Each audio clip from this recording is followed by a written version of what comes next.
Hey guys, how are you all? Welcome to Let's Start Story on What If Harry Potter Had Black Plant Power After Fell Love with Hermione at age of 16. So do 4 blue hearts comment. Be sure to subscribe to our channel and like this video, and please share with your friends and watch till end. Also check out Patreon, for I have upload Harry x Hermione uncensored spicy version, link in description. Harry laid on his bed in the smallest bedroom of number 4, Privet Drive. He was angry, sad and so much more. Sirius, his last chance to get away from the Dursleys for a family, is dead. Murdered by his cousin Bellatrix Lestrange while trying to help him, Harry Bloody Potter. Harry knew that Sirius wouldn't blame him, but he blamed himself. He should have known better than to trust his dreams. Creature and even Dumbledore, whom let him down time and time again. The only adult who was willing to put him first is dead, and Harry didn't know what to do. Voldemort is back in the open in all his snake-like glory. Magical Britain was pro-boy who lived again. Dumbledore expects him to kill Voldemort because a drunk made a prophecy that both the headmaster and Lord believe in, and meanwhile Harry is back with his magic-hating relatives. He doesn't know what he can do against 2 adult wizards who have decades of experience while he isn't even finished with school, but one thing he does know. He won't be able to defeat Voldemort with the power of love, as Dumbledore told him. He needs a plan of action, and he needs it soon. But how could he do anything while he was stuck at the Dursleys? Dumbledore said it was the safest here for him, and Dumbledore knows best. Wait a minute. Dumbledore knows best. Since when? And why does Harry have to stay with people who hate him while there is a house that is way safer for Harry? Sirius had made Harry his heir, and so Harry is now the owner of all what the Black family owns. He can go to the Black Town house. While the Fidelius has fallen, the Black wards should still be strong. Sirius would want him to get away from his relatives. It would be perfect. He would have access to one of the biggest private family libraries in the country, and perhaps could he even do magic there. Now how to get there without the Order stopping him and sending him back? The next morning Harry had come up with a plan. Aunt Petunia would take him with her so she could go get her nails done on his birthday. He would do the groceries as always. Only this time he would take the money she would give him so he could buy a train ticket to London and a cab to the London town house of the Black family. This was the perfect day to do it, he hoped, because all the owls his friends would send him for his birthday would be underway to him. They would not expect him to respond for another few days after. Harry would only take his most important possessions with him, as otherwise he would have to drag his trunk with him, and that would be way too noticeable. So only his cloak, photo album, the map, his Gringotts key and his wand would go with him. Luckily Dudley's old clothes have big pockets. First decided to write A.L. east of what he needed to do this summer. 1. Go to the Black Town house. 2. Claim the Black airship officially. 3. Talk to some portraits who are sane for information. 4. Find a wand that works for me. 5. Study like Hermione before the end of year exams. 6. Practice magic with the untrackable wand. He also decided to write a letter for his aunt and another one for the headmaster for when the professor would come looking for him. Aunt Petunia, you and your family have never treated me like a normal family would treat their orphaned nephew, so I decided to leave you to your abnormal ways. I will not come back to this house. For the sake of my mother, your sister, I will warn you, the Dark Lord Voldemort has returned from the dead and has declared war on Britain. If you value your life, you will be better off in another country far away from here. I hope to never see you and your family again, and I am sure that the feeling is mutual. May we never meet again. Your nephew, Harry James Potter. P.S. Included is a message for the headmaster for when he comes looking for me. And he will. He wished he could see his aunt's face when she read his letter. He bet she would purse her lips so hard they would disappear, and he kinda hoped that Uncle Vernon would turn so red he would explode. He hoped that they would finally understand that what they did to the innocent child in their care was wrong. He wasn't quite sure what to write in Dumbledore's letter. On one hand he knew what his home life was like, and he still didn't try to find him something better, not to mention the highly dangerous school years since Harry came to Hogwarts. On the other hand, Dumbledore is a powerful wizard whose help he might need in the future against Voldemort. So he decides to try and be mature but cunning in his letter to the headmaster. The professor did not need to know everything after all. Professor Dumbledore I know that leaving like this will not make you and the order think that I am capable of behaving like an adult, but you forget one thing. You kept making me go to a house you admitted yourself was not a good place for a child. And you were right, Professor, the Dursley family is not good for freaks like me. So now that there was another safe option, I left. Sirius and I had made plans for a safe house, and now that he is gone I will live there. Being alone is better than living with the Dursleys after all, Professor. Number 4 Privet Drive is not my home. It never was. I can and will not tell you where the safe house is. But it is as safe as we could make it, and no one but Sirius and I know where it is. I will board the train as usual on the 1st of September. Hope you have a nice summer. Harry James Potter. He hoped that there is enough misdirection in the letter that it will take a while for the headmaster to find him. At least long enough for Harry to get to the Black Town house and reset the wards so that no one could get in but Harry and those he felt he could trust. Harry BBED his possessions and hid them in his baggy clothes. He opened Hedwig's cage and told her to go to London and find him there as soon as she could. When he got downstairs he got some money shoved in his hands for the groceries. He knew he was in luck. Mundungus Fletcher was his guard today. He would have been in trouble if it was Moody or Remus, but Mundungus was too lazy to follow him seriously. Lucky him. He had just laid the letters on a noticeable place in Dudley's second bedroom when his aunt calls for him. Boy, get down here. You need to get the groceries and I have an appointment in the nail salon in a few minutes. And you know what you have to do for today, don't you, boy? As Harry walked down the stairs he answered his aunt. Yes, Aunt Petunia. My chores for today are grocery shopping, cleaning the house and weeding the garden so that I'm not a burden for you and Uncle Vernon on my birthday. Aunt Petunia looked at him, nodded her head once and quickly walked to the car so she could get to her nail appointment. As always, Harry had to walk to the shopping center.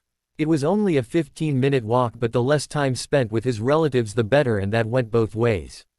Harry knew he had about an hour and a half before his aunt would be back at Privet Drive, and so he went to the public bathrooms in the shopping center so he could change his appearance a bit and wait for a big group of people to come by so he could disappear between them. A few minutes later and it was time. A group of teens walked by and Harry took his chance. He couldn't believe it was so easy, but a while later he walked right of the shopping center without anyone noticing him. After that he ran quickly to the train station and bought a ticket to London, and only when the train started moving he dared to breathe and finally relax. Who knew it would be this nerve-wracking to make his own choices for his own life? He knew the London town house was close, but he still had to get a cab, just to be sure he wouldn't be seen walking London on his own. So when the train stopped in London he got out as quickly as he could and went to rent a cab. 10 minutes later he finally stood in front of number 12, Grimmauld Place. He walked to the door and put his hand on the doorknob. He felt the doorknob growing warm and the air around him vibrate as he said, "My name is Harry, son of Potter, Heir of Black, and I demand entrance to this manor." He felt silly when saying the words Sirius told him to say, but he also felt the power of the words as he said them. He felt the powerful magic going through him. Felt the acceptance before he heard the click of the door opening.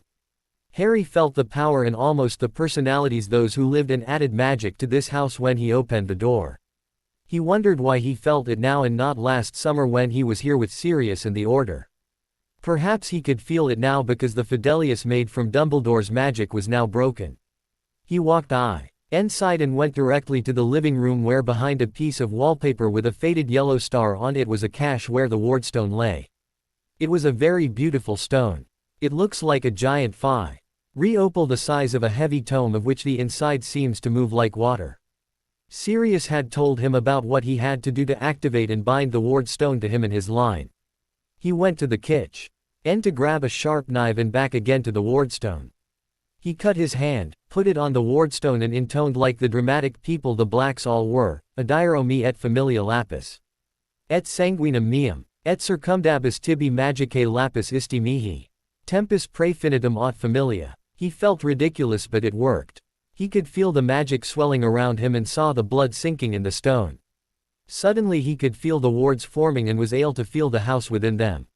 He could feel where Creature was and all the other living creatures like Doxies and even a boggart in the attic. He did not want pests in his house, and the wards felt and acted on his wishes. Harry felt how the pests disappeared from the wards and how Creature woke up. He decided to call him Creature. Harry called. And so as Harry is the new heir Black, Creature appeared. Harry was furious with Creature for his part in Sirius' death, but since he came here he also felt strangely responsible for the house elf. New master is here. New master be a filthy little half-blood. Mistress would despair, oh how far House of Black has fallen.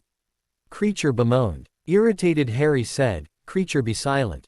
Creature H. His jaws clicked together and the rude elf was silent.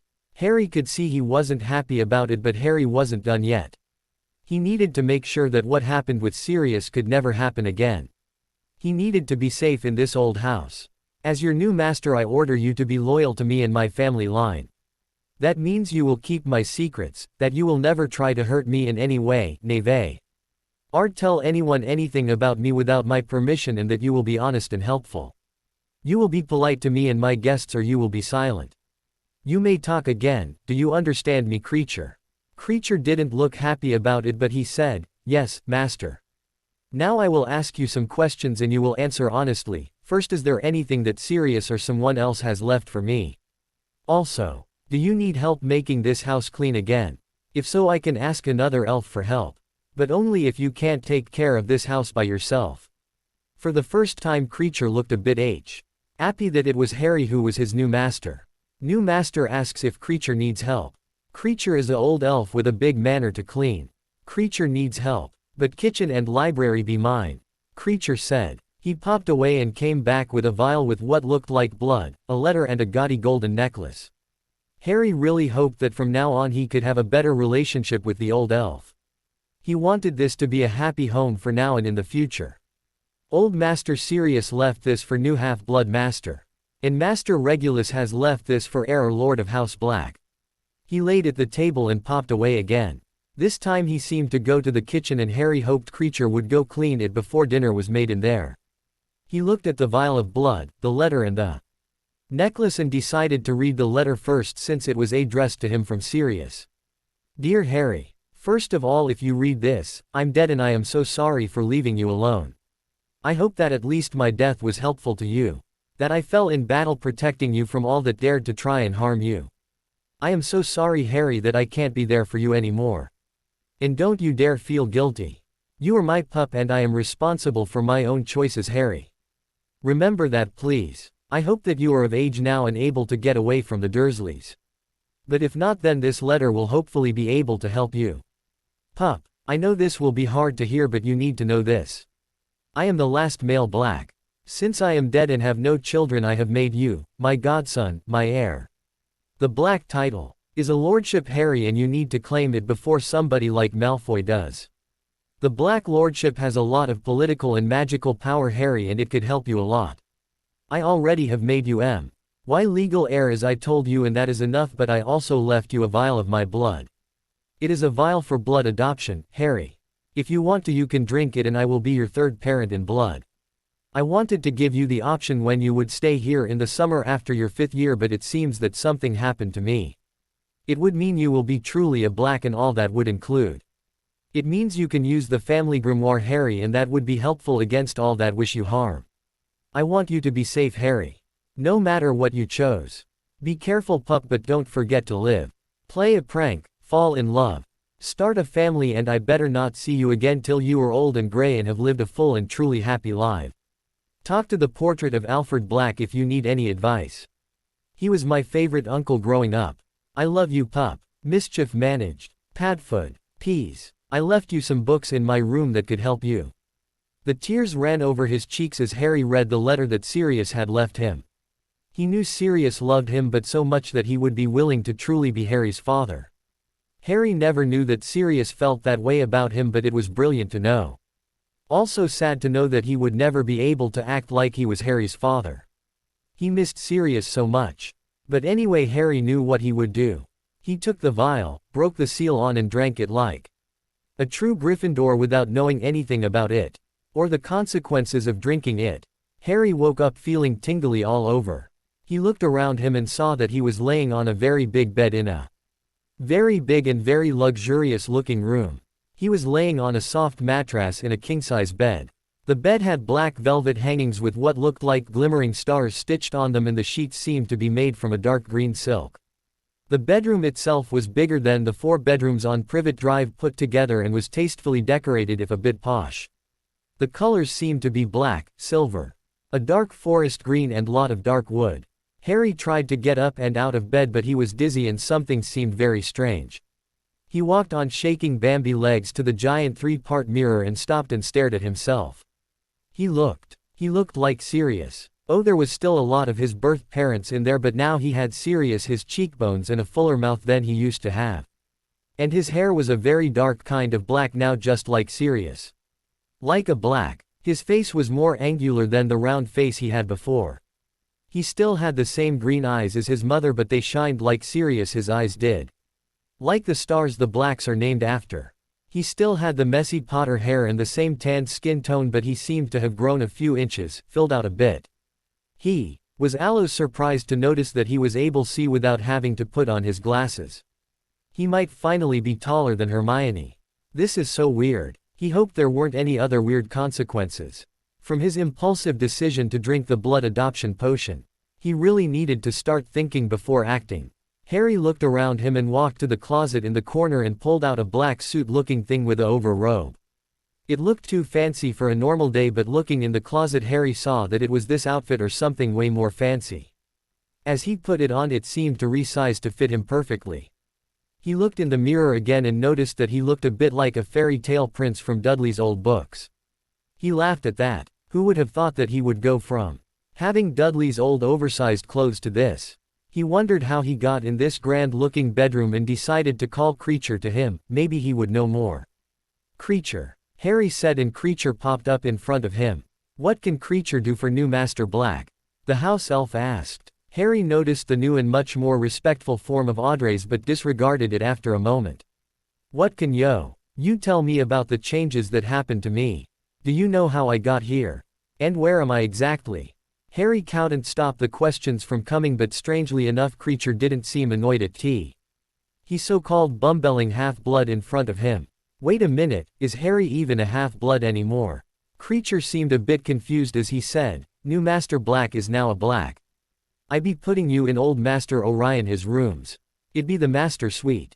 You be Master. He said like it was obvious. Old Master Orion. Wasn't he Sirius's father and the last Lord Black before his death when Sirius was still young?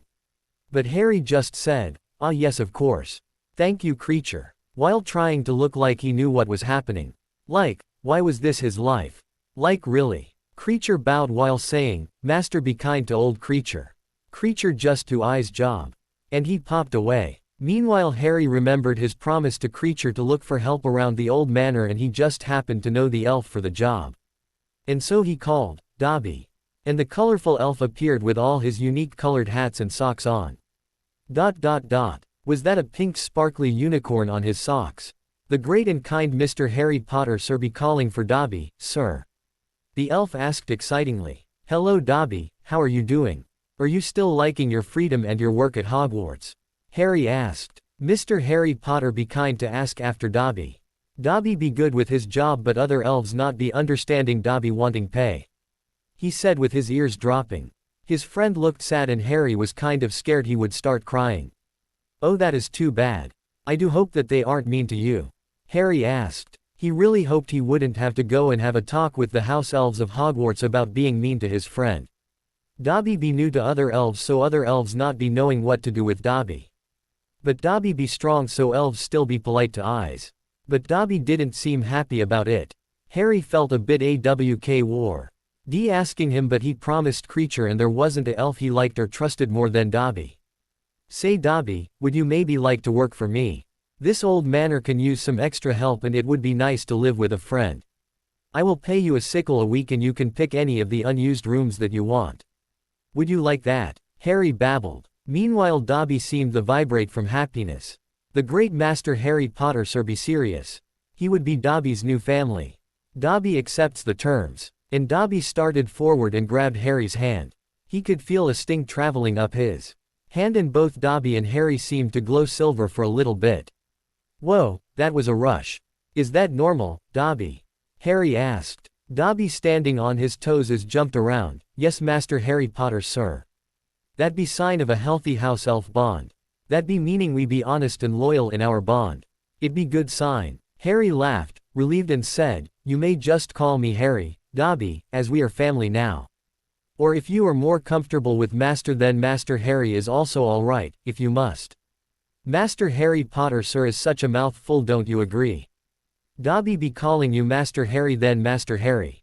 Harry nodded and decided to ask what was on his mind. Alright Dobby, now I have a few questions for you if you don't mind.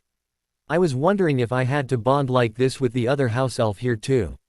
His name is Creature and he is a black family elf. He has to obey me now since Sirius is gone, but would it be better for him to bond like we did? Dobby had tears in his eyes as he said, Master Harry be a kind and good master. It'd be a honor to elves to be truly bonded to Master. It'd be good and healthy for house elves. Okay, then I will call him and I will ask if he wants to bond with me. And then you and he can meet each other. I do hope you and Creature will get along, Dobby. He is a bit cranky in his old age, but I hope that with some company around the manor will help him get better again. Harry explained. Dobby nodded and said, Dobby be on his best behavior for Master Harry. Creature, he called. There was a pop and there was Creature. Harry decided to introduce the elves first to each other. Creature, this is Dobby. Dobby has agreed to be my elf and to help you take care of this manor. I also wanted to ask you as you would like to personally bond to me. Dobby said it was healthy for elves to bond to a wizard. Would you like that? Creature seemed speechless for a moment before he said, Creature be happy there be help for Black Manor. Creature also. Be honored to be bonded to Master Black. What be your terms for bond? Harry smiled and Dobby also seemed happy when Harry said, I ask the same of you as I did yesterday. I want your loyalty and honesty. I want you to be helpful and respectful. And in exchange I promise I will never hurt you or expect you to punish yourself. If you did something wrong you will come to talk to me about it. Either of you, alright. Creature agrees. And so Creature started forward as Dobby before him and grabbed his hand. The sting was less painful this time, but the silver glow was just as bright. Unfortunately, all this magic from the bonding seemed too much for Harry after the blood adoption and he fainted like the Ponzi fairy tale prince he now looked like. Once again Harry woke up in the strange but very comfortable bed in the master suite. Only this time there were two anxious elves staring at him with their big eyes. What happened? He asked groggily. Creature and Dobby looked at each other before Dobby said, Master Harry be doing a lot of serious magic in a short time. Master not be adult yet, so Master Harry fainted. Master needs to rest for a bit longer so that Master Harry's core can recover and be full again. Magical exhaustion, or at least close to it. That was what happened. Magical exhaustion is a very serious thing to underage magicals. It could cause core fractures and stunted magical growth. Dobby said, Master Harry needs to be taking it easy. Creature made brunch for Master and Master better be eating it all. It be good for growing wizards. Dobby be going now, and Dobby pop. Pet away to start with making the townhouse livable again for wizards and elves both. Creature clicked his fingers and what looked like a big brunch appeared on a tray across Harry's lap. Suddenly H.E. noticed he was starving, which wasn't that strange since he came from the Dursley household and then spent about a day unconscious due to all the magic he did. He really needed to eat something. Thank you, Creature. It looks great, Harry said as he attacked his food. The fresh bread and the scrambled eggs with golden brown crispy bacon were delicious, and the milk and orange juice were great too. Drink again after a few weeks of only being allowed water. When he was done he asked Creature if he could give him 2 books out the library about becoming an animagus and about runes. While he did not know a lot about them, he had heard from Hermione that there were a lot of offensive and defensive applications to runes. And after feeling the Wardstone of Grimmauld Place he wanted to know more about them. Hermione would be so proud of him if she saw him now. He also wanted to become an animagus in honor of both Sirius and his father. He knew it would be difficult and dangerous, but he was determined to do it. It would be a good advantage to have, and he was very curious what his inner animal would be. He just hoped that it would be something useful and not a fish or something. Hermione was like the big sister Harry really wished he had. He loved her, but sometimes he just wished she would stop nagging him like she was his mother. But he supposed she did it out of love. It was not like shish. He had any more experience with friendships and sibling interaction than he did. Perhaps they just needed to set a few more boundaries. The book that popped up next to him was called Runes of the Whirl and How to Use Them, and it looked ancient. He started reading and didn't stop until Dobby came to bring him a late lunch and to check him over. He learned already so much more about runes after just reading a few chapters. He really wished that Hogwarts explained a bit more in the end second year about the extra classes they could have taken. Runes would have been so much better than divination. Everything would have been better than divination. The other book was thinner and it looked like there were notes written in it. After taking a good look at the notes he realized that the notes were written by his father and Sirius. It seemed like this was the book they used when they became animagi themselves. Harry had never seen his father's handwriting before. It looked nice. Dobby declared I am healthy enough to wander around the manor as long as he took it easy. And he did not want to upset Dobby, so he would take it easy for a little while. After a late lunch he was allowed to take a stroll in the manor and explore a bit. Harry discovered that he was on the third floor where the Lord and Lady rooms were in the air room. The Lord and Lady room were two separated bedrooms with each their own sitting room. The air room seemed strangely empty, but Harry remembered that Sirius's old room was on the second floor next to his brother Regulus's room. He thought it strange that such a traditional pure-blooded family would leave their heir on the second floor where the guest rooms were. Harry got to the second floor and went to Sirius's room. His room was red and gold with Muggle pictures of girls, cars and motorcycles on the walls. On the desk was a pile of books with a letter on top addressed to Harry. He decided to read the letter first. Dear Pup, I hope you got my first letter and decided to do the blood adoption. But if not, then that is fine too. Do what makes you happy, Harry. I collected these books for you because I think they could help you in this war. At least I hope they will. But be careful with some of the books, Harry. They can be dangerous if you are not careful enough. The first on the pile is a book that your father and I used when we were looking for a way to help Moony. I think you know what it will be about. Harry, I don't have to tell you how handy it can be to change an animal. Especially when no one knows you can do it. But be very careful. It is illegal to not registrate your form. And that is not even mentioning the dangers of trying to transform without a master of transfiguration with you. So read the book and be very careful when you try it, Pup. The mandrake leaf you will need is in the potion room. There are a few extra ones for the friends you are sure you can trust. The other books are books about defense, charms, runes, wizarding culture and other handy stuff that could save you life. The last book is the operations manual of the hit wizards witches. Your father and I were hit wizards before everything happened. And he had to go into hiding with your mum and later you. I don't know if you knew that or not, but we were very good at our jobs for the short years we had them. Hit wizards go after the worst of the worst criminals, and who fits that description better than Voldemort? Your mum used to compare us to the Muggle organization FBI that were on telly shows, or someone called Bond. I'm not sure about but maybe it could help you understand the job a bit more. In the book about our culture is more information about the House of Black, House of Potter, and a lot over blood adoption you need to know. If and after you did the blood adoption, you need to get to Gringotts as soon as possible and claim the head of House Ring of House Black. It will offer you protection against mental attacks and harmful potions. Be careful with who you trust, but don't forget to live your life, Harry. Study hard and know that your parents and I are proud of you. Your loving Godfather. Seriously, Padfoot. Harry read his throat as he tried to hold back the tears. He had cried enough. Sirius wouldn't want him to be this sad about his death for long.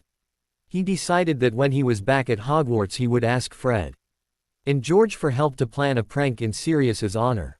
He already had a few ideas for what they could do. The last true marauder, because where was Remus when you needed him?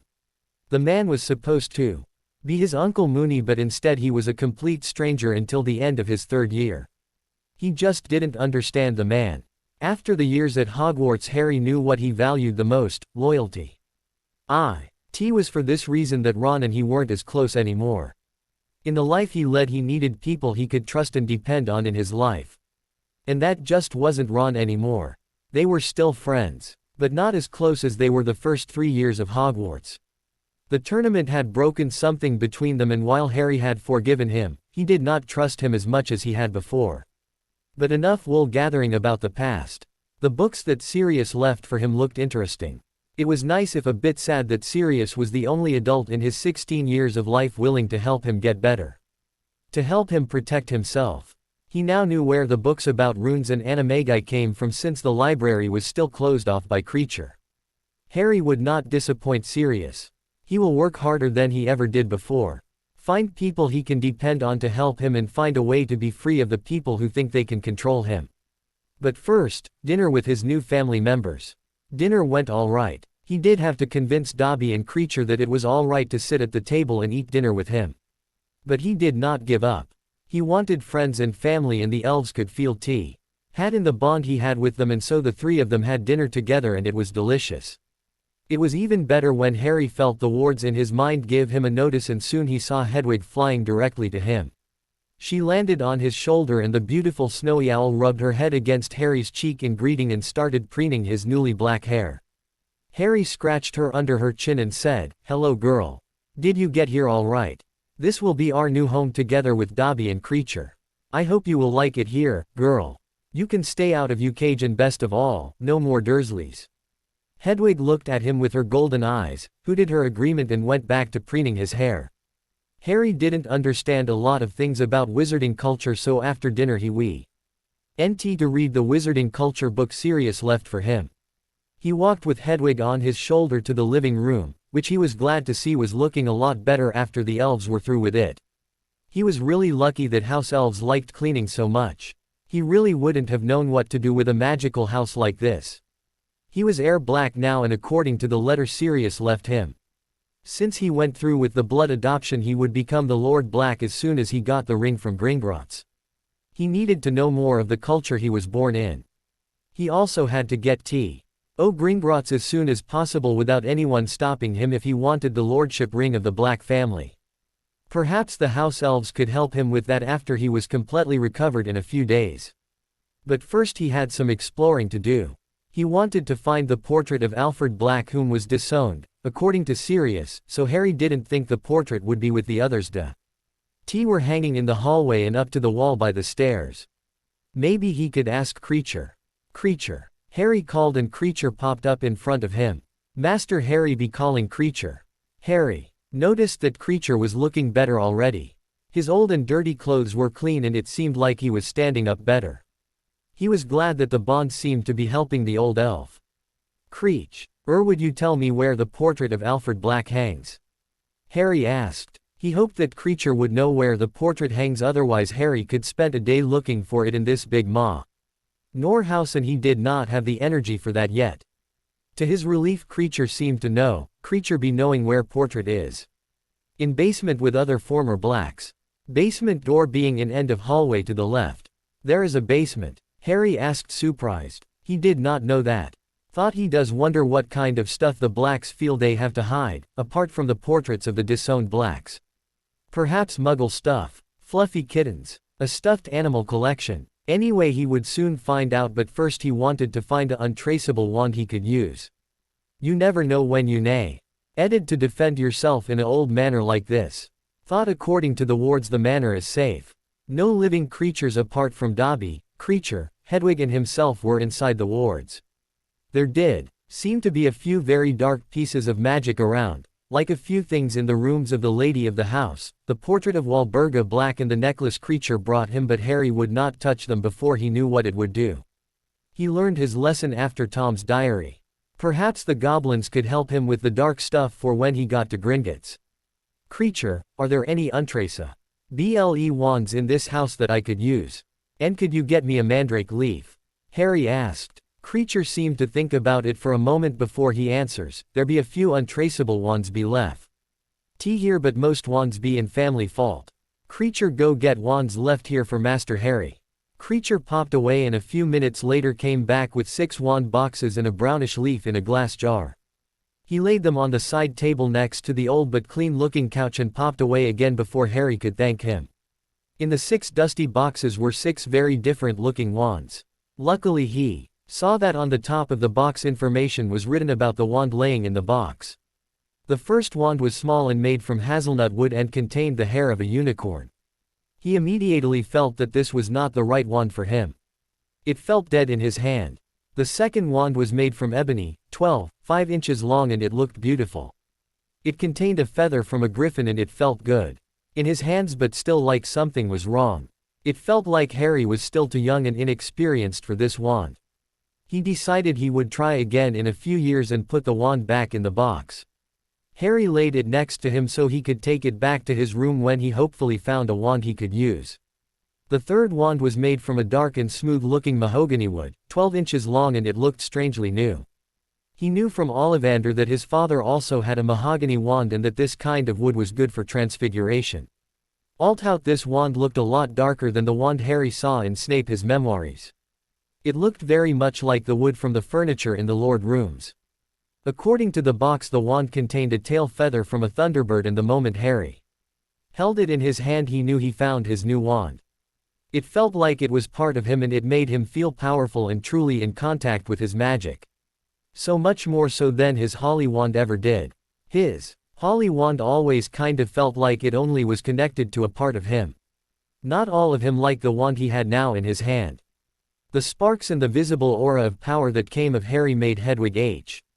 Uden startlement and fly from his shouter to the old stand that stood in the corner of the living room next to the big window. To be sure it was totally untraceable, he tried out the first spell he thought of, Expecto Patronum. And the great stag came galloping out of his wand. The stag, made of a beautiful shining silver, looked around, stomped his hooves and looked at Harry as if to ask what he was here for. "Thank you, Prongs, but you may go. There is no trouble here," Harry said, and the stag disappeared again. Harry waited for a few moments, but as no ministry owl appeared he breathed out a sigh of relief. The wand was safe for him to use. He felt like the mahogany wand with Thunderbird feather core was his true match. While his Holly wand felt good too, it still was the brother wand of Voldemort and it still has the trace on it. So he would use the mahogany wand when at home and the Holly wand at school, but he would always carry both on him. Just to be sure. The other wands he would keep with him. Maybe some of his friends could use one of them, for emergencies. Knowing their lives, there would be some. And it is always handy to have an untraceable wand when you have a defense teacher trying to kill you. It would have been a great thing to have when the Toad was at Hogwarts. Imagine the Weasley twins got their hands on an untraceable wand. Harry shuddered and quickly moved on from that thought. Harry finally took the glass jar with the mandrake leaf and opened it.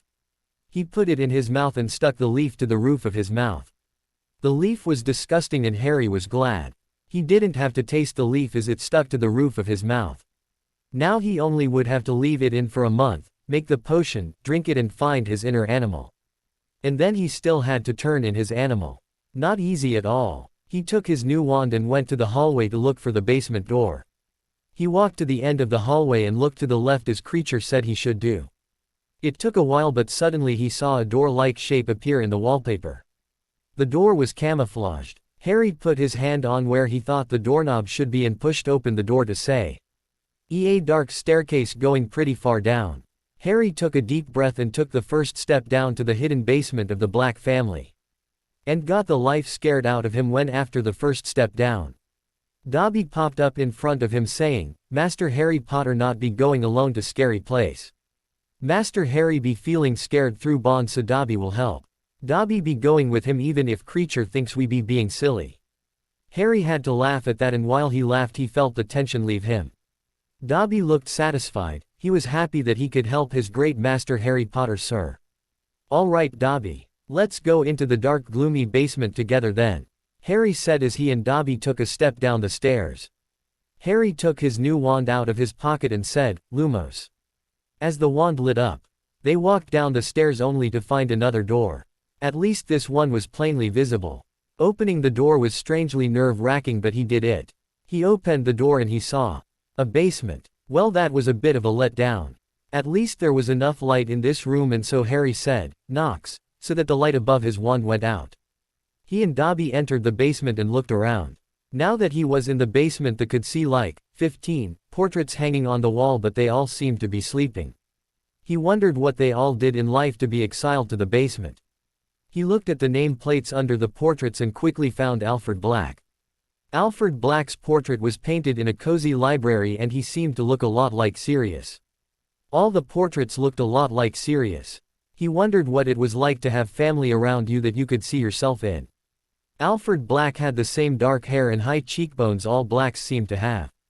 Since he was sleeping, Harry couldn't see his eyes, but he would bet they were the same bluish-gray color as Sirius's eyes. Harry's gaze fell on the 2 runes at the side of the painting and he was relieved that he recognized them. They were the runes that meant activating and deactivating or wake and sleep in this case. He was so glad he read that runes book the day before. Harry put a finger on the activating rune and he felt a tiny shock when he felt some magic travel from him to the rune. The man in the painting started stirring and yawned. He stretched his arms above his head and opened his eyes. Harry could see that Alfred Black did indeed have the same eyes as Sirius. Alfred looked at the boy in front of him, saw the Black and Potter features in his face and said, "You must be Sirius's boy, Hadrian." "My name is." "As you can see, Alfred Sirius Black. Your father would be so glad to see you chose to do the blood adoption. He was always very proud of you when he came down to talk to me." Hadrian. Harry was confused. He knew that he wasn't aware about a lot of information, but he would at least know his own name right. Alfred, seeing what had confused the boy, said, "Your full name is Hadrian James Potter Black." "Child, Hadrian James was chosen by your parents as the Potters always named their children after the kings and emperors of old. Black was added because of the blood adoption. Harry was a nickname your parents called you. Did Sirius never tell you this?" Harry shook his head. How could he not know his own name? Why did no one ever tell him? Did they think he already knew? "I see you haven't claimed you Lord of House Ring yet. Hadrian, listen to me, you need to get to Gringotts. Tell them you want to do an inheritance test. Claim your ring. After that, as Loss T of the Potter family and head of the Black family, you can enter the main vaults and there you can find anything you want about both of your families and yourself." Alfred looked very serious when saying this. Harry nodded and said, "I know that I need to get to Gringotts, but I'm just not sure how. I got away from my relatives without anyone knowing and I can't be spotted by someone of the order or they will send me back. Do you have an idea on how I could get to Gringotts without being spotted? That is indeed a problem. I see that you have a house elf next to you. Can you write a letter ask your elf to give it to your account manager. Ask for a private meeting room in the letter." Harry slapped his forehead. Of course. Why didn't he think of that? He looked down to Dobby and asked, "Dobby, could you deliver a letter to my account manager at Gringotts?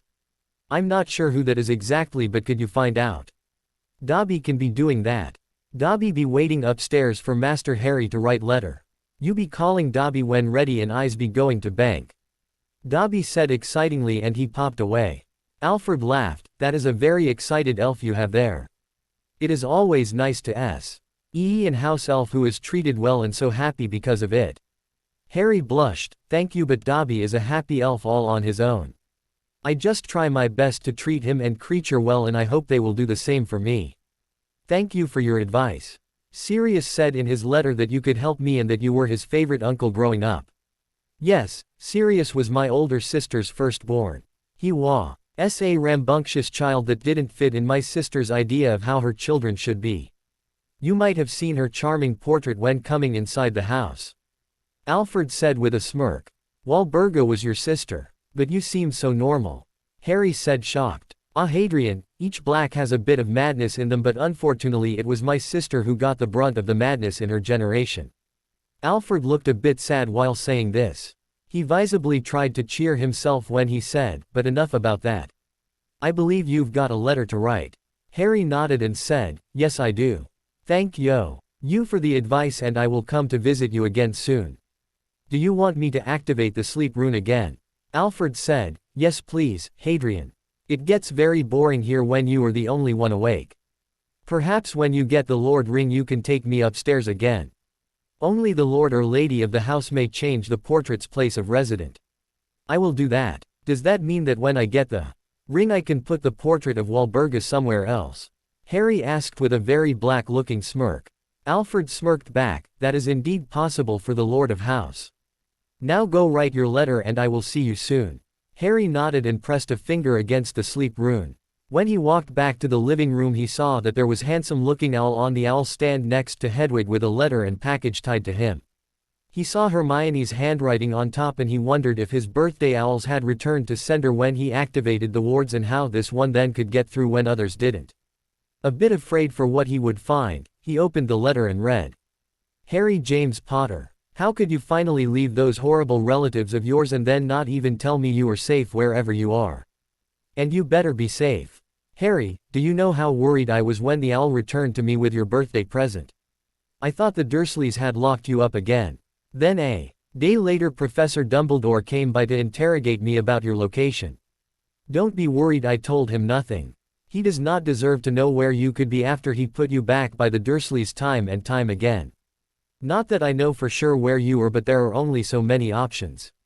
So after thinking about it, the only house you could get to would be you know where, and that is a Veer. Why safe house for you if you can activate the wards around it. I am so glad you got away from them, Harry, and I hope you are happy. I want to meet you sometime this month to see for myself, but we can talk about that later. Now before I forget, happy birthday Harry. I hope you had a nice day in your new place. Included with this letter is a present from me and my parents. I hope you like it. May we make many more memoirs together. Now write me back. I hope to hear from you soon. Hermione Granger. P.S. Now you have left the Dursleys, you have no excuse not to do your homework. I will check it over for you when we can meet. Harry could almost feel her anger and worry when reading the first part of the letter, and he felt a bit guilty. He should have let her know he was safe. It was also interesting to read that Dumbledore was looking for him. Apparently the letter he sent him worked if he didn't come to Grimmauld Place directly. Harry felt a bit smug about that. He grabbed the package and he felt some kind of book. He was not surprised since it was a present from Hermione and her parents. But when he opened the present he saw a dark green leather photo album with on the front in glimmering golden letters, Harry's Hogwarts Years and Beyond. He opened the album and saw both wizarding pictures and muggle ones of him, Hermione, Ron, Neville, Luna and a lot more. He was so small as an 11-year-old. There were also a few pictures of him and Hermione from when she sneaked over in the summer vacations to visit him. She was the only one who did that for him and he would always be grateful for that. His sister. After dinner he would write her a letter back. Harry hoped they could safely meet in a few weeks, he had a lot to tell her after all. But first he had to rest for a bit again and write the letter for Gringotts. After resting for a bit and eating a wonderful dinner again with Dobby and Creature, Harry wanted to start writing the letter for Gringotts that Dobby would deliver as soon as it was ready. To the Potter and Black family manager S. I hope this letter finds you in good health. I'm writing this letter to ask for the possibility for a private meeting room with my Gringotts manager. Since the war has started up again, I would like to ask permission to directly pop into the meeting room, on the agreed time, with my bonded house elf named Dobby for safety reasons. Here are a few matters I hope to be able to discuss with the account managers of the Potter and Black families. Sincerely, Harry James Potter, heir of House Black. He really hoped he wouldn't offend any goblins with his letter. Harry called Dobby to him, and when Dobby popped up next to him he asked, Dobby, could you read over this letter for me? It's the letter for my account manager, but I don't know how to write to goblins. Do you think this is polite enough? I don't want to offend anyone. Harry asked as he held the letter out for Dobby to read. Dobby took the letter and carefully read it. Dobby be thinking that letter looks good. But maybe ask goblins about goblins when you bees at Gringotts. Yeah, that might be a good idea. You don't want to offend a warrior race like the goblins, and even less when they are in charge of your money. Harry said. It was really strange that the wizards would give their money to the creatures they have gone to war against. Why didn't Binns talk about that if the ghost had to talk about goblins? Harry put the letter in an envelope and gave it to Dobby. He was a bit nervous to send Dobby to the goblins, but Dobby looked so excited for his new job. Good luck, Dobby. I hope you can find the account manager for the Potter and Black families. Master Harry not be worried about Dobby. Dobby be fine, and I be doing job as trusted bonded elf. Dobby be seeing you later. And he popped away. While Dobby was gone, Harry decided to read more in the Wizarding Culture book. He needed to find out if there were any different rules of society in the wizarding world. He would be a lord and he needed to know more about the duties and expectations of one. An hour later and Harry was deep in his book when Dobby popped back in. Harry was startled but relaxed. when he saw an excited Dobby bouncing on his toes with a official-looking letter in his hands. Dobby be finding both managers and they be writing letter for Master Harry. Here be letter. And the letter fluted over to Harry. Harry broke the official-looking seal of Gringotts and started reading the letter. Air Black. We of Gringotts have been trying to get a hold of you since your participation of the tournament in your 4th year of education. Unfortunately we were blocked and ignored. Until now. We, the account managers of the Potter and Black families would grant your request for a private meeting room in our bank. We will see you on the 4th of August on 11:00 o'clock. Press your thumb on the Gringotts logo if you agree to the time and date. If not, send a letter back with your house elf. Your elf will know where to take you. Do be prompt. Black Familia account manager. Bloodaxe and Potter account manager. Bogrod. Harry was relieved that they were willing to grant him a private meeting room and looked at Dobby to say. The letter mentions that you know where to pop us, Dobby. Dobby nodded and said, Goblins be showing Dobby where to take Master Harry. All right then I have to prepare for a meeting with the goblins and the claiming of the Lord Ring. Harry groaned, I think I'll have to write a list again. Let's hope Hermione never finds out about this or I will be writing lists for the rest of my life. Dobby grinned at him and said, poor Master Harry. Nasty female who cares for Master be making him work. The horror. He finished with a smirk. Harry wished he could sweat drop like one of Dudley's comic book characters. Since when did you get so cheeky? Harry asked with a grin. He loved it when the elves showed some cheek. It made him hope he was doing the right thing, bonding with Dobby and Creature. Dobby clicked his fingers and a quill and paper appeared. He said, Master go make list now for goblins.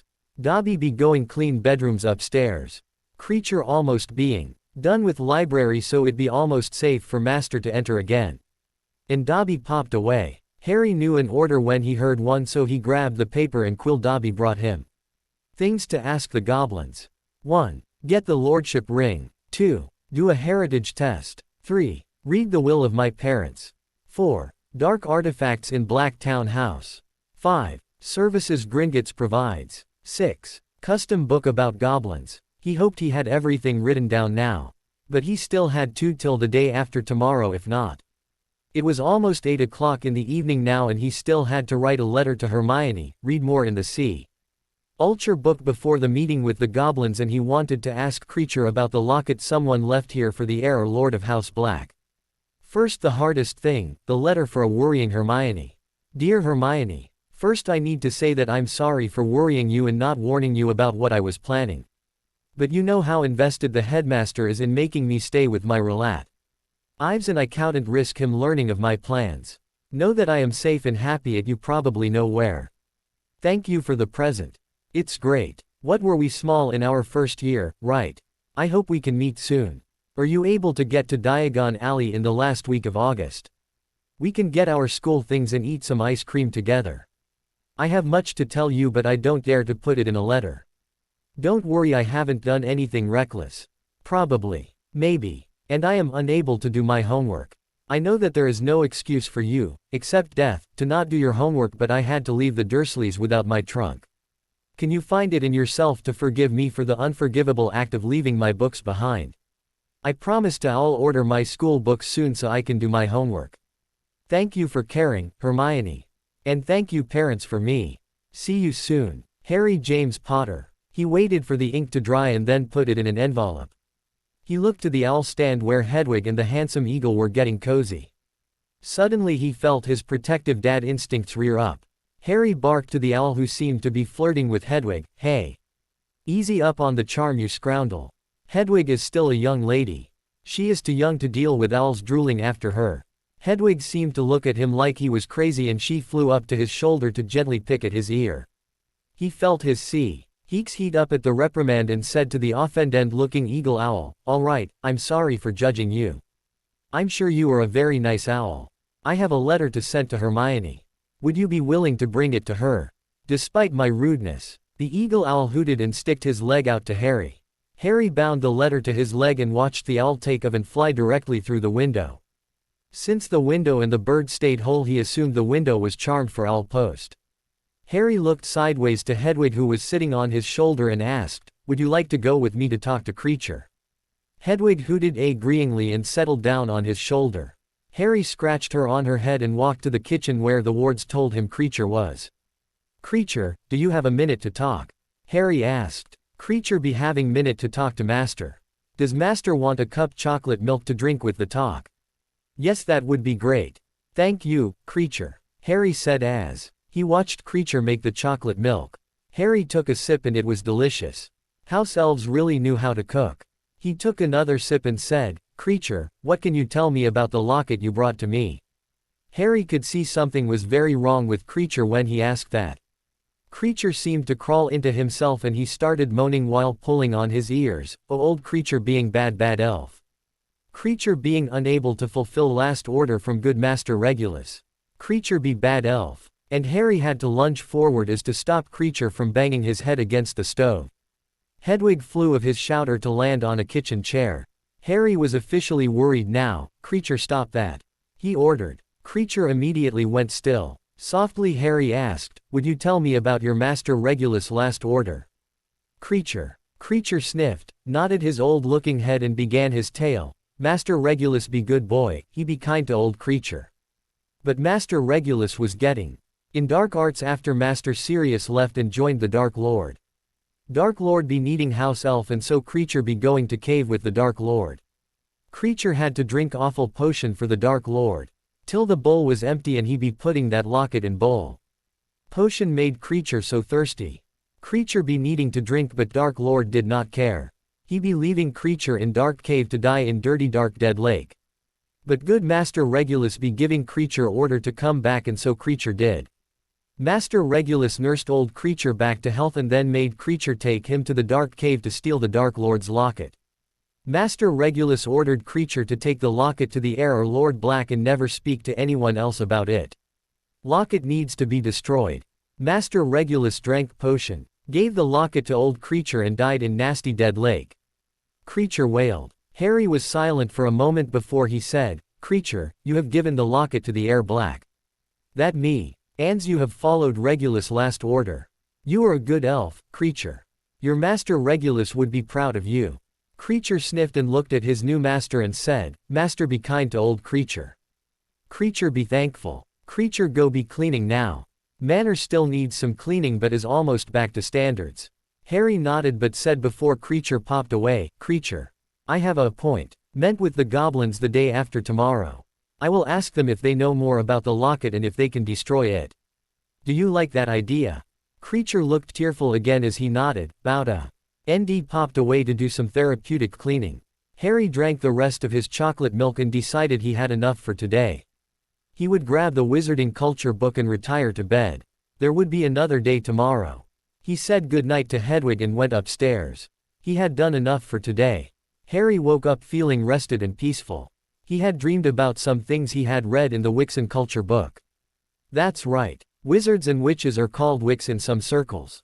Harry did not know that. He had never even heard it before while at Hogwarts. He found out that as Lord Black he will have a Wizengamot seat waiting for him. That meant he needed to know more about the laws and politics of the Wixen world.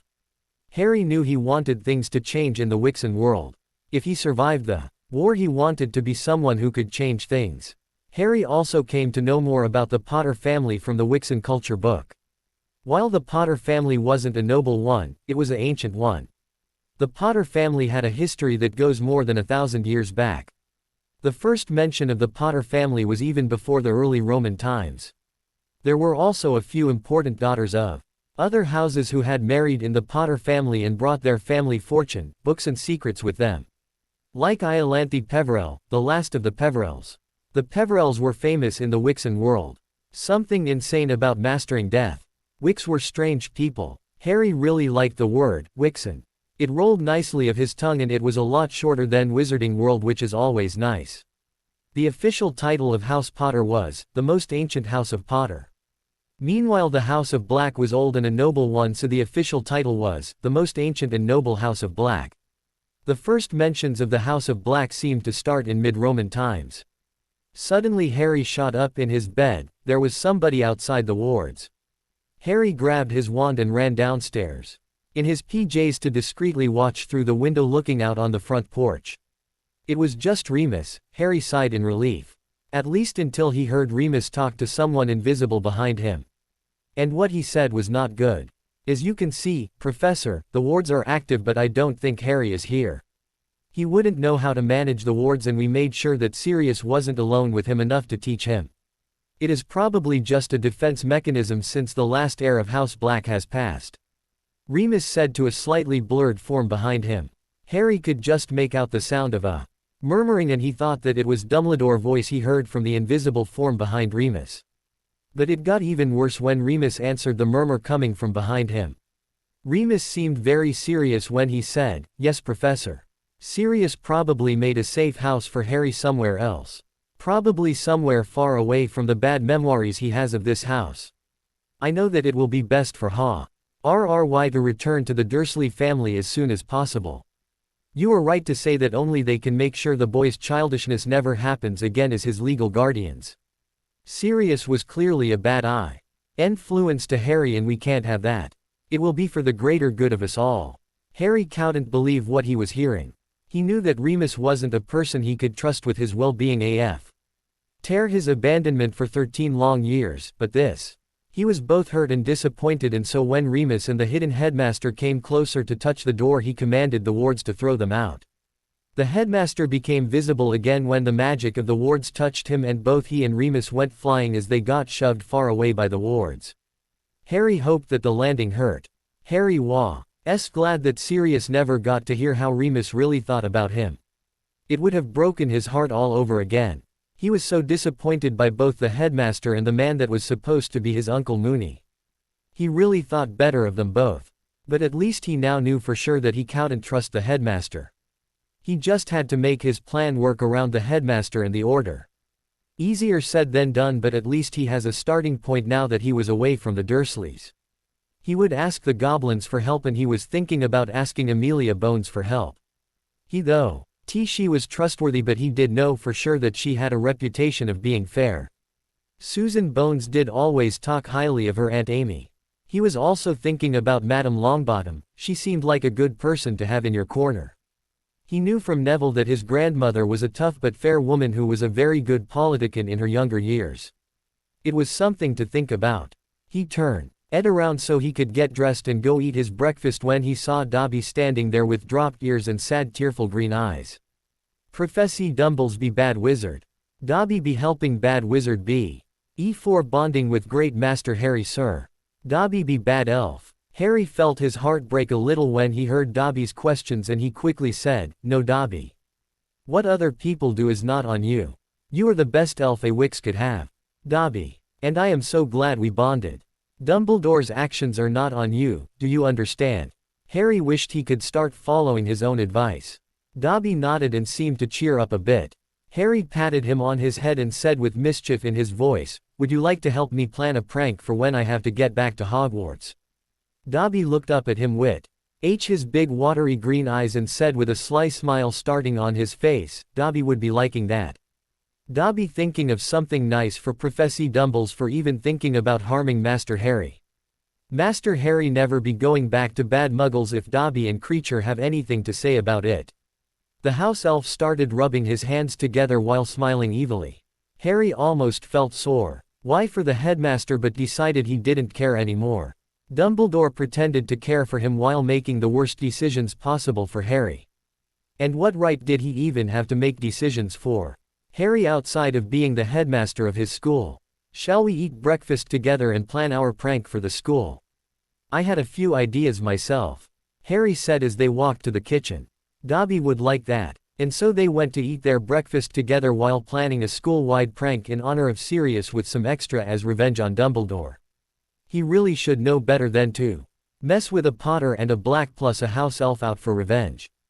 After breakfast Harry went to get dressed in his workout clothes, Dudley's old clothes resized to fit him so that he could get some practice with his new wand. Creature had told him about an unbreakable room where the Blacks used to practice their magic. He had read about a few spells he wanted to practice. One was Alart Ascendere. It was the spell Dumbledore used while battling Voldemort and it is supposed to throw an object or a person high in the air. Apparicium was a revealing charm that seems useful. Bombarda Maxima speaks for itself. Defodio was a spell that gouges through things. Deprimo to blast holes in stuff and duckalifores just for fun, because can you imagine Voldemort's face if you turn him into a duck? It would be awesome. Canties seemed like a handy spell because if your opponent is forced to sing he can't curse you. The conjunctivitis curse that Krum used in the first task to damage his dragon's eyes also seemed like a handy thing to know. There were a lot more curses and spells Harry felt he should know, but for now he would try to master those. He also knew that there would be a lot of new magic in the B. Lac Familia Grimoire, but he could only get to the Grimoire after he had claimed the Lord Ring and the family vault. The practice room was a very big room that really shouldn't fit in this house, but that's what happens when you were in an old magical house. The room was shaped like a square and had a bunker-like feel to it. It also had a panel with runes next to the door. On the other side of the room, Harry could see 4 human-shaped dummies. He decided that since he didn't know enough yet of runes to mess with the panel, he would leave it for now. He focused on the dummies. He walked until he was a few meters from the dummies, took a deep breath and got in position to cast. A few hours later he got interrupted by Creature popping in. Master be working hard, but it be time for lunch. Growing wizards be needing lots of food. Lunch be served in dining room in 5 minutes. Creature said sternly and he popped away again. Harry wiped his forehead and nodded. He was glad to see Creature looking a lot better than last night. He looked as if a weight had been lifted and he almost looked happy. Harry was tired but satisfied with the magic he cast. Some of them were complex spells, but Harry got them to work. His new wand was brilliant and it made casting so much easier. He cast a refreshing charm on himself and went to the dining room as his most cranky elf had commanded. Lunch was as always delicious, and to his surprise when he walked to the living room he saw that the handsome eagle owl was back with a letter from Hermione. And he was sitting very close to Hedwig again, but as Hedwig seemed to tolerate the owl cozied up to her, Harry decided to keep his mouth shut. After untying the letter from the owl he started reading. Dear Harry, my parents and I are relieved to read that you are all right and safe where you are. I completely forgot to mention it, but the owl is named Othello, my parents' new owl. They brought him so they could get in contact with me instead of waiting for Owl to come to them. Isn't he lovely? I know, Harry. Dumbledore is planning something shady. I finally talked with my parents about our years at Hogwarts and they said that it sounds like someone is grooming you for something. Grooming. And Harry, I think that they are right. Why else would everything happen as it did? Why did no one help us? Why were we the only ones doing something? Why was it always you? It is very fishy when I think back on it. I think we need more adults we can be sure to trust and then make a plan. We need help, Harry. Promise me you will think about it. You are family, Harry. And family cares for each other, so no need to thank me for caring about you. And yes, you are forgiven for leaving your books since you did have a good reason.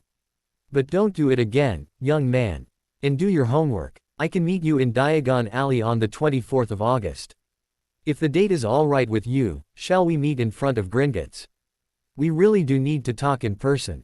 I'll post May N. OT be safe as you said in your last letter, so we have to careful with what we write.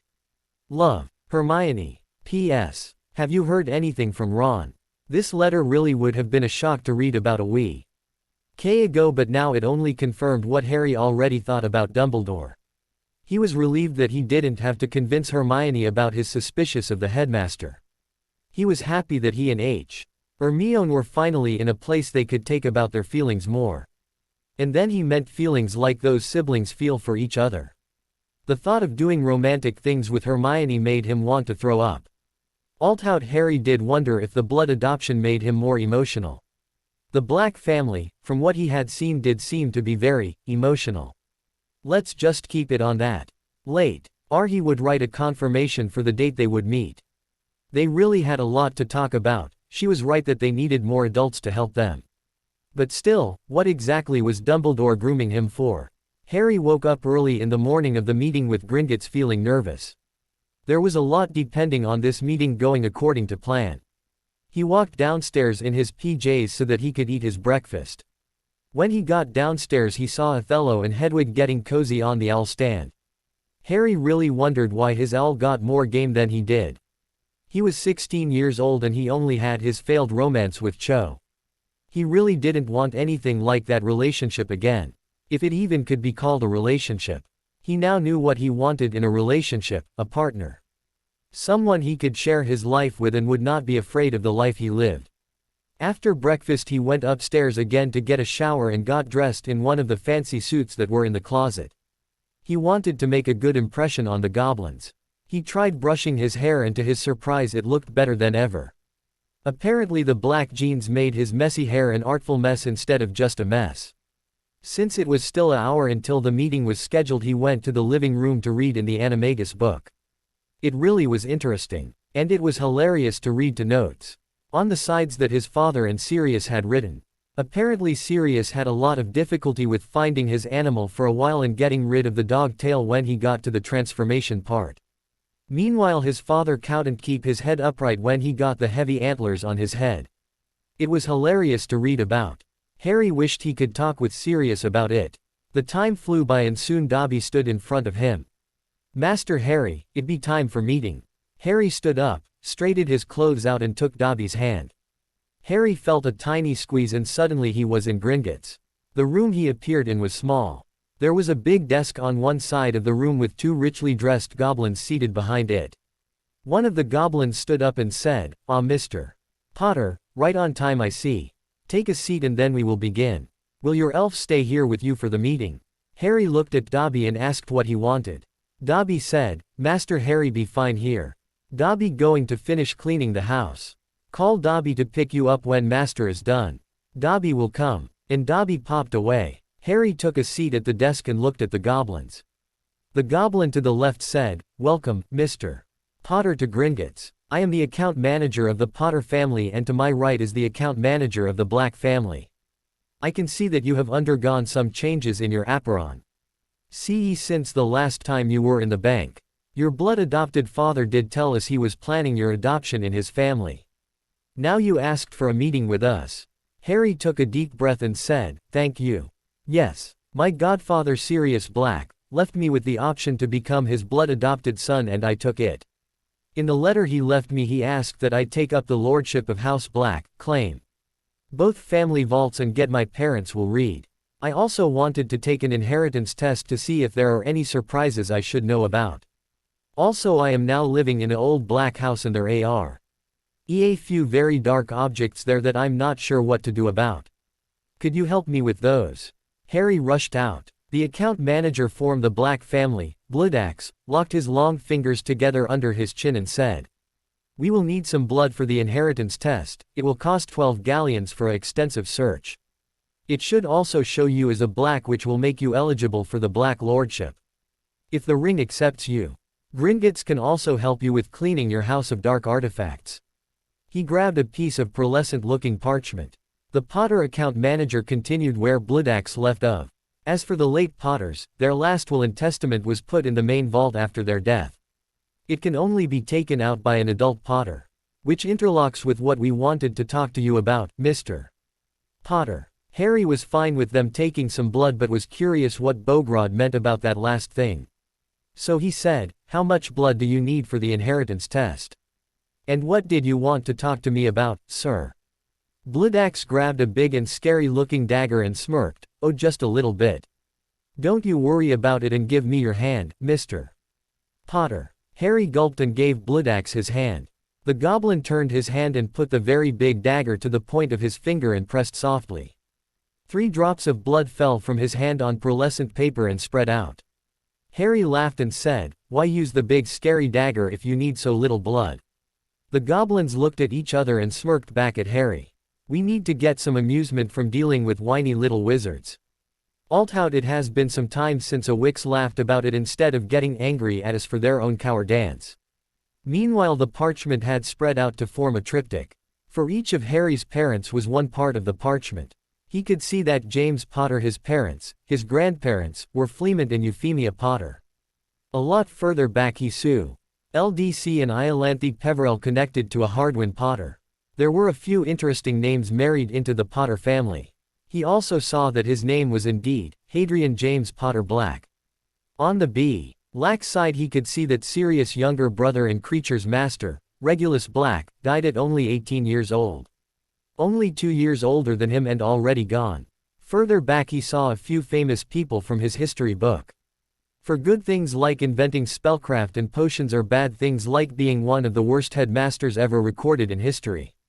But the real surprise came from his mother's part of the inheritance test.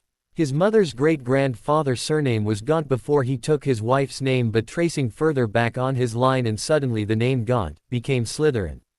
His mother might have been the heir of Slytherin. Harry might be the heir of Slytherin. Oh Merlin, Harry is related to Voldemort. Justin Fitch-Fletchley was right in their second year of Hogwarts. Harry felt a bit sick. Bloodaxe and Bogrod looked at the parchment and said, "Well now, that is a surprise. Lily Potter wasn't quite a Muggle-born after all. Indeed, this makes it possible for you, Mr. Potter Black, to claim the Black family lordship, and if you the ring accepts you, the Slytherin lordship." Harry was confused and asked, "Does that mean that Voldemort never claimed the lordship of House Slytherin?" Bogrod responded with, "No, the Slytherin lordship has been unclaimed for the last few centuries. The Gaunt family went slowly insane due to heavy inbreeding and lost their trust in our bank and everything really. The Lord Ring returned here after the last Lord's death and there hasn't been one since. Do you want to claim both lordships?" Harry thought about it for a moment before he nodded. "Yes, I will claim them both. If only so that Voldemort can't. What do I need to do?" Bloodaxe took a box from a drawer and put it in front of Harry. "Put your hand on the box and think of your magic. The box will provide the rings you have the right to claim." Harry did as he was told and put his hand on the box. After a moment the box vibrated and Harry was told he could open the box. In the box were two beautiful rings. One was made from a silver-looking metal and had a big gleaming onyx in the middle surrounded by a few small star-like diamonds on both sides. The other ring was gold with a big smooth emerald in the middle and a few small ones next to it on either side. Harry put on the black one first. When he put it on he felt a pulse of magic going inside of him and the ring resized to fit on his hand. Bloodaxe looked almost happy when he said, "Welcome, Lord Black." Then he put on the Slytherin ring above the other ring on his finger. He felt the magic hiss around him and it almost sounded like Parseltongue. This ring to resized to his finger and then it melted into the other ring. This time it was Bogrod who said, "Welcome, Lord Slytherin." Bogrod continued with, "The rings will both appear if you will them too. If you only want the black ring to be visible then that will happen. Since you want to hide the Slytherin lordship, the ring disappeared in the black ring. Now you have access to both the black and Slytherin vaults. You should know the rings will also protect the wearer from mind attacks and harmful potions. Since you are now here I can tell you that you have been declared an adult by the Ministry of Magic since the Triwizarding Tournament. That means that you can access the Potter Vault now and that we can start the process to get the last will and testament of the late James and Lily Potter read." Harry was shocked. He had actually been declared an adult when he was forced to compete in the tournament. He could have had access to his family vault all this time. Bogrod and Bloodaxe waited for him to regain his composure before they asked if he wanted to visit his vaults. And Harry really wanted to do that. Since they were account managers and not simple bank employees, it was time to conclude the meeting. Harry was grateful for their help and said so as he shook their hands. Another goblin knocked on the door to escort him to his family vaults. But before he left Bloodaxe said, "You may send your elf to me to make an appointment for the dark magic cleaning of the Blacktown house." Harry nodded gratefully before he was escorted out of the meeting room by the new goblin. After a wild ride in the carts Harry stood finally in front of the Potter family vault. He was gruffly told to put his hand on the door so it would open. As Harry put his hand on the massive door he could feel a strange warmth surrounding him. Almost like a hug. Harry heard a click and with a creak the vault door started to open. When Harry was popped back home by Dobby the first thing he did was fall face first in the couch. He got so much information in the meeting with the goblins and there was so much to see in the three family vaults he had. So much money, books, jewelry and most important of all, a letter from his parents. His head was spinning. And all three of the family grimoires were amazing. So much history, spells and even blackmail was written on the pages in the books. Although some of the blackmail was more like scandalous gossip by now. Harry was kind of afraid to read the letter. What if it said something he didn't like? What if he did? Harry could never unread the only letter his parents had written to him. He sat upright again so that he could look at the letter laying on the side table. He took a deep breath, opened the letter and started reading. To our dearest Harry. As we are writing this letter, you are sleeping peacefully in your crib after playtime with your favorite toys. I hope that it will never be necessary for you to read this letter, but it is a comforting thought to have something written up for you. Just to be sure, your father and I are busy with setting up the runic ritual that we have created to ensure your survival. It will require the willing sacrifice of an adult. I hope we won't ever need it. If you are reading this, then our worst fear has happened and we are not there for you anymore. We hope you have been happily raised by Sirius, but if not, that you are still happy with whoever you live. That is the most important thing to us, Hadrian, that you have grown up to be happy. This war-filled country is a scary time to live in and even a worse time to be trying to raise a family, but know that we never regretted having you, Harry. You are the best thing to ever happen to your father and me. We love you so much. Know that while we are willing to die for you, we also wanted to live for you. We wanted to see you grow up so bad, Harry, and it breaks our hearts to know we might not be able to do that. Do what makes you happy and know that we are with you, always. Your loving mother, Lily. P.S. Your father wants me to tell you to play a prank for him. P.P.S. Just don't get caught. Harry was tired of crying after reading emotional letters that were left for him, but he didn't think anyone would blame him for this one.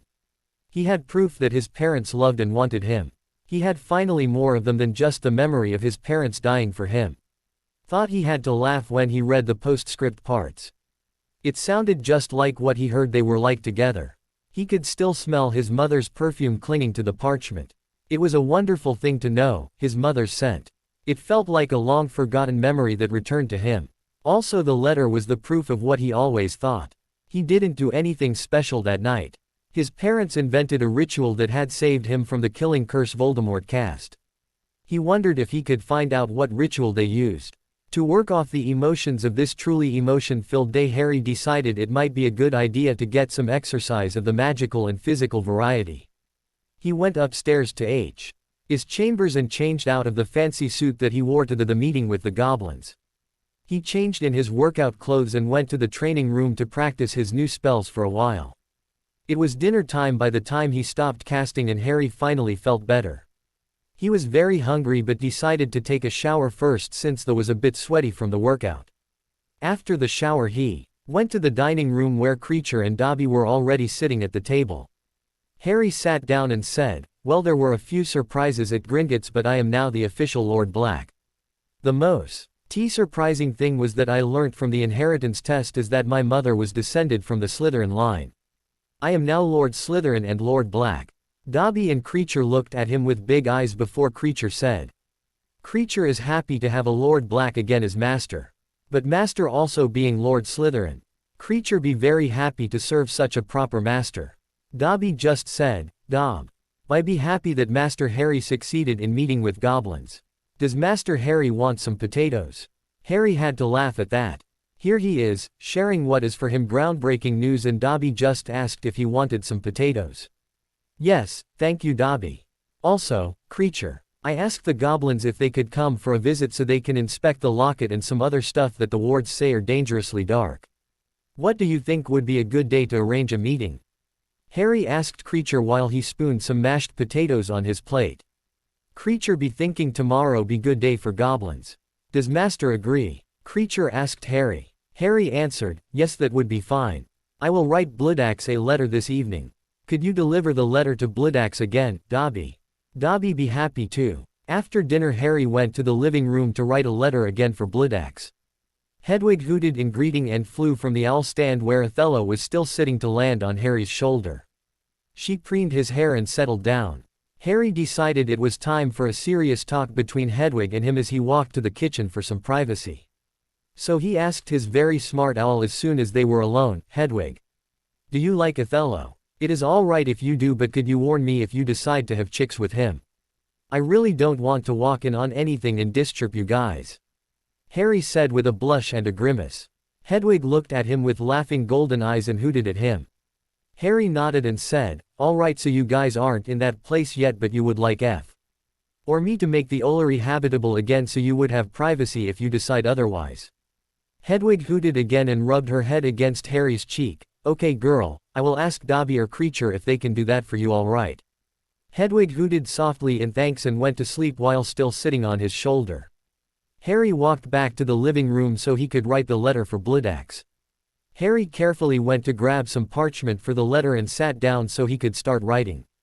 Dear Account Manager Bloodaxe, if you are agreeable I would like to make an appointment for tomorrow. So that the Black Town house can be made safe again from the dark artifacts the wards keep warning me about. Would it be possible for whoever comes that Dobby will pop them in? I would like to keep location as secret as possible since Dumbledore and his order don't know that I am living here. Sincerely, Hadrian James Potter, Lord Black, Lord Slytherin. He called for Dobby and gave the letter to H.I.M. so Dobby could deliver the letter to Bloodaxe. Dobby popped away and popped in again a few minutes later. He had a letter in his hand that he fluted over to Harry. Harry opened the letter and read, Lord Black, there will be a small team available for tomorrow on 15:00 o'clock in the afternoon. They will be waiting to be picked up by your elf in the meeting room we first met in. Sincerely, Account Manager Bloodaxe. Harry was relieved that there was a team able to come help him tomorrow. He went to the kitchen to tell Creature the news. Creature was happy to hear that tomorrow could be the day. Why that his Master Regulus' last order would be fulfilled. Now that Harry was the Lord Black he could also fulfill another wish. He went downstairs to the basement so that he could bring Alfred's portrait upstairs. He decided that Alfred could hang with the other members of House Black in the hallway. Otherwise he would have no one to talk to if Harry was away. He put him in a nice and empty spot next to a few other portraits. He hoped Alfred would like the surprise when Harry woke him up. He put his finger on the wake rune next to the portrait and watched as Alfred woke up and looked around himself. Alfred looked happy as he said, Hadrian, thank you for moving my portrait upstairs from the basement and congratulations of becoming our new Lord Black. The paintings that pretended to be asleep, suddenly, woke up and started muttering to each other. Harry said with a very black-looking smirk, thank you Alfred. The meeting with the goblins went well but there were a few surprises waiting for me. But first I read something in the book Sirius left me that I have to do first. Harry turned so that he could see all the portraits hanging there and said commandingly, as the new Lord Black I order all portraits in this manner to obey me, keep my secrets and never betray anything they see or hear in this house to anyone living or not without my permission. Some of the paintings Lou Ked put out by that order but they all nodded their agreement. Alfred laughed and said, good job, my lord. Now we are all bound to keep your secrets. That will hopefully stop some of them. Now U.S. Aid something about a surprise at Gringotts. Harry looked at Alfred and said, I did the inheritance test as you and Sirius advised me and I found out that my mother was not quite the Muggleborn we all thought she was. Her great-grandfather had the name of Gaunt before he married his wife and took her name. And he was born as the older brother of the man who later became the head of that family. Since I had the bloodline I was able to claim the lordship. I am now Lord Black and Lord Slytherin. It was quiet for a moment before the portraits exploded with noise. Alfred Black looked at him. For a moment before he started laughing so hard that he felt out of his comfortable-looking chair. He rolled over the floor for a few moments before he sat up, took a deep breath and said, Merlin, Hadrian. You don't come with small surprises. Harry smirked back at him and said, well, I wouldn't want you to board now would I? No indeed you do not. Bored blacks are never a good thing. Alfred S.'d looking comically afraid as he shivered. Now do you know what this means? It means that you have more than one vote for the Wizengamot. We need to get you up to speed so that you can take your eats for when you are done with Hogwarts. You do remember I have a Dark Lord after my life that I need to take care of first, right? Harry said dryly. And you do remember that you have allies now, right? You have the Black family as yours to command and you said in our last meeting that you were thinking about asking Amelia Bones and Augusta Longbottom for help, remember? You now have the resources that you never had before. Hadrian, take advantage of them and the Dark Lord will have a very big problem when he comes after you. Alfred looked very serious when saying that and Harry sudden L.Y. felt some hope that he could survive this war. He decided he would start writing the letters for Amelia Bones and Augusta Longbottom first thing tomorrow morning. He would ask Dobby if he could deliver the letters. That seemed the safest way for sending mail right now. Oh, and he still had to answer Hermione to confirm the meeting on the 24th of August. Harry thanked Alfred for his advice and Fort to grab his runes and culture book so that he could read some more when he lay in bed. It was a tiresome day, but he got a lot done, and he finally had something of his parents that was actually addressed to him. It had been a good day even if he had a few shocks. After a good breakfast with the house elves, Harry decided to first write a letter to Neville and Augusta Longbottom. Harry missed talking to his friend. Neville had become a very good friend after Ron had abandoned him for getting forced to participate in the tournament. Neville had helped Harry with the second task, and they kept talking after that. They really had a lot more in common than Ron and Harry did. Neville had quickly become one of his best friends. Meanwhile, Ron and Harry took a step back from their friendship. Harry and Ron were still friends, but the closeness they had before Ron's abandonment was gone. Now Ron hung out more with Dean and Seamus. Harry went to grab the parchment and quill and sat down so he could start writing. First the letter for Neville, and then he would start with the letter for Madame Longbottom. Hi Neville, how are you doing? Do you have any new plants in your greenhouse? My summer is going great. You may have heard that I left my relatives, and I must say that that was the best thing I ever did. Sirius made a safe house for us before his death, and I am there now. I am safe and happy. Even thought I am alone here. It is still so much better than the Dursleys. We have a lot to talk about when we can meet in person. Included by this letter is another one for your grandmother. Could you give it to her? I will ask her for a meeting, and hopefully we will be able to talk then too.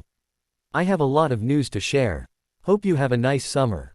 Sincerely, Harry James Potter. Harry now to write a most formal letter to the Dowager Lady of House Longbottom, and Harry was nervous. He had so little experience with being formal, and this would be the first step in making allies outside of his friends. He took a deep breath and put his quill to the parchment. Dear Madame Longbottom, greetings. I hope that this letter finds you in good health. I, the Lord of House Black, ask you, Lady Dowager of House Longbottom, for a private meeting to discuss some things about the current happenings. Madame Longbottom, I need your help. Sincerely, Harry James Potter, Lord of House Black, Lord of House Slytherin. Harry had decided to be honest in his letter. After all, how could he expect her to be able to help him if he wasn't honest to her? He hoped she would respond soon with a date for a meeting. The sooner the better. He waited till the ink was dry before putting both letters in an envelope. Then he called for Dobby. Dobby popped in next to him, looking very excited to deliver the letters. Dobby be going now to Longbottom House. Be back soon with response. And popped away again. While Dobby was away, Harry would talk to Creature about the Ollery that Hedwig wanted. After that, he would write yet another letter, only this time it would be for Hermione. Then he wanted to relax some with one of his new books and eat his lunch. After that he would have to get ready for his goblin guests. Harry's talk with Creature went well, and the elf would make sure that the Ollery would be ready for Hedwig and any potential chicks she might have. He hoped that it would be a while yet before she was ready for chicks. That done, he went back to the living room to write an answer to the letter Hermione sent him. Dear Hermione, the 24th is good for me. See you in front of Gringotts around 3. We can talk all about it then. I never got a letter from Ron. Did you hear from him? Sincerely, Harry. P.S. Othello won't stop flirting with Hedwig. He would give the letter to Othello, who was still hanging around Hedwig. He didn't expect an reply for a while, since Hermione would be away on a trip to France with her parents, so hopefully the Eagle Owl would stay away for a bit. Dobby popped CK in just as he watched Othello fly away with the letter for Hermione. He was holding 2 letters and a package in his hands, which he gave to Harry. Harry decided to open the letter from Madame Longbottom first. Lord Black, I was surprised to receive a letter from you in this way. My grandson trusts you with his life, and so I will grant you your request. I, Dowager Lady of House Longbottom, grant the request of Lord Black for a private meeting. I will allow you to pop to Longbottom Manor with your house elf. I am sure we have much to discuss. Tomorrow morning, 11 o'clock. Afterwards you can spend some time with my grandson. I expect you to be on time. Sincerely, Augusta Longbottom, Lady Dowager of House Longbottom. Harry could almost feel her disapproving and stern gaze on him while he was reading her letter. He really hoped the meeting would go well and that she would agree to train him in the way of a lord and a politician. He needed all the allies and help he could get. It was almost time for the meeting with the team of goblins now, so Harry quickly opened the letter from Neville. Hi Harry. Glad to read that you are all right in your safe house. Also happy belated birthday. I gave Dobby your present. I hope you like it. My summer has been great. Gran has been very proud of me after the battle at the ministry and she even got me a new wand. The wood is cherry and it contains a strand of unicorn hair. It is brilliant. Hope you have a good reason for writing my grandmother, Harry, because her reaction to it was strange. But I will see you tomorrow. Perhaps I can even show you my greenhouse. It is lovely in the summer with all the plants blooming. See you tomorrow Harry. Sincerely, Neville. In the round package was a tiny green plant with a pretty golden flower blooming on it. On the card under it stood that it was a magical lily that has a smell that makes people and animals happy when smelling it. It was apparently an ingredient for luck and love potions. It was a lovely present that he decided to put on the side table so that he could see and smell it often. It was then that Dobby popped in to tell him that he would go get the goblins now. He popped away and a few minutes later back with 3 grumpy-looking goblins. Harry stood up from the couch and introduced himself. One of the grumpy-looking goblins stepped forward and said with a bow, "Greetings Lord Black. We are one of the curse-breaking teams of Gringotts. I am Sharpcut and these are my partners Gork and Drianog. Where are the objects you especially wanted us to take a good look at before we search the whole house?" Greetings Sharpcut, Gork and Drianog. Thank you for coming on such a short notice. The ward keep notifying me of these artifacts, a locket, the portrait by the front door, a dagger in the room with the tapestry and a goblet and hairbrush in the rooms of the lady of the house. I do not know what they do exactly but I ask that you tell me more about them before destroying them. The goblins nodded that they understood and then each went a different direction while chanting in a strange language that made the hairs on Harry's arms rise. It was only a while later that Ard the goblin that went to the kitchen where the locket was exclaimed loudly in what was probably the language of the goblins. It sounded serious and Harry started to get really worried when the other 2 goblins came to the kitchen to chant very loudly in the strange language. Suddenly it went quiet and there was a strange feeling of lightness spreading in the manor. The 3 goblins came to him, while carrying a black box covered in runes. Sharpcut looked very serious as he came to stand in front of Harry and he said, "It has been a while since something in a wizarding house has surprised me but this really was a bad one. This my lord, is an abomination called a Horcrux. It is a way to cheat death that some wizards are stupid enough to use." Harry was confused and said, "A Horcrux? What is it exactly and whose is it?" "A Horcrux is a piece of someone's soul. And after feeling this thing I can safely say that this is not the only one this person has made. Luckily we of Gringotts are able to track the others with this one. Do you have any idea who had made this crime against Lady Magic?" Sharpcut looked hopeful as he asked this. And so a horrified Harry told the goblins the tale creature told him only a few days ago. The goblins looked at each other and nodded. Sharpcut was again the one who talked to Harry as he said, "The self-named Lord Voldemort has committed a very serious crime against magic with these acts. We of Gringotts will find and destroy these Horcruxes. Since you brought us the first one we will keep you up to date when we find the others." Harry was so relieved that they were willing to help and that the goblins had an actual method of finding these horrible things. He hoped they would find them all soon so that Voldemort would be mortal again.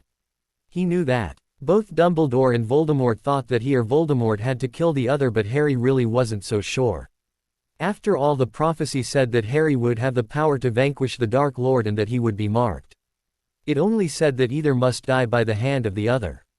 And Harry spent some time thinking about it and he wondered why he couldn't just loan out his hand. After all, if he ordered a hit on someone, it was still a death by his hand, right? He would try to kill Voldemort if he had the chance but to plan his whole life around it. His 3 parents want him to be happy and living like that isn't happy. So he would ask for help. The goblins already said that they would help with the Horcruxes and he hoped that Madame Longbottom and Amelia Bones could help him with the rest. Harry was startled out of his thinking when Sharpcut told him, "The house should be safe again.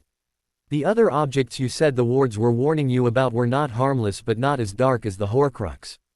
We took the curses off the portrait that would kill anyone who touched it with unpure, blood. It will be safe to remove now. The other objects were spelled just about the same and we took off those curses too. The house is safe again, my lord. Thank you Sharpcut, Gork and Drianog for your hard work. I am very grateful and I can feel that the house feels lighter somehow. I also and to thank Gringotts for the work in the future of destroying the Horcruxes of Voldemort. Harry said gratefully. No thanks necessary, young lord. It is a crime against magic that we will gladly get rid of. You will hear from us soon as we find the other abominations. With that the goblins decided that they were done and that they would like to pop back to Gringotts. Dobby did so and soon Ari and Creature were alone in the manor. Harry looked at Creature who looked like he was years younger. I hope you feel happy now Creature. Your Master Regulus' last order has been fulfilled. Creak. Her shot forward and hugged Harry's legs. Master Harry be great master. Creature be so thankful. Creature be very happy. Harry laughed and patted Creature on his head. He hoped that Creature would feel better from now on. When Harry went to bed later that night he felt like he was a lot closer to the happy Voldemort-free life he so wanted. Harry would do what it takes to make sure of it. Harry woke up feeling good. He had claimed the one lordship he had expected and one he didn't. He got unexpected help from the goblins with the Horcrux hunt, and today he had a meeting with Augusta Longbottom, the Lady Dowager of the noble house Longbottom. He would go train for a while after breakfast before he had to go to Longbottom Manor. Harry decided to try some of the spells out of the hit wizard book Sirius left for him. He made good progress with mastering the new spells he found in the book. He couldn't wait for the opportunity to turn a Death Eater in a duck with the spell he learned before. Could you imagine Lucius Malfoy as a duck? Harry also wanted to try some of the family magic from the grimoires he had gotten out of the vaults in Gringotts. They were his family legacy and he wanted to excel in them. Soon it was time for Harry to go to the meeting. He dressed smartly for it and hoped Neville wouldn't be too surprised to see the new him. Together with Dobby he popped in the Longbottom's entry hall. He was straightening out his clothes when he heard a unsure sounding, "Harry. Is that you?" And Harry turned around to look at Neville. "Hi Neville, how are you doing?" Harry said with a sheepish grin. Neville looked gobsmacked as he got a good look at his friend. "Merlin Harry, what happened to you?" Neville asked shocked. Harry laughed and told him that it was a long story but that in short that Sirius left him some stuff. I will tell you the rest later. It is a bit of a long story and I have to meet with your grandmother first. Neville nodded with understanding and said, "Ah yes, I will take you to her. I hope you know what you are doing mate." Harry looked sideways to Neville as they walked through the beautiful manor and asked, "Is she really so scary?" "Probably not for you, mister. I slayed a basilisk at the age of 12. But she is quite intimidating for the rest of us mortals. So I wish you good luck and I will see you soon." And Neville left him with a grin. Harry looked at the beautifully carved wooden door in front of him and just decided to knock. He was a Gryffindor after all. He knocked twice and heard a old but cultured voice say he could come in. He opened the door and there she sat. The fearsome, to her grandson, Lady Dowager of House Longbottom. She stood up as he approached her and he air-kissed the hand she gave him as the culture book said he should with a lady. She looked him over critically and said with some approval, "At least you seem to have some manners. Now, welcome to Longbottom Manor. Let's take our seats and call for some tea. Then we can talk about why you asked for this meeting." Harry could see why Neville used to be so nervous of his grandmother but honestly, even if they only met, Harry really admired her. She seemed like a tough old lady. Harry smiled at her and said, "Thank you, Lady Longbottom, for your welcome and for agreeing to meeting me. I would not say no to a cup of tea." They sat down and a house elf opt in with a tray with tea and biscuits. As the Dowager Lady daintily sipped her tea she looked at him and told him, "So, Lord Black, tell me your story and let us see what I can do to help you." And Harry did. He told her about everything. The Dursleys, his years at Hogwarts, Sirius his death and how he came to be at his safe house. He told her about all the things that happened this summer. Letters he got from Sirius and his parents and his meeting with the goblins. He told her about the prophecy and the Horcruxes. And he told her he needed a plan because otherwise he didn't think he would survive this war. While he was telling it all he could see her anger and disbelief. He could also see her softening to him. Harry hoped she would still be willing to help him after he told her all of it. He shouldn't have worried because after he was done she looked like she wanted to hug him. Oh you dear boy, what a life you have lived. I am so sorry that I didn't fight harder to get cussed on. Why have you after the death of your parents? My Alice was your godmother, you know. You and Neville could have grown up as the brothers your parents wanted you to be if the worst had happened. If only I wasn't so grief-stricken and afraid of others coming after my grandson. If only Dumbledore wouldn't have made such bad decisions. I do wonder if everything is all right with that man. He is so old and his decisions have been so strange lately. Lady Augusta said strongly. Harry thought she might have a point about Dumbledore. He was acting weird. Maybe he was having mental problems in his old age. But that was a problem for later. Now he said to Neville's grandmother, I would have loved to grow up here in this beautiful home, my lady, but that was not what happened and I can't blame you for your grief. Harry continued with, I just hope you can help me now. There is so much I don't know about in this Wixen world and now I have 2 lordships. I have 2 adult wizards strangely obsessed with me and I don't know what to do. I just want a normal life. Is that too much to ask? She looked at him and said, Dear boy, of course I will help you. If things had gone different you would have grown up here and called me Gran alongside Neville. So first things first, it would please me if you called me Gran. Harry was surprised and touched but nodded his agreement. He would call her Gran from now on. Harry had no grandparents of his own and this tough old lady seemed like she would make a good Gran. He couldn't wait for the look on Neville's face the first time he would call her that in his hearing. The poor guy didn't know it yet but he had suddenly gained a Black as a brother. Gran looked like she knew what was going through his head and she seemed to be both amused and approving. Then she seemed to sober. Now we need to make a plan together. You said you know next to nothing about the Wixen world. We need to fix that as soon as possible. You are famous in this world of ours and you need to learn how to use it to your advantage. You also need allies. I agree that Amelia Bones is a very good choice as an ally. But have you thought about Andromeda Tonks? She is a healer and a disowned Black. She too would be a good ally to have in your corner and the House of Black could really use some more sane people, I should think. And I think you might need some private healing done after the life you have lived. She took a deep breath and continued, you also need a lot of lessons in politics, dueling, manners and strategy. And that is outside of your normal schoolwork. You will be very busy but know that we will help you. I can tutor you myself in most of this and if you can get Amelia Bones on your side, she can teach you the rest. Harry was relieved that she seemed to have a battle plan.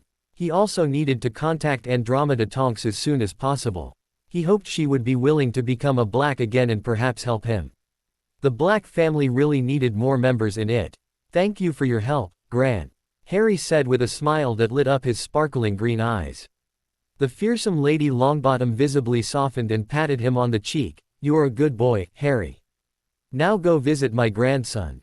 He has looked out for your visit and we can always talk later. Thank you, Gran. And Harry went to look for Neville. It took a while and eventually he asked a passing house ELF with pretty blue eyes if she could take him to Neville. She agreed and popped him away to what he thought was the greenhouse Neville liked to talk about. Neville was crouched in front of a pretty dangerous-looking plant with a lot of sharp purple spikes. Neville seemed to be talking to it and Harry had to smile. His best friend was very kind and Harry really appreciates it. He called Neville so. FTLY is not to startle him into the big spikes of the unknown plant. Neville calmly stood up, said something to the plant and walked over to Harry. Harry could see that Neville had grown into himself a bit more this summer. He looked more confident and seemed to be losing his baby fat. Hi Harry, how was your talk with Gran? Neville asked while walking to Harry. Harry grinned at Neville and said, it went great. Don't know why you find her to be scary. She seems awesome. Neville rolled his eyes and said, of course you would think so. You think doing death-defying stunts on your broom are the safe and normal thing to do. Neville continued with, shall we take a walk on the grounds? The weather is nice and then you can tell me all about your summer. And so they did. Harry talked until his voice was hoarse but he left nothing out. Neville deserved to know everything as he was his best friend and the other option for the prophecy. Neville was quiet while Harry talked but when he finished, he just said with big eyes but still calmly, that explains a lot. Harry had to laugh at that. It was such a Neville answer. Yeah, Things will get worse before they will get better, but I have asked your grandmother for help with some of it and I think it will be alright. I just needed some help from smart and capable adults and Dumbledore just wouldn't be that person. But your gran and I will make a plan, and with the help of some allies and the goblins I think I will survive this war. And that is such a great feeling. The feeling of having a future. Neville nodded, looking very understanding, said, "Thank you, Harry, for taking on this burden. Know that I will do anything in my power to help you. This I swear to you as the heir of House Longbottom and your good friend, so mote it be." There was a bright light and Harry never felt so supported. It was a strange thing. Neville looked a bit shocked but also happy as he explained, "Our magic sensed our intentions and supported it. Think of this as a vow of support. I swore to help you and now it will be so. You call for aid and House Longbottom will answer." Harry was again shocked but also happy. He wanted to do something in Ritu. And so he asked Neville if he wanted to become an animagus with him. Neville seemed excited and agreed. So Harry promised to give him a mandrake leaf with the instructions soon. They would take the pot on together at the end of the month to find out their animal. It will be a good advantage to have in the war. For now he would go back home and train and read some more in his grimoires. He called Du BBY and after saying goodbye to Neville and his gran, he popped back home. This too had been a good day. He had gained a grandmother, some new plans for study areas and a few new ideas for allies. He noticed he had a lot of good days since leaving the Dursley household. It made him smile. It was a week since the meeting with his new grandmother. It still felt weird calling her that but also kinda nice. And he could see how much it meant to her to be called Gran. He could imagine that she had hoped for more grandchildren before the horrible day that her only son and his wife were attacked. Rai went to Longbottom Manor every day since the first meeting. He was learning a lot about how he had to behave as a lord. It seemed old-fashioned at first but Harry liked the clear rules this new, for him, society has. It was also comforting to know that as Lord Black and Lord Slytherin, he was one of, if not the highest-ranking noble in Britain. So long as he followed the rules and behavior Gran was teaching him, no one who was traditional, most purebloods and half-bloods, would ever dare to harm him. If they did, they would be forevermore called blood traitor. This is what happened to the wee Astley family around 300 years ago. It also meant that he was of a higher status than Malfoy. And wasn't that just hilarious? She was also teaching him about politics. It was a bit boring but also, in some subjects, very interesting. Harry knew next to nothing about the politics of the Wixen world but Harry knew what he would like to change in it. Harry wanted more equality and creature rights. He wanted department that would check if house elves were treated right. He wanted to be sure that no other Wix children were abused by their guardians and he wanted a class in Hogwarts that would teach wizarding culture. And that were just a few things on his mind. These things made Harry politically grey according to Gran. Harry was fine with that. With what Gran explained, the light fract ion was way too pro-Muggle and the dark fraction way to anti-Muggle. And that was just one of the points he disagreed with. So the grey section it was. Others in the grey fraction were the Longbottom, Bones, Greengrass, Boot, Morgan, Moon, Pruitt, Abbott, Goldstein, Folly, Shafiq and Smith families. And in the future also the Black and Slytherin families if he had his way. In the light fraction were the Bagman, Hornby, Diggory, Doge, MacDonald, Trigg, Ogden, Brown, Macmillan and Dumbledore families. The dark fraction were the Alderton, Belby, Fawcett, Wright, Warrington, Runcorn, Parkinson, Malfoy, Knott, Avery, Burke, Caro, Lestrange, Rosier and Yaxley families. The grey and dark fractions were the biggest since there were quite a few light fraction families killed of in the First War. A few of the dark and grey families were also killed of to the point of extinction or that there was only one or two people left but were still better of than the light fraction. Gran also had a PLA.N for contacting Amelia Bones and Andromeda Tonks. She would invite them both for tea and then Harry would be there too. He would explain everything and ask them for help. Amelia Bones had agreed to see Ohm for a visit today on her free day and Andromeda would come tomorrow to the Longbottoms.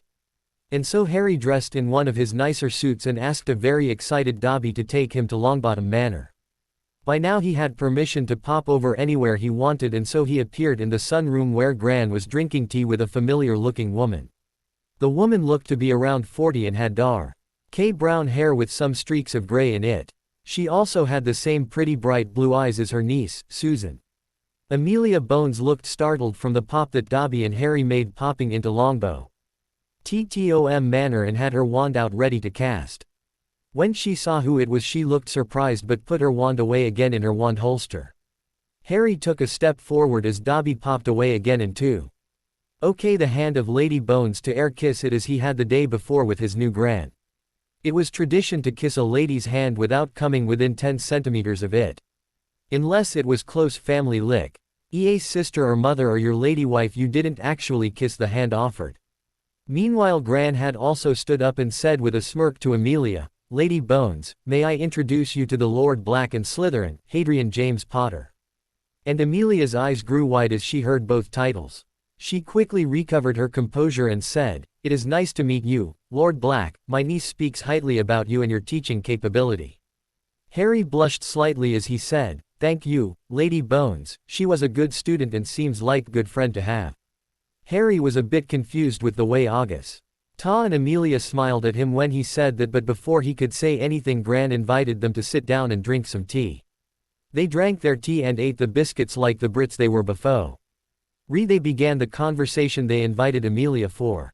Once again Harry told his story to someone he barely knew, and yet he could see how much the other woman cared about what he told them.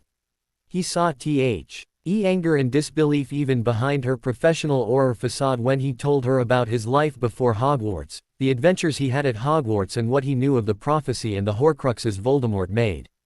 He told her he needed allies to survive this war and asked her for her help.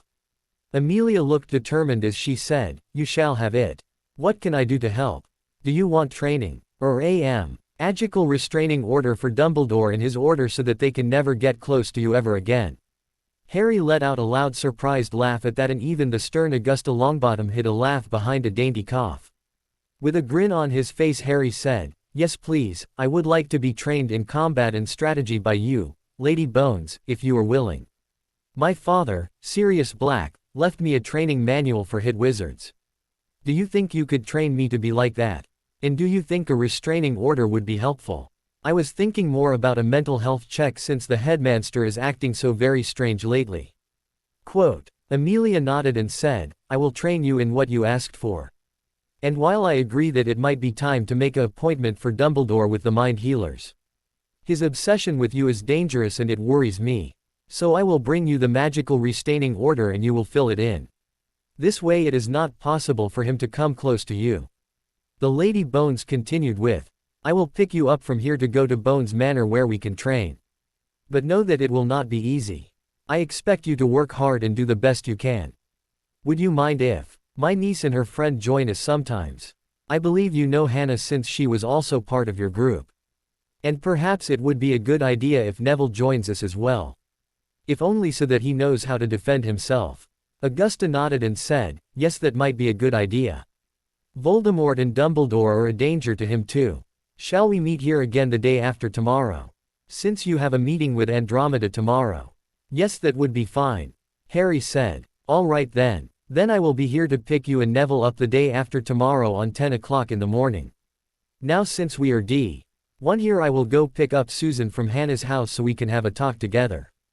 Suddenly Amelia seemed to go wide-eyed and stiff and she said, someone broke through the wards at the manor. She grabbed her wand and cast a Patronus in the form of a silver badger and said to it, Kingsley, get a team to Bones Manor. The manor is under attack. Susan and I are safe at another location. The badger Patronus disappeared and Amelia turned to him and Gran to quickly say, thank you for your hospitality and I will see you the day after tomorrow. I have to go to the ministry now and make sure Susan is safe. She ran to the entry hall where she disappeared through the flow. Harry and his Gran looked at each other, worried. Did that mean that Death Eaters tried to kill off the last of the Bones family? It was her free day, which she tends to spend at home like most people do when it was a free day. They decided that they couldn't help her much with this little amount of information. They would wait for her to contact them. As for now, Gran decided not to waste the day. It was time for dance lessons. A lord needed to know his way on a dance floor, and so his Gran would teach him the D.F.F. errant dances he was already supposed to know.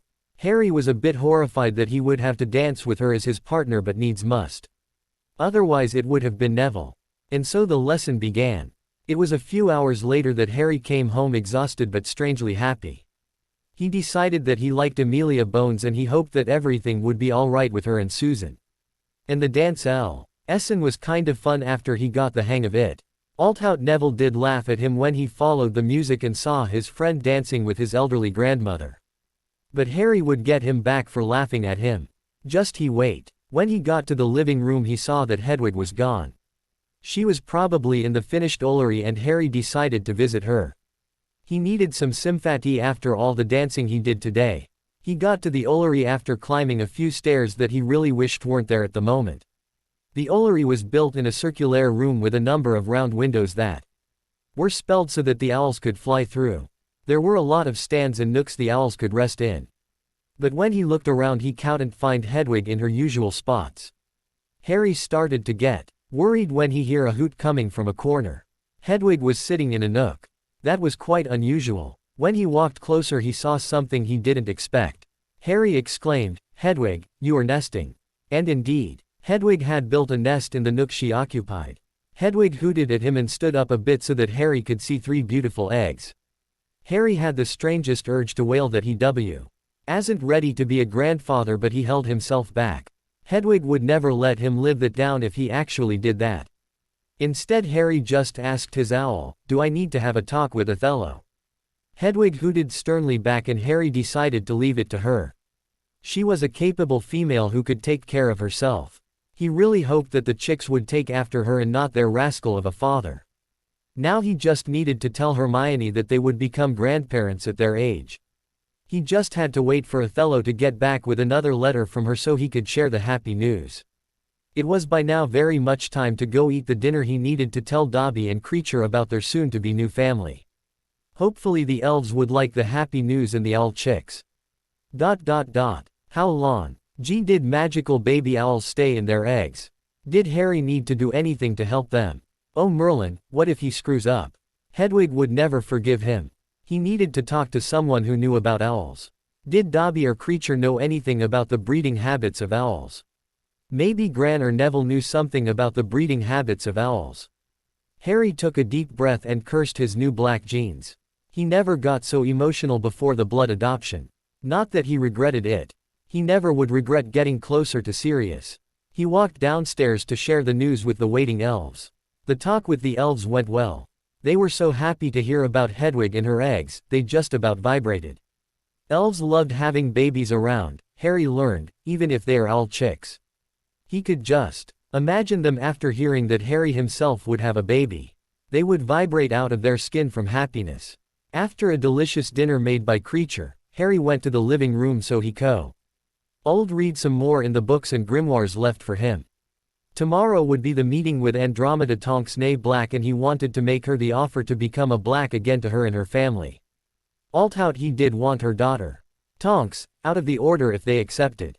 It would be awkward to accept her back in the family only to serve her with a restraining order. Harry grabbed the book about Wixen culture so that he could look up how exactly one brings a blood relative back into the family. He hoped it wasn't too complicated. Harry was still reading when he saw from the corner of his eye that Othello was flying through the window with a letter from Hermione.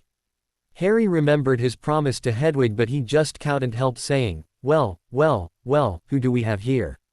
Harry Ed a slightly sing-song tone of voice which he was gratified to see made the owl who made Hedwig pregnant startle. Othello hooted in question while staring at Harry with wide golden orange eyes. No, I will not tell you what is wrong. Hedwig will tell you herself. And you better be kind to her when she does. And Harry quickly took the letter from Othello before the owl could fly to the Ollery with the letter he still carried. Harry opened the letter and read, "Dear Harry, first of all sorry for the late reply. I was in France for a week with my parents as I told you a while ago. It is beautiful there and the bookshops and the other sites were very interesting. I bought some books for you too. What do you mean Othello is flirting with Hedwig? I'm very glad we will meet soon. I have the feeling you have a lot to tell me. So I will see you on the 24th of August on 3 o'clock in the afternoon in front of Gringotts. I got a small letter from Ron in the start of summer break asking if I knew Where you were and if I had seen the cuddly cannons play a few days before. Honestly Harry, I don't know why that boy keeps trying. We got nothing in common except for you. I sent a short reply back and after that he kept silent. Is it bad of me to hope that it will stay that way? Love, Hermione. Harry immediately grabbed a quill and some parchment so he could tell Hermione about Hedwig nesting and the 3 eggs. He also knew why Ron kept trying to contact her. He had a crush on Hermione since he noticed that she was a girl back at the Yule Ball. Harry felt a bit sorry for Ron since he really didn't see that crush going anywhere anytime soon. If ever. Dear Hermione, your family owl got Hedwig pregnant. She is nesting and has laid 3 eggs. Hedwig seems to be doing fine and now that Othello is back here they can talk about their expectations. Do owls have those, you think? Thank you for the books you bought for me. I'm sure they will be great. I ordered the school books again so that I can make the homework assignments for this summer and I am almost done with it. I understand your feelings about Ron and I think you are in the right. He was often not kind to you and I'm sorry that I never said anything about it to him. If you want I can tell him to back off. I got in contact with a few allies. They will help. Tell you more when we can meet in person. Sincerely, Harry. He would wait for Othello to come back and ask if he wanted to go back to Hermione or wait for a day so he could spend some time with Hedwig. He hoped Othello would be a good father to the chicks, otherwise they would have a problem. Harry went to the hallway so he could have a talk with Alfred about Andromeda. If he was Sirius' favorite uncle growing up he definitely knew Andromeda too. Harry walked up to Alfred's portrait and found him reading in one of the books he was painted in. Good evening, Alfred. Harry said. The man in the painting calmly looked up from his book and said, Good evening, my lord. Harry decided to just ask his question since it was getting late and he knew how people, Hermione, could react when they got disturbed in their reading. I will be quick so that you can continue reading your book but I had just a question, if you don't mind. Tomorrow is the meeting with Andromeda and I wondered if you could give me any advice about her. The portrait made of the late Alfred Black looked happy that someone respectfully asked for his advice and he quickly answered with, Andromeda is the middle daughter out of that family and the only one with some kindness in her for others outside the family. She always was a proud but kind girl but when she fell in love with a Muggleborn, well, it was not taken kindly by her family.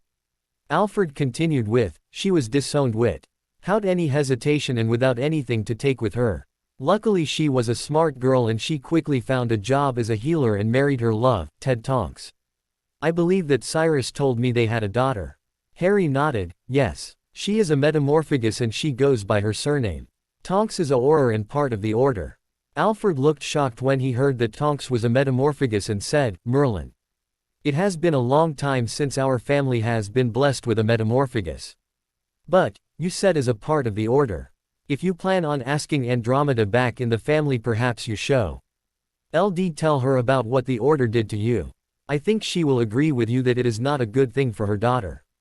Harry was hopeful that Andromeda would help him after hearing more about her and perhaps the rest of her family too. She sounded like a good person to have in the Black family again. That reminded him that he needed to disown Bellatrix from the Black family. He didn't want her anywhere near him.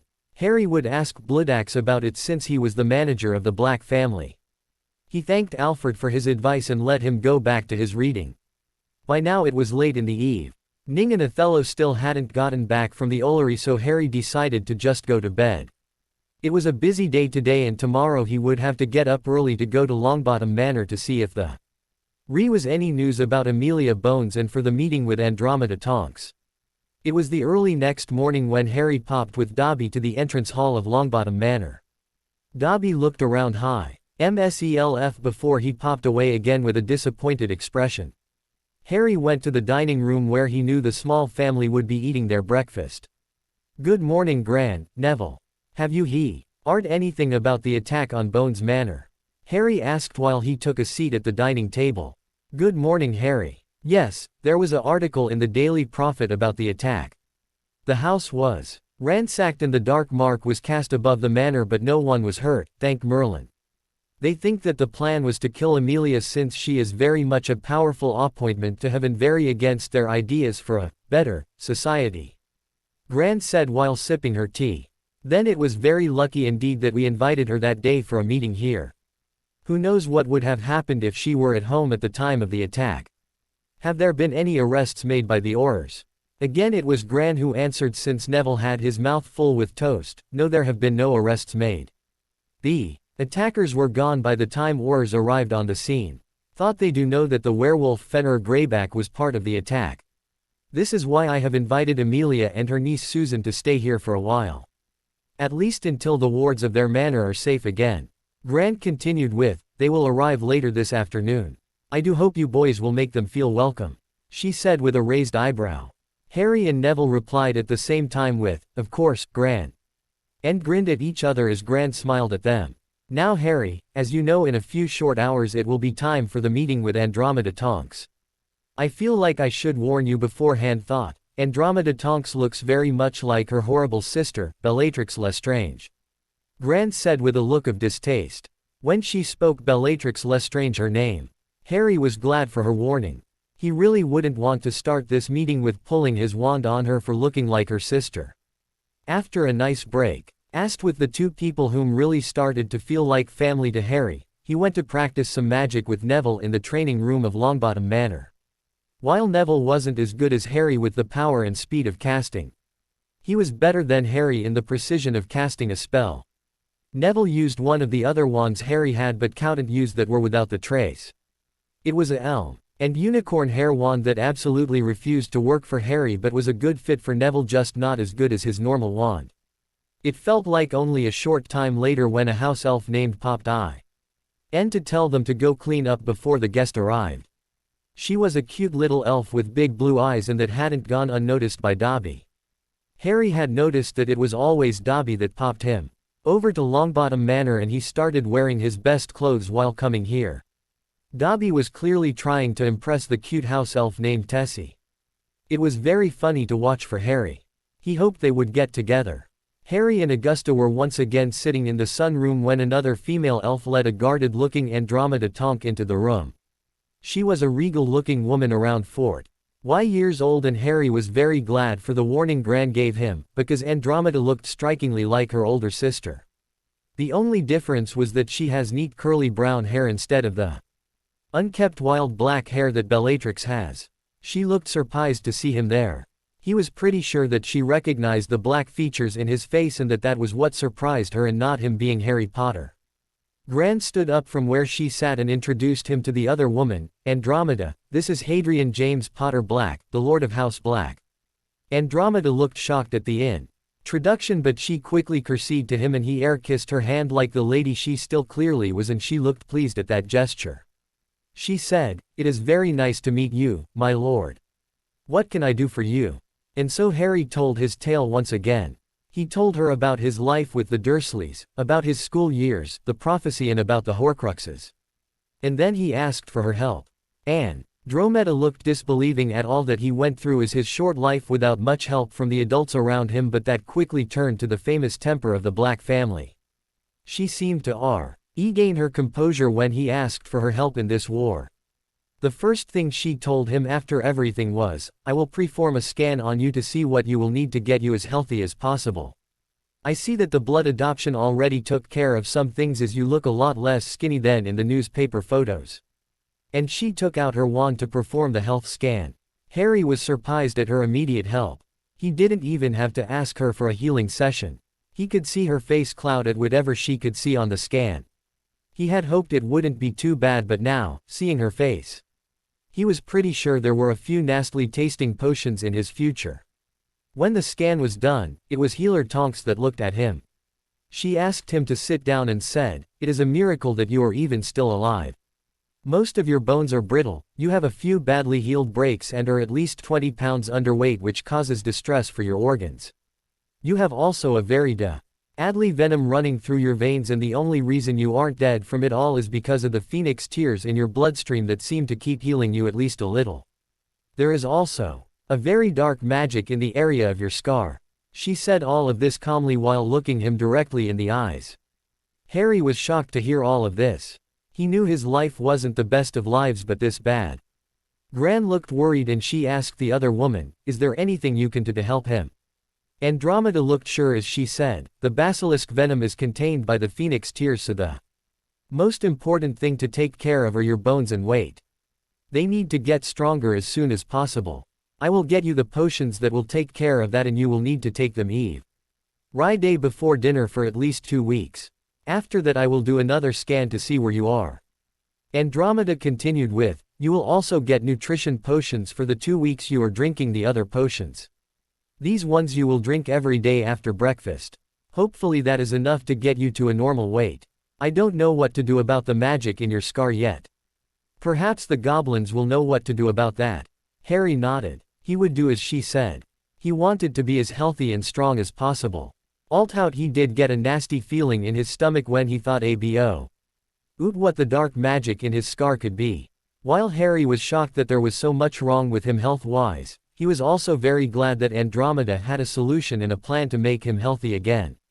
He was really glad that it could be quickly fixed with magic, since in the Muggle world it could be years, if ever, before his health problems could be fixed. He also hoped that the goblins would be able to get rid of the dark magic in his scar. Harry really hoped that getting rid of it would also make the connection with Voldemort stop. He didn't want to dream about what Voldemort was doing ever again.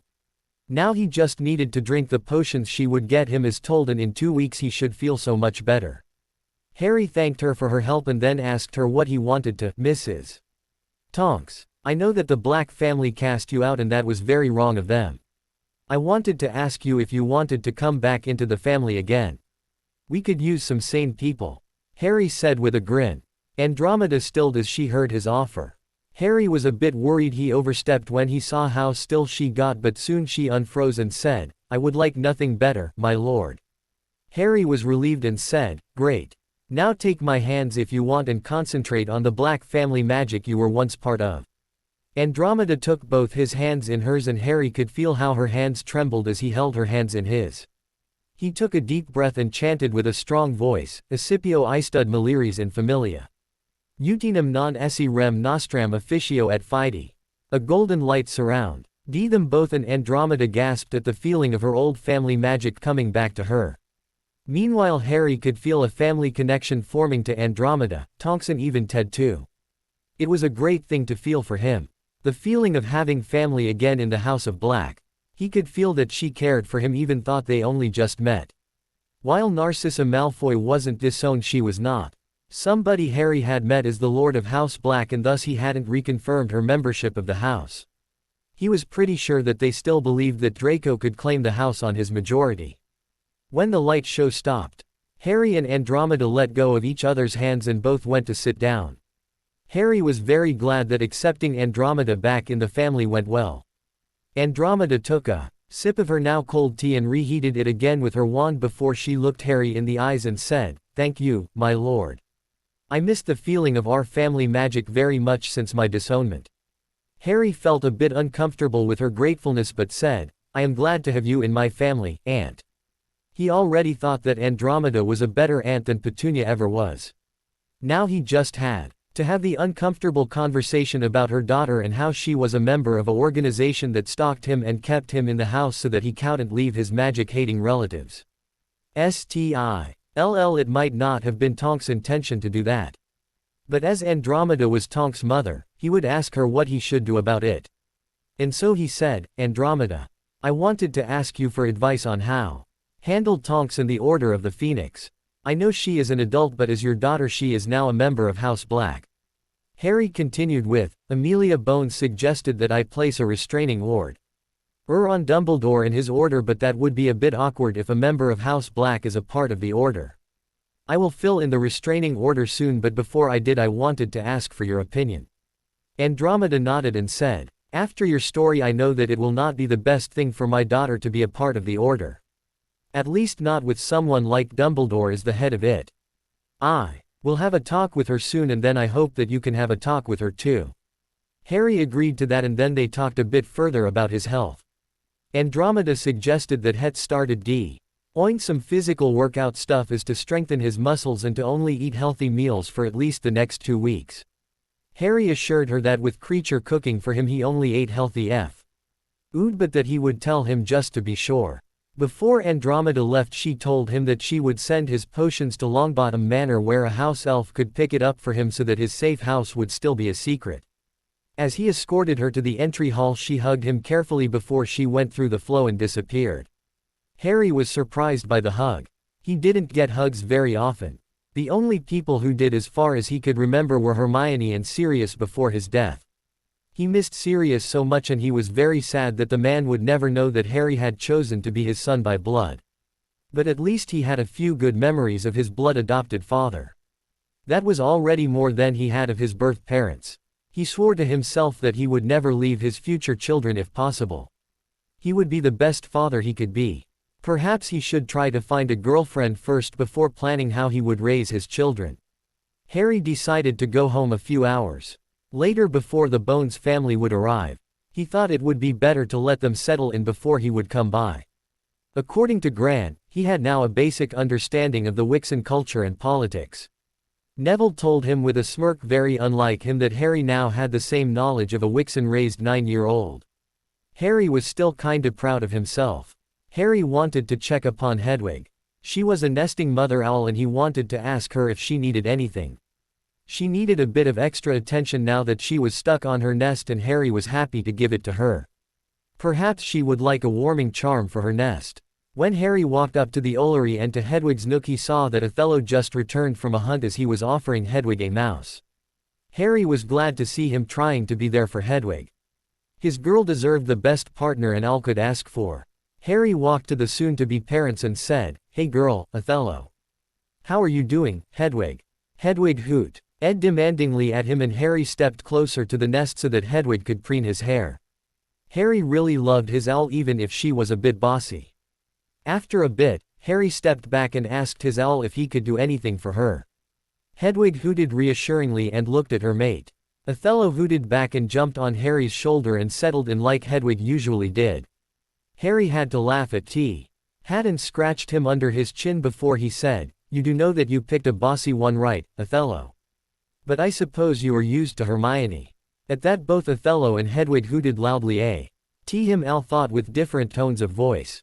Harry smiled and asked Othello if he wanted to come back downstairs with him so he could take the letter he had written for Hermione this morning. Othello agreed and they went downstairs to the living room together. Harry wasn't willing to admit it out loud yet, but he was really starting to like the owl Hedwig chose to be the father of her chicks. Now that the letter was underway to Hermione, he had to wait for her reply. He couldn't wait for her reaction on Hedwig's eggs. After lunch he went back to reading his books and training in the training room. He was getting really good with some of the more violent spells, but he hoped that he never had to use them, however unlikely that was. It was just after dinner time when Dobby popped away with He noticed that Bloodaxe was calling for Dobby. Soon he popped back into the living room with a letter in his hands. The letter was given to Harry, which he prepared to read out loud to the attentive elves seated on the couch with their short legs dangling from the couch. Lord Black. After it had come to our attention that Tom Marvolo Riddle aka Lord Voldemort had done a crime against Lady Magic by creating Horcruxes. We of Gringotts promised you, Lord Black, to find them and destroy them. We have recently discovered one of the abominations in one of our own vaults. In the vault belonging to Bellatrix Lestrange even. It is now destroyed. We also believe that the false lord has made 5 other Horcruxes. One of which is already destroyed according to our specialist. Since you could tell us more of the locket, it could be that you have more information you aren't aware of. This is why we are arranging a meeting for the day after tomorrow. We expect you here in the meeting room we used before at 11 o'clock. Sincerely, Bloodaxe, account manager of House Black. Harry couldn't believe that someone could be so stupid as to split their soul in so many pieces. Perhaps this was why Voldemort acted so insane. The diary was almost sane if you discounted the anger issues, extreme fear of death, his manipulative tendencies and the hatred of Muggles. He was so glad that the goblins were finding the Horcruxes and destroying them. He really wouldn't want to search for them himself. Where would he even begin? Dobby was very happy to hear that one of the Horcruxes was destroyed, but Creature looked heartbroken that Bellatrix would help someone with hiding something like a Horcrux. Elves found soul magic to be as abhorred as the goblins did. Harry really needed to ask the goblins for how he Old Desaune Bellatrix from the Black family. Now that it was almost dinner time, Harry asked Dobby if he could go to Longbottom Manor and pick up the potions Andromeda should have sent that way.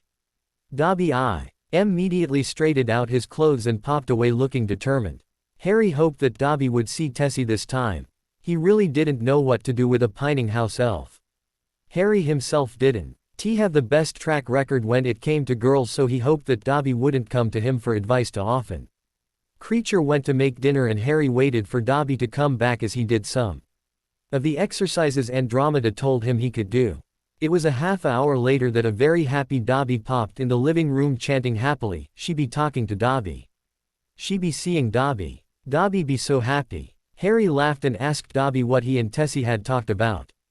Dobby stopped dancing around the room to look at Harry and he blushed while looking at the floor. Dobby mumbled something Harry asked if he could repeat himself as he didn't hear what Dobby said. And so Dobby said in a quiet mumble, "Pretty Tessie be saying hello to Dobby." Harry tried very hard to keep a straight face at hearing that, but he still said to Dobby, "That is great, Dobby. Perhaps next time you can ask her how her day was. Perhaps talk a bit more with each other so you can get to know one another." Dobby nodded and said, "Dobby be doing that next time. Master Harry, here be your potions. Scary Granny asked that we elves be taking very good care of you, so Dobby will be watching you take them." Then Eacher called from the kitchen that dinner was ready. Once seated, Harry opened the package and pulled out the potion that said it was for his bones. It looked very gross and he really didn't want to know what it was made of. So he took out the cork and drank the foul-smelling potion as quick as possible so he could start with his delicious-smelling dinner that Creature had worked hard for. And yes, the potion was truly horrible. But dinner was great. After checking on Hedwig and her eggs, Harry went back to Longbottom Manor early that morning. Amelia had agreed to teach them in the morning and he was really curious about how her lessons would be. She seemed like she would be a good teacher. At least she couldn't be worse than the Dada professors they had. He hoped so at least. Thought she is the head of the DMLE, so that had to count for something. He was also looking forward to see Susan and maybe Hannah again. He had liked Susan when teaching her in the DA and he was looking forward to get to know her better. And Hannah too. Of course. It was once again Dobby who wanted to bring him to Longbottom Manor, and this time Dobby wanted to stay in Longbottom Manor as long as Harry was there. Harry of course gave his permission and wished him luck with the wooing of Tessie. Harry calmly walked to the sunroom where he expected everyone to be and walked into the room to see Neville, Grant, Amelia and Susan Bones drinking their morning cup of tea. Hannah Abbott wasn't there, but Harry hadn't expected her to be here on the first day the Bones family were at Longbottom Manor. Susan had the pretty sky blue eyes typical of the Bones family, just like her aunt, and she had dark auburn hair with a slight curl to it. She was quite tall with a pale skin like her aunt. Just like Neville and Harry himself. She too had grown a lot this summer, Harry noticed. Harry went to greet them in the traditional way he had only just learned this summer, and he could see how surprised she was as he bowed over her hand to air kiss it. In return, Susan curtsied to him like the lady she was. Harry had never greeted anyone this way before this summer, but it seemed like she liked the way he greeted her now. Gran had told him this was the respectful way to greet a lady in the Wixen world. As Harry stood up straight again, he saw Susan smiling at him with a twinkle in her eyes, and he could see Gran staring at them from the corner of his eye with a thoughtful look on her face. Harry turned to Amelia and asked how she was doing after the attack on Bones Manor and if there have been any arrests made since then. Amelia looked irritated when she answered with, "No, unfortunately we were unable to arrest Greyback and the Death Eaters that attacked the manor. We were very fortunate that we were not at home at the time of the attack. It is most likely that I would not have made it against such bad odds." Amelia looked him straight in the eyes as she continued with, "Thank you, Hadrian, if not for you, Susan would have been alone in this world without any family left to support her." Harry was once again uncomfortable with the gratefulness others showed him, and he said, "I am very glad that the both of you are all right, but it was nothing I did. Oh, and please call me Harry, the both of you. I am still not used to my actual legal name," he said while slightly blushing. Amelia nodded and said, "Very well then. Now that tea time is over, shall we move to the training room? I still have some things to teach you children." Harry, Neville and Susan stood up and followed Amelia to the training room of Longbottom Manor. It was an hour later that the Lady Bones stood over the bodies of the three exhausted teenagers. She was smirking at them while twirling her wand in her hand. You didn't think I got where I am in the ministry by just being the Lady of House Bones now, did you? She looked fierce when saying that, and Harry got the feeling that other people often thought that she only got to her high position in the ministry by being a pure-blooded female in the Wixen world. That was obliviously not true at all. Amelia Bones was a badass, and Harry was very glad that she was willing to teach them how to survive this war. She then started to tell them what to improve on. Neville should work on his stamina, Susan on her spell knowledge, and Harry should work on his control, which was a bit spot. Why, after he drank the blood adoption potion. Then she separated them to work on each of their weak points while she switched between them to offer help and advice. Susan looked at Harry and Neville and said, "Don't you think this feels familiar? It is just like the DA, only now you are the student and not the teacher, Harry." Harry had to agree with her. Amelia's way of teaching was very similar to the way Harry himself used to teach the DA. Only Amelia was actually an experienced adult who obliviously knew what she was doing. She gave them great tips and helped them stand the correct way when sting a certain spell and with the wand movements so they could cast the spells with maximum effect. After an hour of practicing, Amelia called them together and told them they would spar in a three-way spar. It would be Susan versus Neville versus Harry. She told them that the winner would spar against her if he or she still had the energy for it. The three looked at each other and got in position as Amelia counted from 3, 2, 1 and begin. Harry ducked so he could avoid the spells the other two shot at him. They cast a few spells at each other before Harry decided to cast his spell he had wanted to try out for a while, since he was a bit offended that they would try to take him out first. And so he cast the spell to turn someone in a duck in Neville's direction. He had wanted to try that spell for a while, and now he finally had the opportunity to cast it on a living person and not on a dummy. Neville still owned him for laughing at him for dancing with Gran, so this was the perfect opportunity. Harry was quite good in holding a grudge against someone, and this was the perfect moment for some friendly payback. Soon there were two teenagers, one Lady Bones and one brown duck, quaking indignantly at them. Harry and Susan looked at each other and burst out in laughing. They laughed so hard they forgot they were supposed to be sparring with each other, which Amelia decided would be a good teaching moment for the three teenagers. Then there was a flash of red light and soon all three of the teenagers were petrified. Well, two teenagers and one duck, whom was soon turned back into a teenager. When they woke up again, they were next to each other and their teacher was in front of them. She said, "What can you tell me about what went wrong in this spar?" They thought about it and Harry answered, "I got distracted after I duckified Neville, and that meant you could easily stun us." Harry was a bit embarrassed that he got so distracted. This wasn't for fun or school, but so that he survive in this war, and he should treat it that way. Amelia looked approving that he could admit his mistake and said, "That is right, Harry.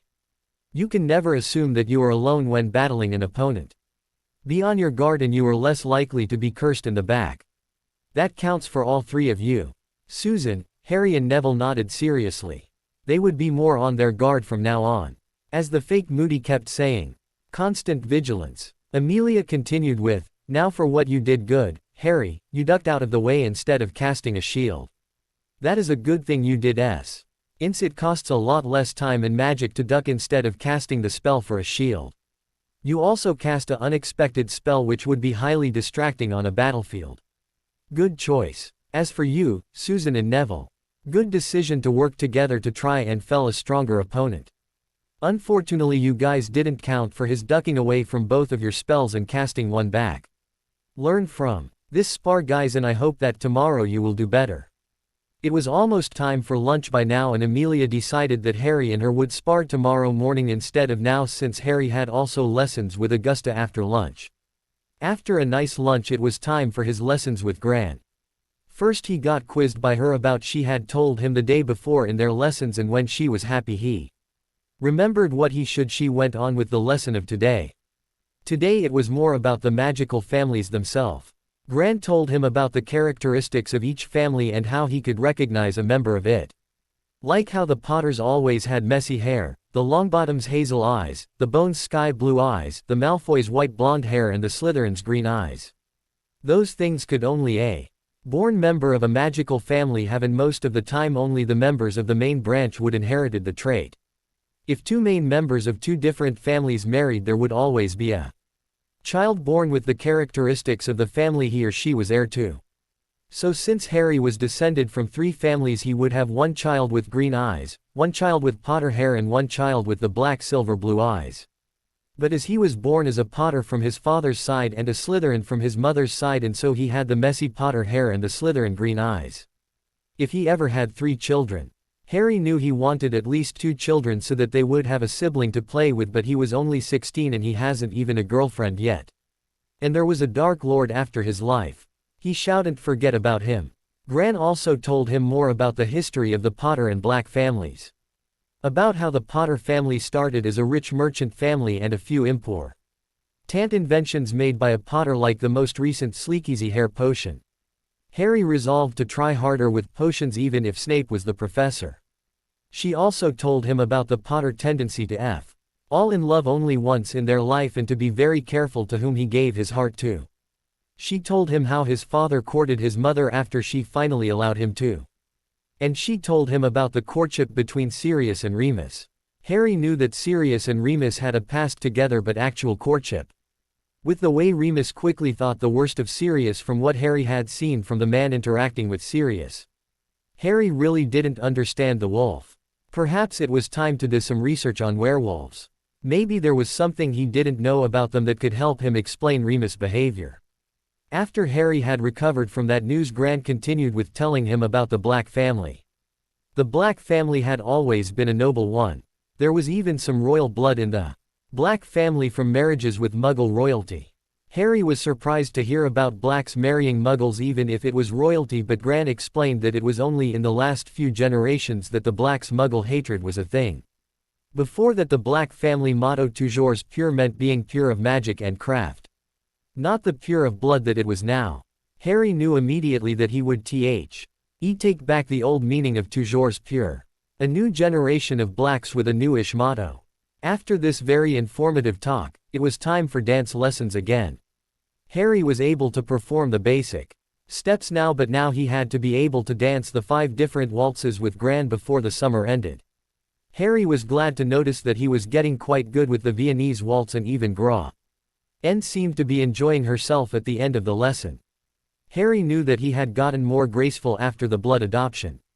The old him would never have gotten it so quickly. After the lesson, Harry went to call for Dobby so that they could go home again. It was almost dinner time again and Kreacher would be waiting for them so that they could eat dinner together. Harry called, "Dobby," and a blushing Dobby appeared.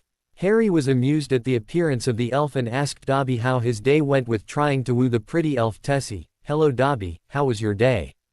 Dobby answered with, "Master be kind to ask after Dobby's day." Dobby had a good day. Dobby be helping Tessie with her chores and Tessie even lets him hold her hand once. Dobby be so happy. The house elf looked dreamy as he trailed off. Harry was very amused now, but still had to ask Dobby to take them home, otherwise they would be late for the dinner Kreacher prepared for them. And Harry did not want an angry Kreacher calm inked a Longbottom manner to scold them for being late. So Dobby took his hand and they popped away to their home and the cranky elf waiting for them. It was the morning of the meeting with Bloodaxe and Othello came back with a letter from Hermione. Harry quickly took the last bite of his breakfast before he took the letter from the owl sitting in front of him. To Othello he said, "Why don't you go visit Hedwig? She is still in the Ollery with the eggs and could use some company." Othello hooted at him and flew away to the Ollery. Harry watched him go for a moment before he turned back to the letter. He opened it and started reading. "Dear Harry, Hedwig has laid eggs. Harry, I am so sorry. Are you able to take care of the chicks?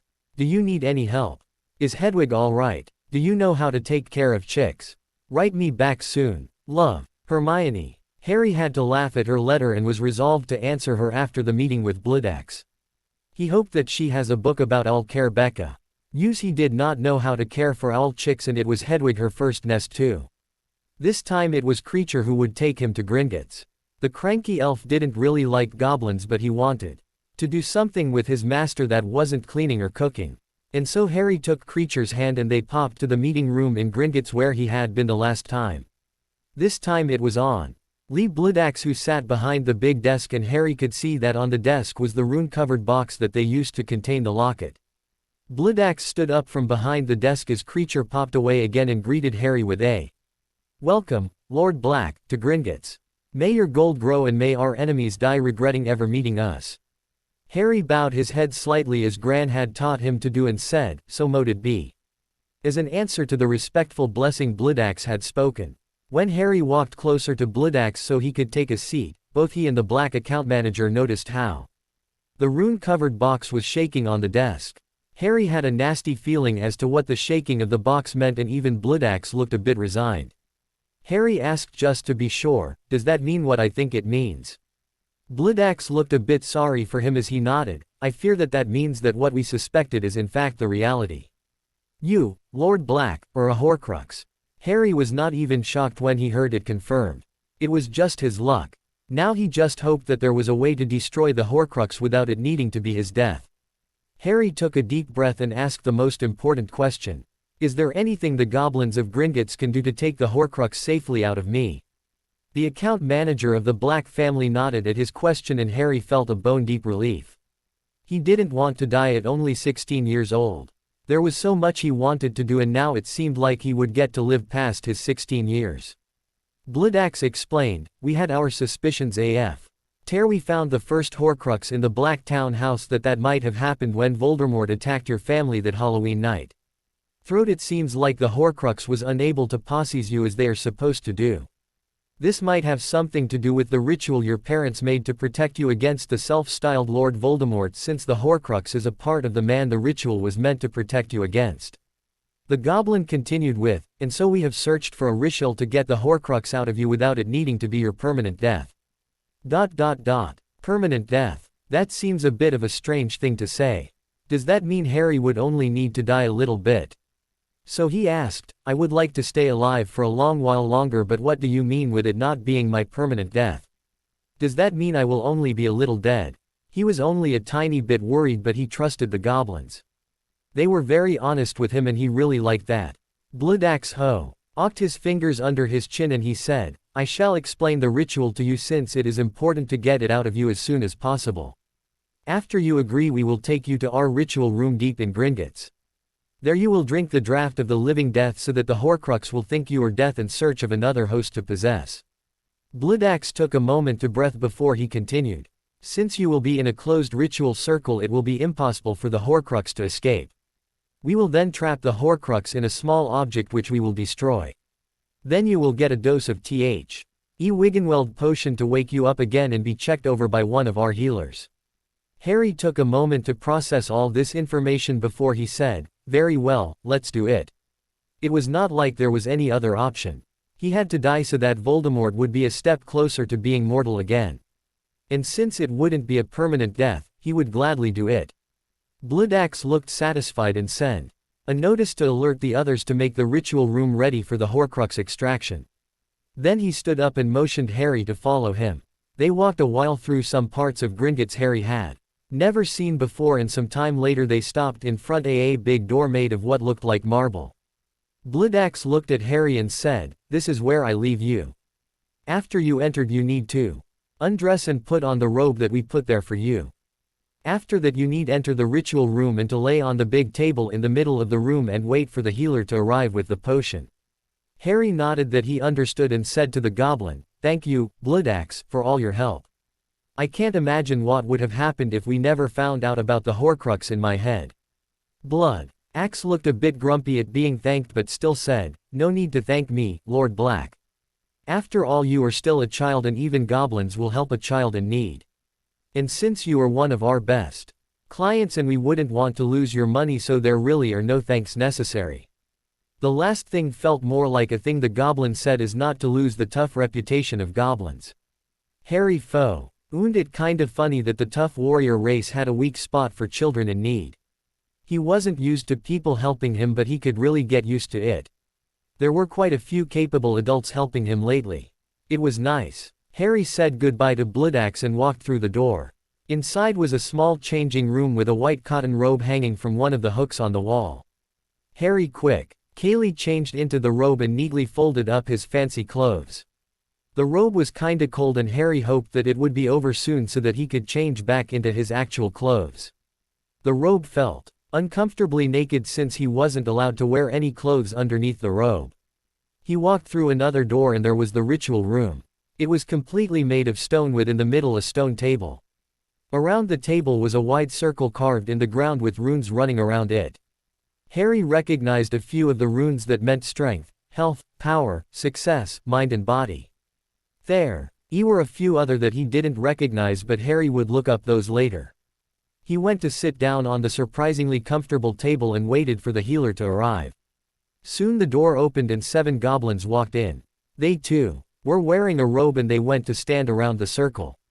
After that there was another goblin that came through the door. Harry looked at the goblin and was surprised to see that this goblin was female. At least it seemed that way since she was wearing a dress and apron instead of a ritual robe like the others in the ritual room. The goblin in the dress walked briskly up to him and introduced herself as Healer Diamondax. Then she told him to lay down and then she would spell the potion in his stomach so he wouldn't have to taste it. Once again Harry was surprised by the thoughtfulness of goblins. He really needed to find a way to thank them all after this was over. Perhaps he could find a way to banish Bin's ghost for them so that they could get an unbased history teacher in Hogwarts. They were really a lot kinder than Bin's would have his students believe. Harry laid down and saw Healer Diamondax pull out a potion vial from out of her pocket. And she made a few movements with her hands and the potion vial slowly emptied. Harry could feel himself slowly falling asleep and just before he actually went under he felt a clawed hand patting his hair while saying, "Good luck, Mr. Potter, and we will see you soon." She then stepped out of the circle and room to wait for the ritual to finish. Each of the goblins pricked their finger with their tool knives and put the bleeding finger on a rune. The circle closed and the goblins started chanting in their own language while they waited for the Horcrux to come out of the boy sleeping like death on the stone table. They knew as soon as the Horcrux noticed that the heartbeat of the boy stopped, that the Horcrux would leave his current host and try to latch onto a new one. Soon after the boy completely stilled, they saw that the scar started bleeding slightly.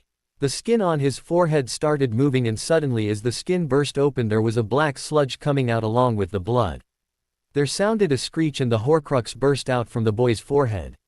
The Horcrux took the form of a skull and seemed to look around for another host. The lead goblin of this ritual took out a clear crystal and threw it in the circle. The crystal glowed for a moment and the Horcrux was getting slowly sucked in by it. It only took a moment, but then the Horcrux was completely absorbed in by crystal and the clear crystal had turned to inky black. The goblins then dismantled the circle and took the crystal to put in another rune-covered box to be destroyed later. After all, they could hardly use fiendfire while the boy was here sleeping like the living death. Harry woke up alone in the ritual room. It was completely silent around him and Harry could feel that something was very different with him. He felt so light, as if he had unknowingly carried a few extra pounds on his back that were now gone. He also felt his magic a lot better than ever before. The door on the side of the room opened and the healer stepped through. She looked glad to see him awake again. When she walked up to the table, the first thing Harry asked her was, "Is the Horcrux gone?" And immediately after that, "Oh sorry. It is nice to meet you, Madame Diamondax. My name is Hadrian Potter Black and I am very grateful for your care."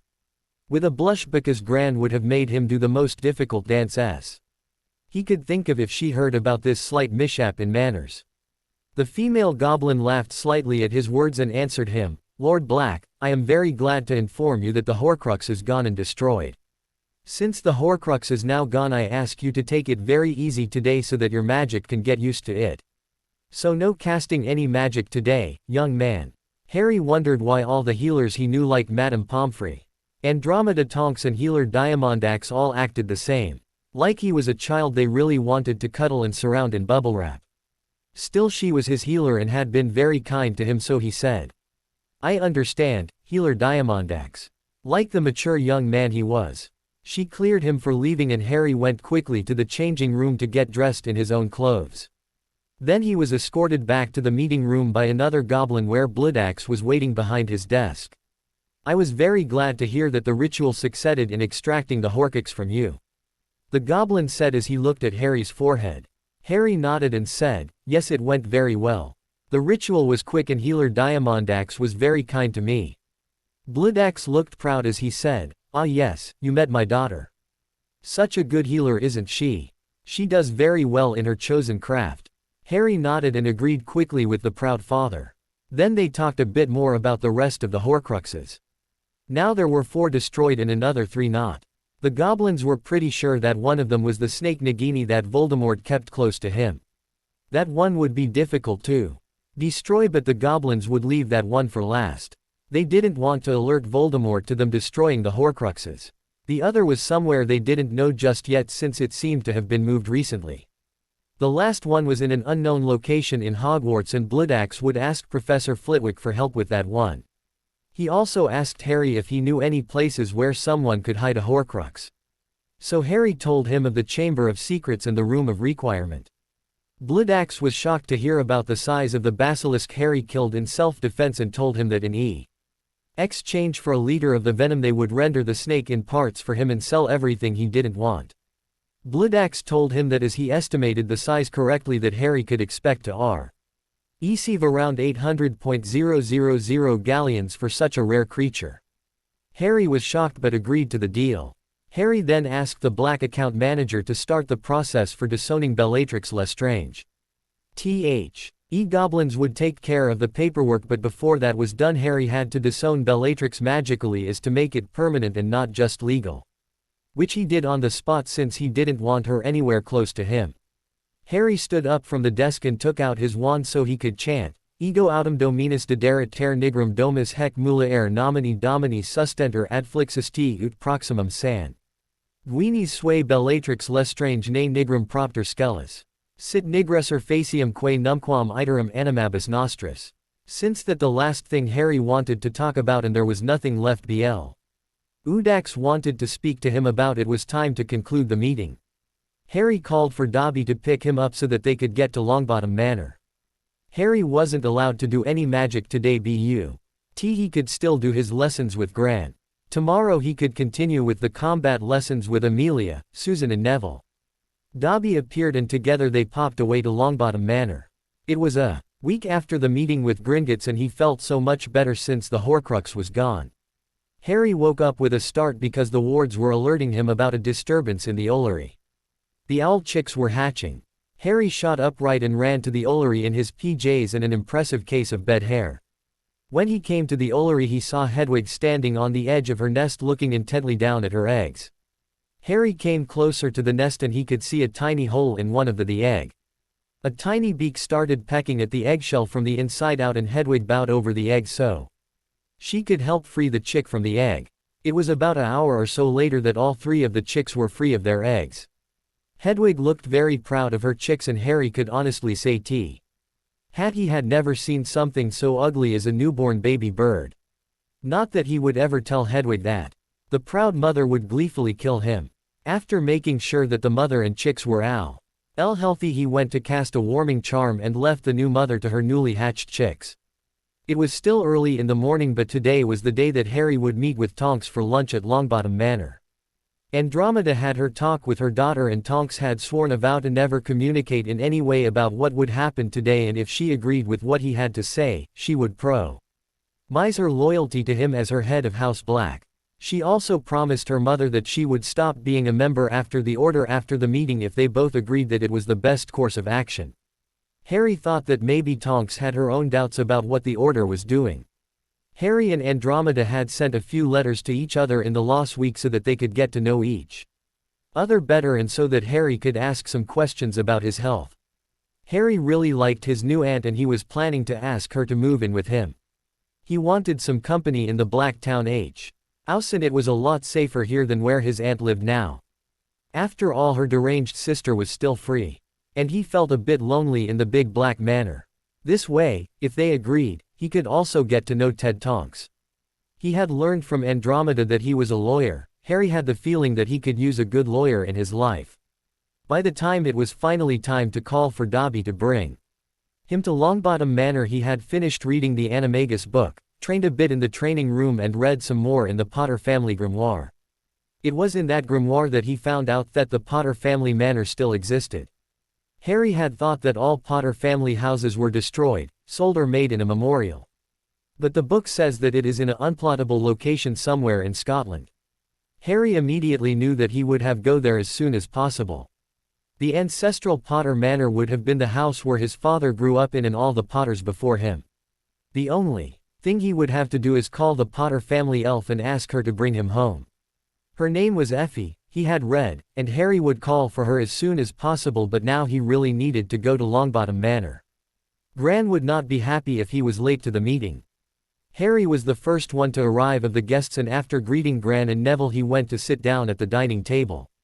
It was only a few minutes later that Andromeda and Tonks were escorted in by a house elf.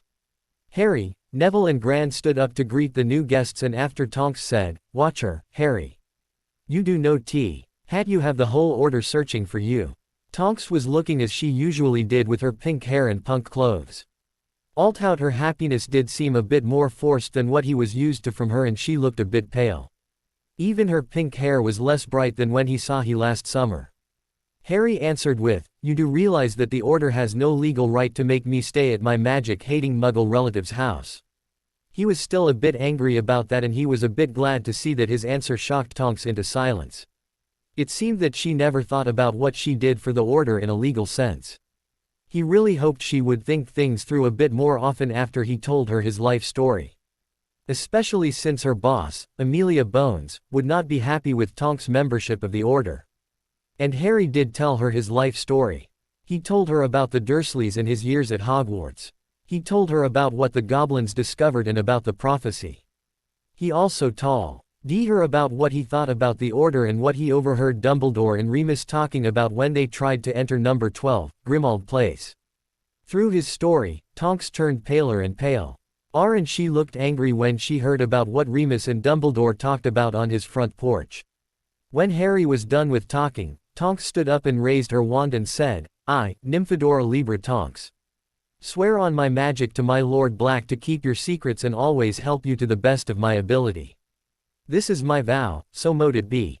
There flashed a light to signal the acceptance of the vow, and Harry nodded gratefully at Tonks. Gran cleared her throat and their lunch appeared on the table. It looked delicious. There was fresh bread, fruit and some smoked fish which looked great. Only, Tonks seemed to have a problem when the fish appeared in front of her on the table.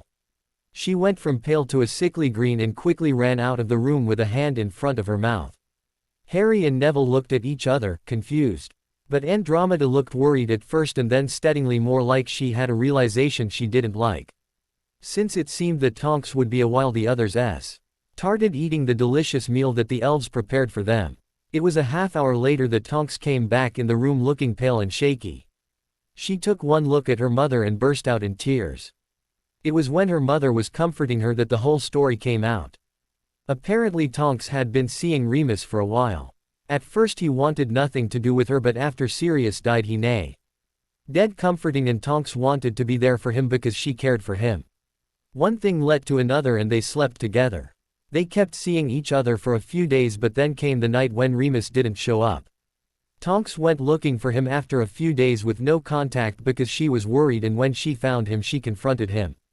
Apparently when Tonks expected a relationship after the first night since Remus had finally admitted that he liked her in a romantic way, Remus had other ideas.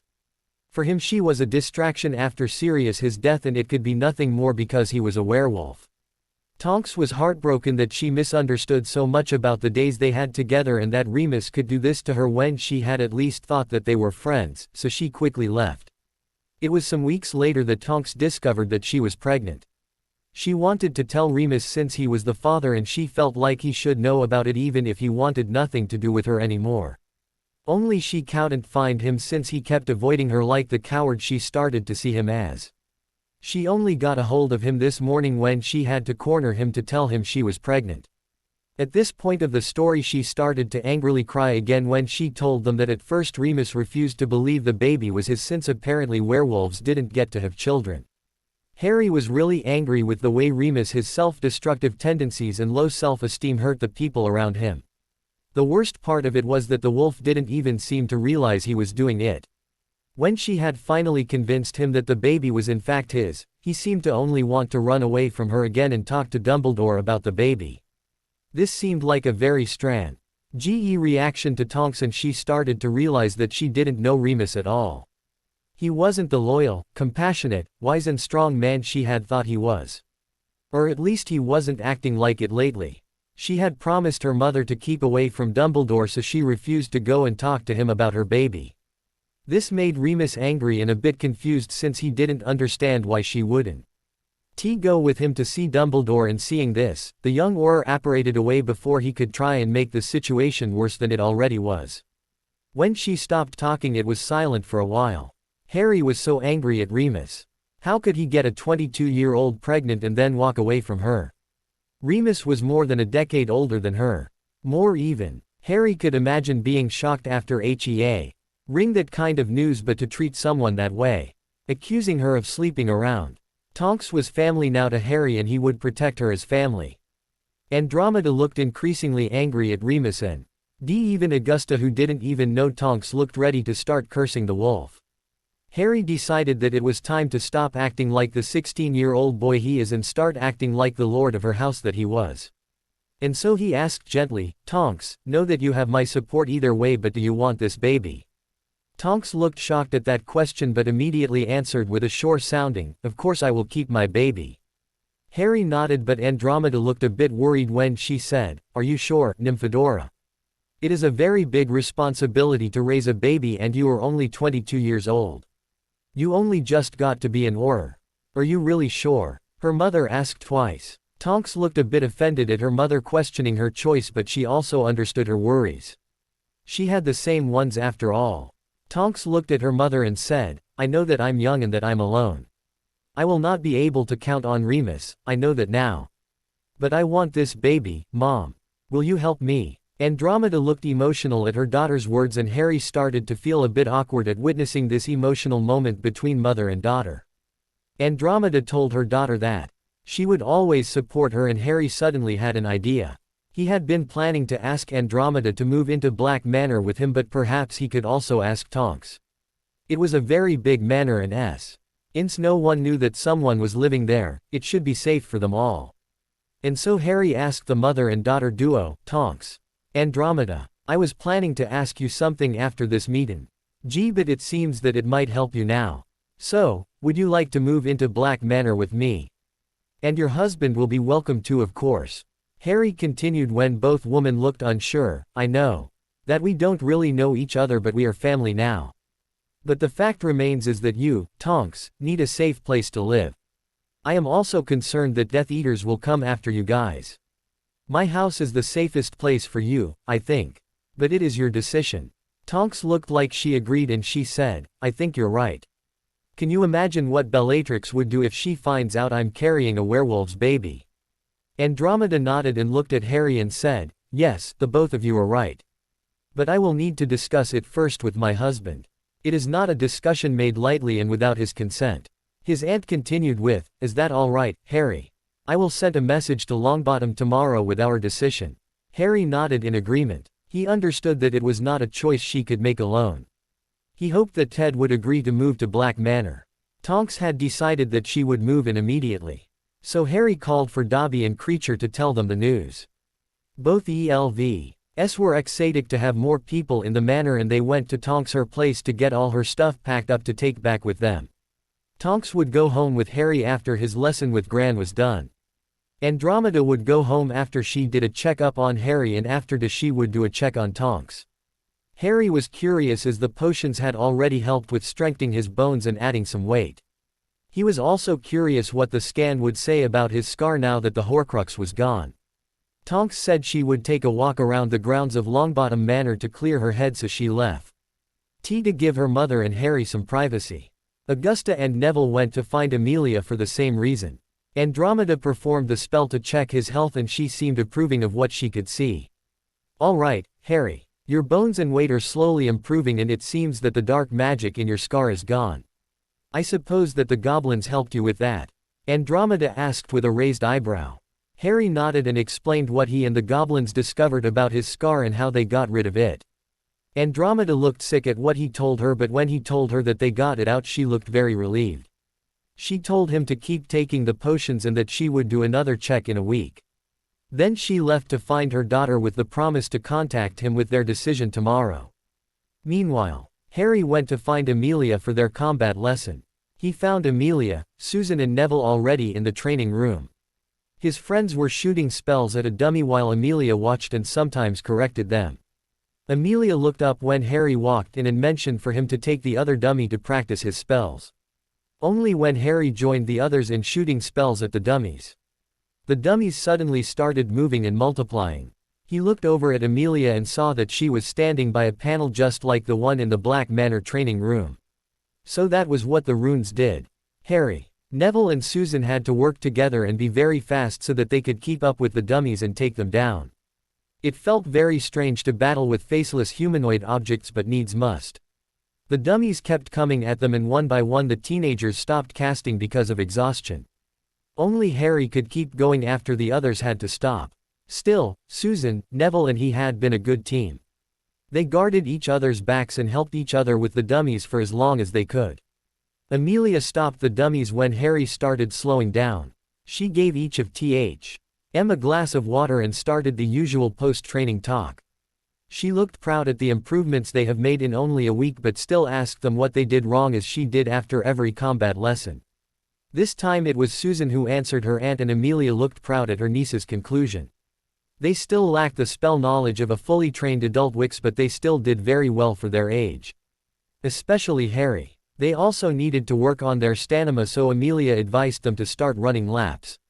They groaned at that but still agreed. It was for their own good after all. They each cast a refreshing spell on themselves and went to leave the training room together. In the last week they had gone into the habit to take a walk together after training. It was nice to talk to each other in that time since that when they were training there wasn't much time for talking. It was on these talks that Susan really became friends with Harry and Neville. They discovered that all three of them were basically orphans. All three of them had lonely childhoods, even thought the other two did have a trusted adult in their lives who cared for them. And so it was that on this walk Susan confided in them that her best friend Hannah would not come back to Hogwarts. Hannah, her mother, was killed in a recent attack and her father wanted to keep her close. Susan told them that this was a LSOY Hannah hadn't come to train with them yet. Her father was overprotective in his grief and didn't want Hannah to leave their house. Susan was heartbroken for her friend and also very sad that he wouldn't come back to Hogwarts with her. Susan was a kind girl but she didn't have a lot of female friends in Hogwarts. So if Hannah stayed home this year that would mean that Susan would be without female friends this year. Both Harry and Neville quickly reassured her that she would have two friends in them. They really liked her and did she not want to train with them anymore when they were in Hogwarts. Susan had to laugh at that and she visibly cheered up. She hooked her arms with Harry's and Neville's and they walked further in a better mood. Harry was startled to find her arm in his but he had to smile at her good mood. Her happiness made him smile too. He was happy to see Neville smile too. It was a beautiful day on these wonderful grounds and the sunny weather with his friends. And while Neville saw how his friend looked at the girl in between them and smiled too. After the walk with his friends Harry went to find Tonks so that he could take her to her new home. He hoped she'd old like it there with him and the house elves. When he found Tonks, she was sitting on a bench looking out on the pond on the grounds. It was a beautiful spot and Tonks looked peaceful sitting there, in between two big flower-filled pots and looking out on a lily-filled pond. Harry walked up to her and asked her if she wanted to leave now. Tonks turned to look at him and told him that he had to go. OD timing and that her mother just left after checking if everything was alright with her and the baby and that she was ready to go now if he would. Harry wanted to ask her what Andromeda had told Tonks in her checkup but wasn't sure if he could ask her. But he still wanted to ask her and they were family now so he said, "Is everything alright with you and the baby, Tonks?" He really hoped it was alright to ask her that. He didn't want to overstep and upset her as he really didn't know what to do with crying woman, just ask Cho. Merlin, that were some awkward moments in that short relationship he had with her. To his relief Tonks lit up at his question and started to talk excitingly, "Everything is fine with me and the baby. I'm 6 weeks pregnant and my mom told me that the morning sickness should stop after the first trimester. So only 6 weeks to go with puking my guts out every time I smell something that doesn't agree with me. And soon she will be able to tell me if I will have a boy or a girl. I can't wait. Tonks' hair had turned a bit green, but with the last part it turned back to her usual bubbly pink. Harry tried his best to look sympathetic at her puking out her guts bit. He was very glad to be a male at that moment. Tonks stood up and Harry had to quickly grab her so that she didn't fall over. Tonks grumbled that the baby upset her balance, but Harry was pretty sure that she had balance problems before the whole pregnancy thing. Harry and Tonks walked calmly back to the manor so that they could say goodbye to Gran and the rest, and then called for Dobby. Dobby Poe. Pped in looking a bit sad, and Harry asked worriedly, Dobby, what is the matter? Are you alright? Dobby answered with dropping ears, Dobby be really liking Tessie. Tessie be very pretty and smart and good at cooking, but Tessie be courted by another elf too. Tessie be liking other elf more than Dobby, and Dobby not be sure what to do now.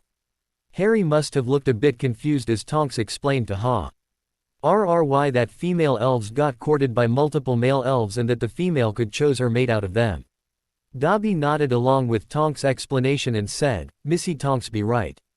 It be female's choice. Tessie be very pretty, so Dobby be stupid not to think she be noticed by other elves. Harry patted Dobby on his head and said, Oh Dobby, I'm so sorry. Are you sure that Tessie likes the other elf more? Maybe she likes you better. Did you talk to her about it? Dobby nodded, looking miserable. Harry and even Tonks looked upset for the elf in front of them. So Harry asked his friend, Shall we go home, Dobby? Maybe you can check on the owlets for me. Hedwig wouldn't mind you coming close to her and her chicks, and it might cheer you up. Dobby nodded and took both Harry's and Tonks' her hand and popped away. They popped into the living room where they could smell the delicious scent of Creature cooking dinner. Harry was a bit worried about Tonks, but she seemed fine with the smells wafting out of the kitchen.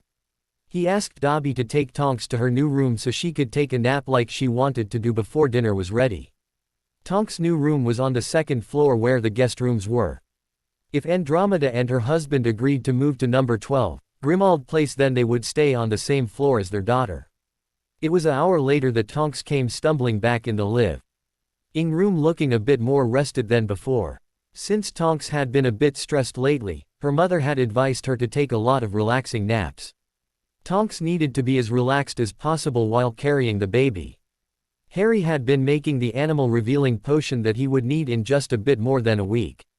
It would now need to simmer for that time until the mandrake leaf would fall loose from the roof of his mouth. Then the leaf would need to be added to the potion, stirred a few times more, and then he could drink it. He couldn't wait to find out his animal form.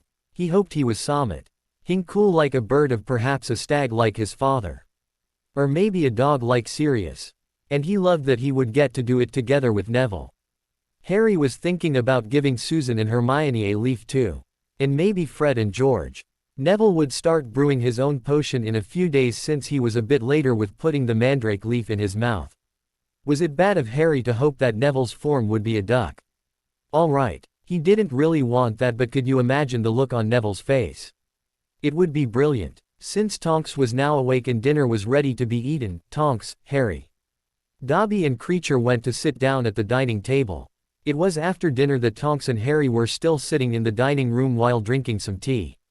Harry had asked the elves to give them some privacy since Harry wanted to talk about a sensitive subject with Tonks. Harry took a deep breath and started with, I know that this will not be an easy conversation, but I really need to talk to someone about it, and you had the most contact with him recently. I don't know him very well, but I just can't imagine my parents being such good friends with him if this was the way he always behaved. It just doesn't make much sense. Or were my parents different from what I was told? Harry continued with, So, Tonks, what do you know about the psychology of werewolves? Tonks was surprised with the question but looked thoughtful. After a while she said, We had a class about them in aura training, and there they said that werewolves need a pack, and strong alpha, and that they need to accept their inner wolf if they ever wanted to be stable in their transformations. Otherwise problems will occur. Do you think that this is why Remus is who he is? Harry nodded. He had read the same thing about werewolves in the hit wizard book. Sirius left him in the section about werewolves. He told Tonks what he thought had happened with Remus. I think that when my parents died, Remus lost both his alpha and his whole pack with what happened to Sirius and Wormtail. I also think that that whole generation of light wizards considered Albus Dumbledore their leader. And for Remus he was also the man who let him get an education as a child and the probable alpha of his recently dead alpha. Tonks was listening carefully and he took a moment before he continued with, now what does it do a werewolf to lose their pack in a single night? The only thing he had left were a baby and the alpha of his alpha. Would a mentally unstable wolf abandon the pack's cub if that alpha commanded it? Tonks was nodding thoughtfully and replied with, I think you are right. He lost almost all his anchors and so he leaned it on the one he still had, Albus Dumbledore. But he still isn't all right. He doesn't accept his wolf and he still hasn't a stable pack. He is just a loyal lapdog now. Tonks looked sad with her conclusion. She had really hoped that Remus would quickly come around and raise their baby with her. Or at least want some contact with the baby if he didn't want anything to do with her. But even that doesn't seem likely for now. Harry carefully asked Tonks, do you think we can do anything to help him? In the Muggle world you can get help if you have a mental illness. Does the Wixen world have anything like that? Tonks shook her head and said, no, not really. St. Mungo's has Ard where the mentally ill go but it isn't a place you go to get better. It is just somewhere to keep them away from the normal people. And werewolves wouldn't be allowed in the hospital anyway. He looked a bit angry at that and her hair got a few red highlights through her normal pink hair. Tonks continued with, the only thing I can think of is that either Dumbledore dies and Remus finds a new alpha who is willing to take him in their pack, or Remus finds a new alpha on his own with his own free will. But then you still have the problem of Remus not accepting his own wolf. Harry agreed with that. How do you get a man to accept himself if he hasn't been able to do that in the last 30 years? But still there was some hope. Remus was alright with a stable pack when Harry his father was alive. Remus still didn't accept his wolf back then from what he heard but he was stable. Harry wondered if this counted as evidence that Dumbledore was getting unstable. Did Wix get dementia and would that affect Remus? Harry told Tonks about his thoughts and she cheered up a bit. He was glad they had this conversation. Remus was important to the both of them and they wanted him in their lives. But only if he wasn't a danger to the both of them. Still, they agreed to start looking in the library for something that could help Remus. Altout Harry had kinda written him off already. It wasn't like he knew the man very well to begin with. To Harry he was just a good teacher and the last link to his parents. Harry thought that he would like living with Tonks in Grimmauld Place. It was like he had an older sister living with him. He could feel Tonks in his connection to members of House Black and it was a great thing to feel. He was never alone now. Tonks went to the library to St. Ard looking for something that could help Remus and Harry went to the Ollery to check on Hedwig and her chicks. Hedwig was just feeding her chicks when Harry came up the Ollery.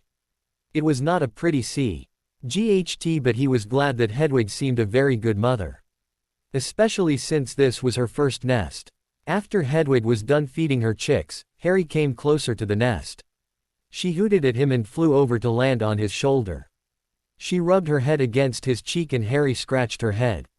He cast a warming charm over the nest again so that Hedwig could stay with him for a little while. He had missed her. Harry told he all about his day and that Tonks was now living here with them. Hedwig hooted approvingly. Harry got the feeling that she was happy that there was another human living with him. He also told her about what Andromeda said about how his health was getting better and that maybe she and her husband would move in here with him. Hedwig seemed to like that as she started grooming his hair. Harry talked about how his training was going with Neville and Susan and how he liked that they were getting closer. He was so glad that he had more friends now. Better friends even. Friends he could be himself with and who supported him no matter what. Also friends who told him he was being an idiot when Nisakari. It was nice that they could talk again for a bit or Harry talked. And Hedwig either hooted at him or gently pecked him if she disagreed with something he said.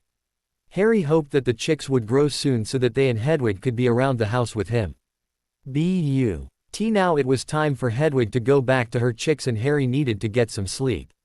Tomorrow he would call Effie the Potter house elf and ask her to take him to Potter Manor. He couldn't wait to see it.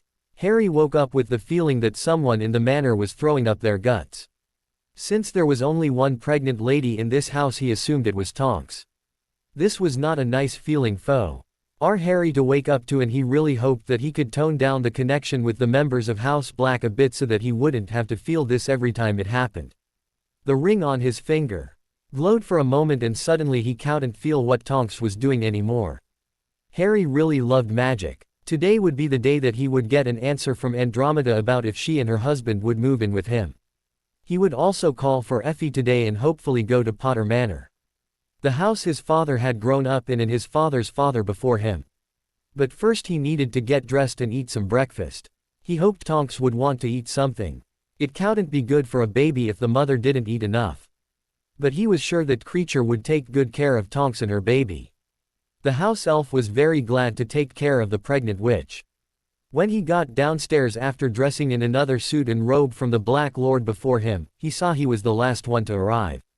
Tonks, quite pale and with light green hair, was sitting at the table with Dobby and Creature.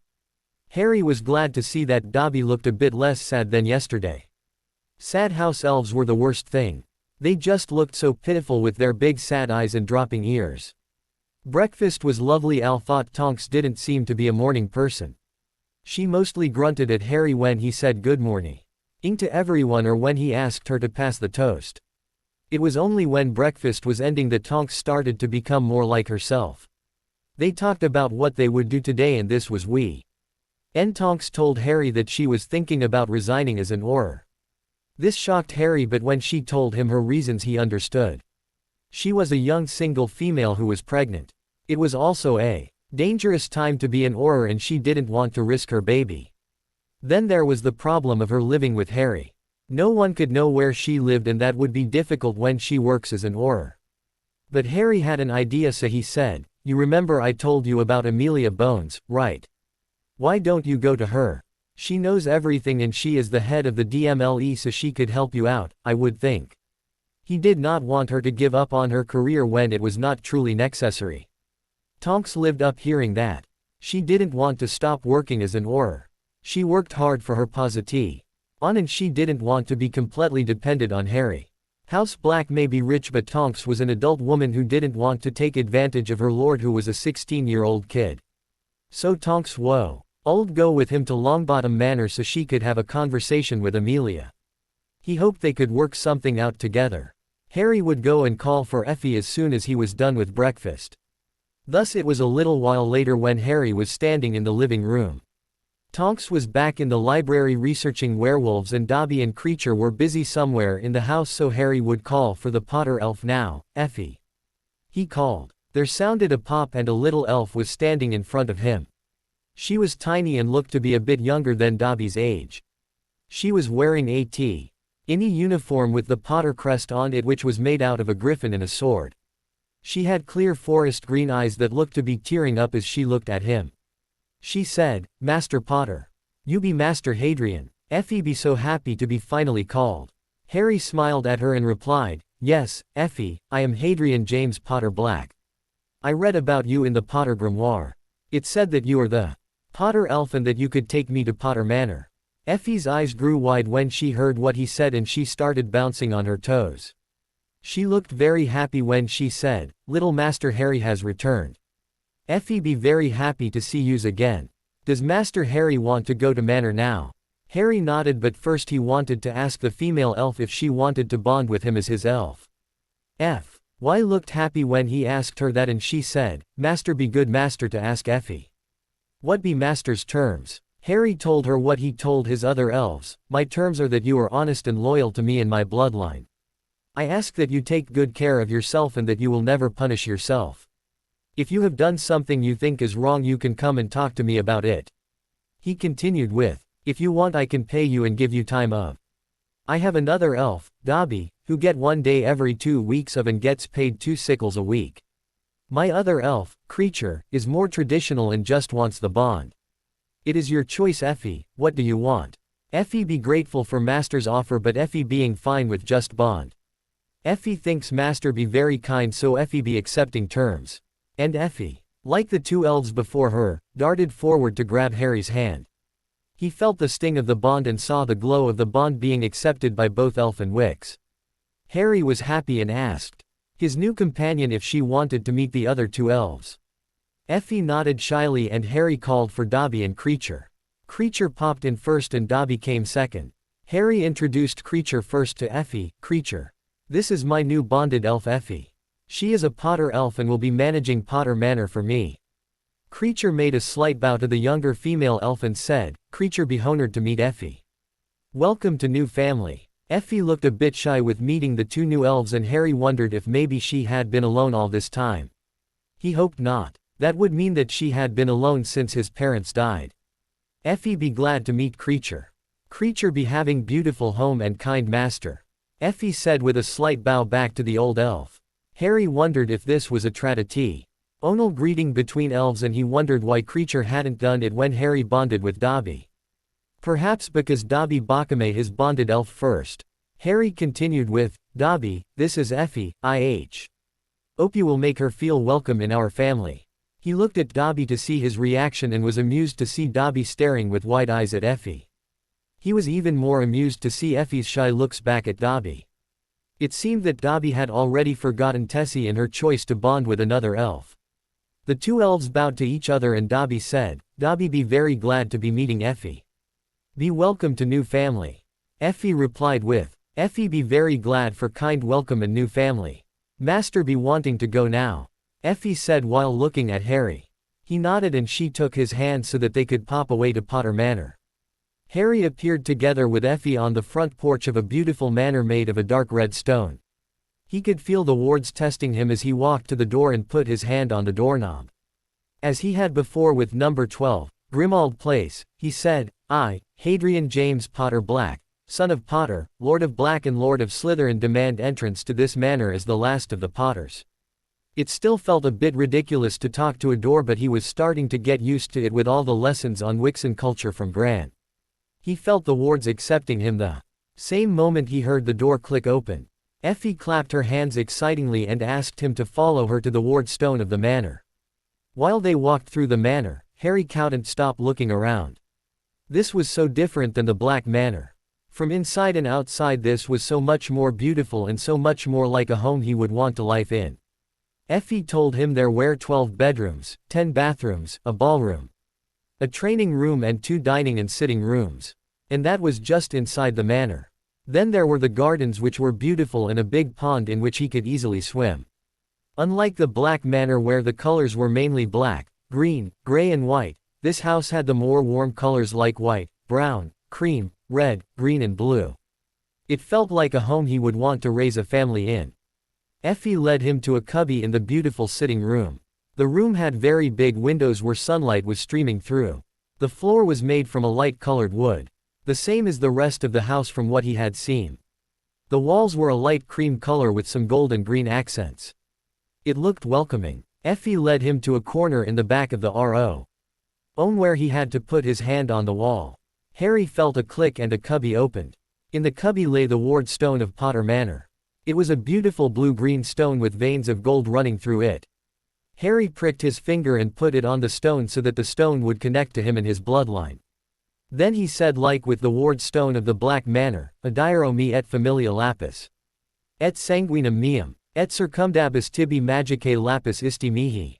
Tempus praefinitum aut familia. Once again he felt the wards connect to his mind. He could feel the manor and the grounds it stood on. Unlike Black Manor, this house was free of pests and seemed to be very well kept by Effie. Effie was glad that her new master seemed to like the manor so well and that the wards were now connected to her new master. She hoped he would like what she would show him next. Effie grabbed his hand and led him to a room close to the sitting room. When Harry walked in he immediately stopped, shocked. It was a portrait room. The portraits were all sleeping but Harry could see a lot of the names he had seen on the inheritance test. But Harry was drawn to one portrait specifically, the portrait of his grandparents. Fleamont and Euphemia Potter. Unlike with the black portraits, it seemed that the Potter portraits were made for couples. Unfortunately there wasn't one made of his parents before their death. They were so young before they died and Sirius was kept in his house so he didn't get to have a chance to make one before or after Azkaban. Harry walked to the portrait of his grandparents and activated the wake rune with a shaking hand. He studied his grandparents before they woke up and he saw that his grandfather looked a lot like the pictures of his father but then with brown eyes. Only a lot older than his father ever got to be. His grandmother was a pretty blonde witch with some silver streaks through her hair and his father's hazel eyes. His grandparents were waking up now and Harry was a bit nervous. Would they recognize him? Would they like him? Harry barely dared to look at the portrait when he heard, "Harry. Is that you?" His grandmother sounded unsure, but when Harry nodded he could see how both his grandparents lit up. This time it was his grandfather who said, "It is very nice to meet you, Hadrian. I can see that we have been asleep for a long time. Where are your parents, Harry?" And Harry felt the world crash down around him. They didn't know. What was he supposed to do? He knows they aren't real people, but they were still James Potter's parents. How could he tell them that their son is dead? His grandmother saw his reaction and gasped with a hand in front of her mouth. Harry looked at her and realized that she already knew. And so he said with a serious face, "My parents died when I was 1 year old. Defending me from Voldemort, and killing him in the process. At least for a while. He is back now and determined to kill me." Both his grandparents looked shocked now and his grandmother was crying. Harry felt horrible that he had to tell them this. "Oh my poor baby. Are you alright? Do you need anything? Is there anything we can do for you? Are you happy? Where did you grow up? Are you going to Hogwarts?" His grandmother suddenly reminded him of Hermione and it made him laugh and relax a bit. His grandfather said, "Don't mind your grandmother. She is a bit of a blabbermouth, but I love her for it." Harry had to look away for a moment with how his grandparents looked at each other. They looked to be very much in love and Harry wasn't used to people looking like that. He did not exactly grow up with a healthy example of relationships. He smiled at his grandmother and answered her with, "Yes grandmother, I am all right now. I would like to hear some stories about my parents. It is just that I don't know much about them." He continued with, "I am indeed going to Hogwarts. This is the summer before my 6th year and I was sorted into Gryffindor." Flay. Amant and Euphemia Potter were glad to hear more about their grandson but were a bit concerned by what question he didn't answer. And so his grandmother asked gently, "Where did you grow up, Harry? And where is Sirius? Did he not raise you?" And once again Harry didn't quite know what to tell his grandparents. His grandparents looked worried by his pause before he finally answered. He decided to tell his grandparents everything. About his parents' death, Sirius' imprisonment, his life at the Dursleys, his years at Hogwarts, Sirius' death, the blood adoption, the prophecy and what the goblins told him about the Horcruxes and his lordships. He told them about Augusta Longbottom, Amelia Bones and Andromeda Tonks and the allies and family he found in them. By the time he was done with his life story, Effie had come to bring him a drink twice and it was almost lunchtime. He really hoped that this was the last time he had to talk so much about himself. It was not a thing he liked to do, but this were his grandparents and he owed them something. His grandparents looked horrified at the way his life had gone but were relieved that at least he had some help now. Harry wished they were still Ali. Vesa that he could actually touch them, but the portrait was still better than nothing he had before. Harry promised his grandparents that he would come back soon but that he had to go to Longbottom Manor now for his lessons. They understood the importance of his lessons in Wixen culture and combat and wished him luck but asked to be put to sleep again until Harry would come back to Potter Manor. Harry agreed and soon they were sleeping again. This time they fell asleep with his grandfather holding the hand of his grandmother. He would come back to them as soon as possible. Harry asked Effie to take him back to Black Manor since he hoped that Dobby or Creature had picked up a letter from Andromeda with her choice. Effie was a bit sad that he would be going so soon but cheered up when he promised to visit every day. She was such a nice little elf that Harry was kinda sad to let her go back to Potter Manor all alone.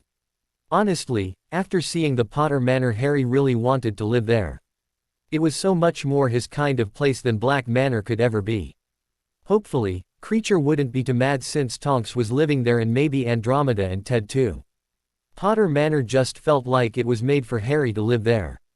Harry popped with Effie, who immediately went back to Potter Manor, back in the living room and was glad to see a few letters waiting for him on the side table. One was from Hermione and Harry was glad that Othello was back with Hedwig. She needed all the help she could get with her 3 chicks. Another one was from Gringotts and the last one was from Andromeda. Harry opened that one first. "Dear Harry, my husband and I have talked about it and we are glad to inform you that we will be accepting your invitation. If you agree, then we will be ready to move too. The agreed location later this afternoon. We will see you after your lessons. Sincerely, Andromeda. Harry was relieved that they agreed to move to his place. He really didn't want them to be attacked by Death Eaters and die when he could have offered them a safe place to live. Creature would be happy to have even more people to care for in Black Manor. One of them was even a born Black. Then he Obed the letter from Gringotts and opened it. Lord Black, we of Gringotts are glad to inform you that the will of the late James and Lily Potter of the ancient House of Potter has officially been opened. Do you, as the main beneficiary and heir, want a public reading of the will, or would you rather have a small copy sent to those who were left something by the late James and Lily Potter?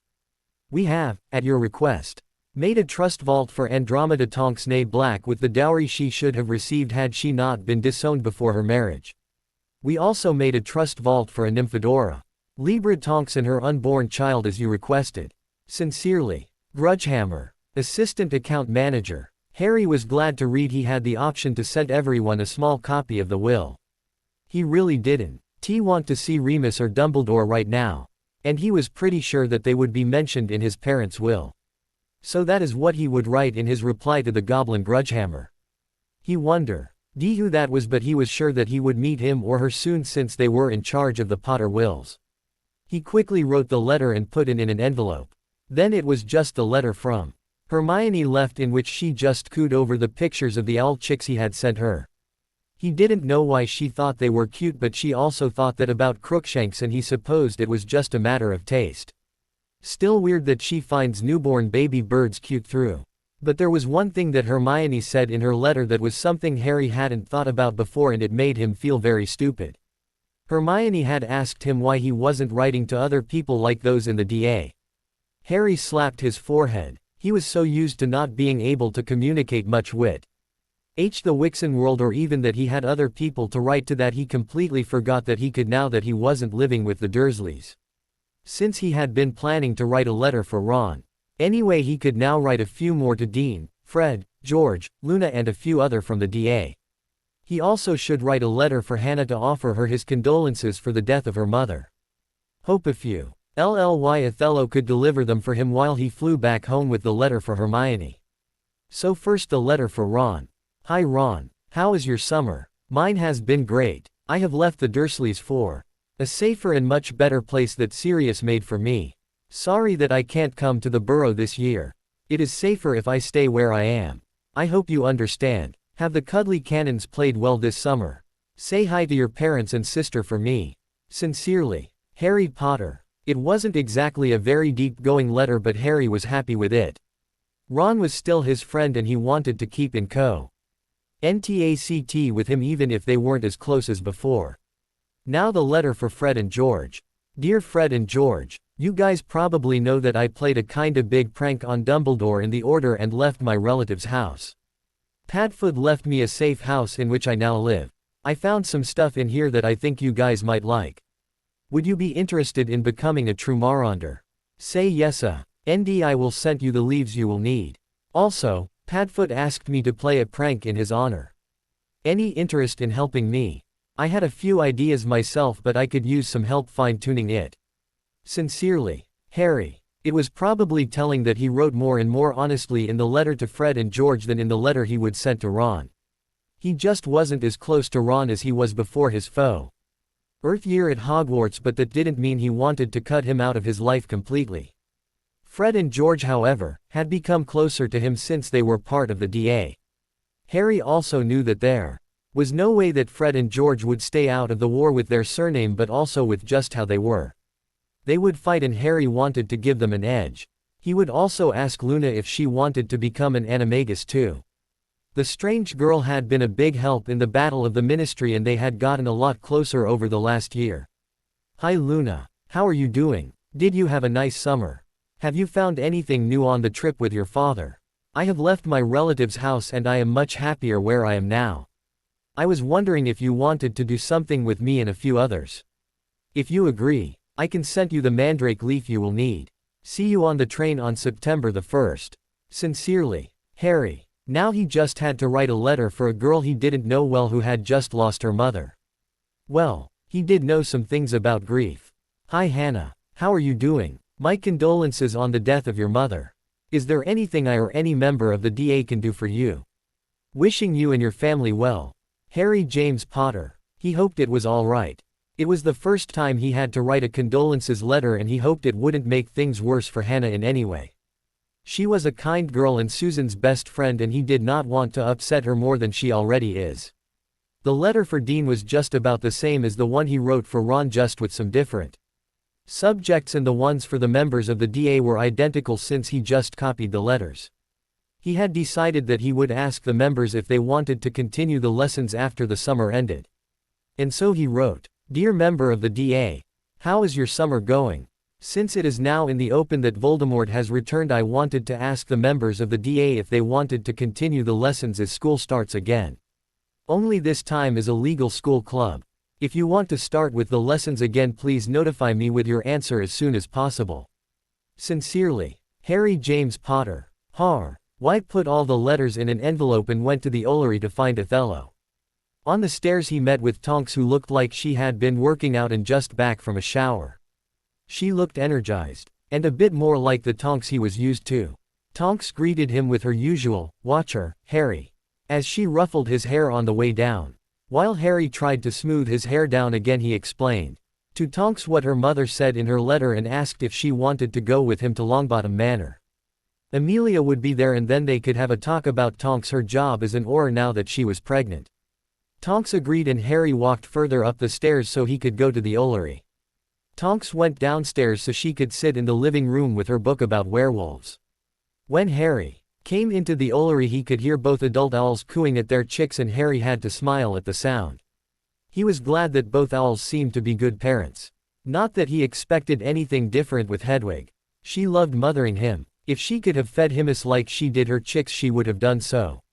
When he walked into view of the nook where Hedwig had built her nest he could see both owls standing at the edge of the nest cooing down at the chicks.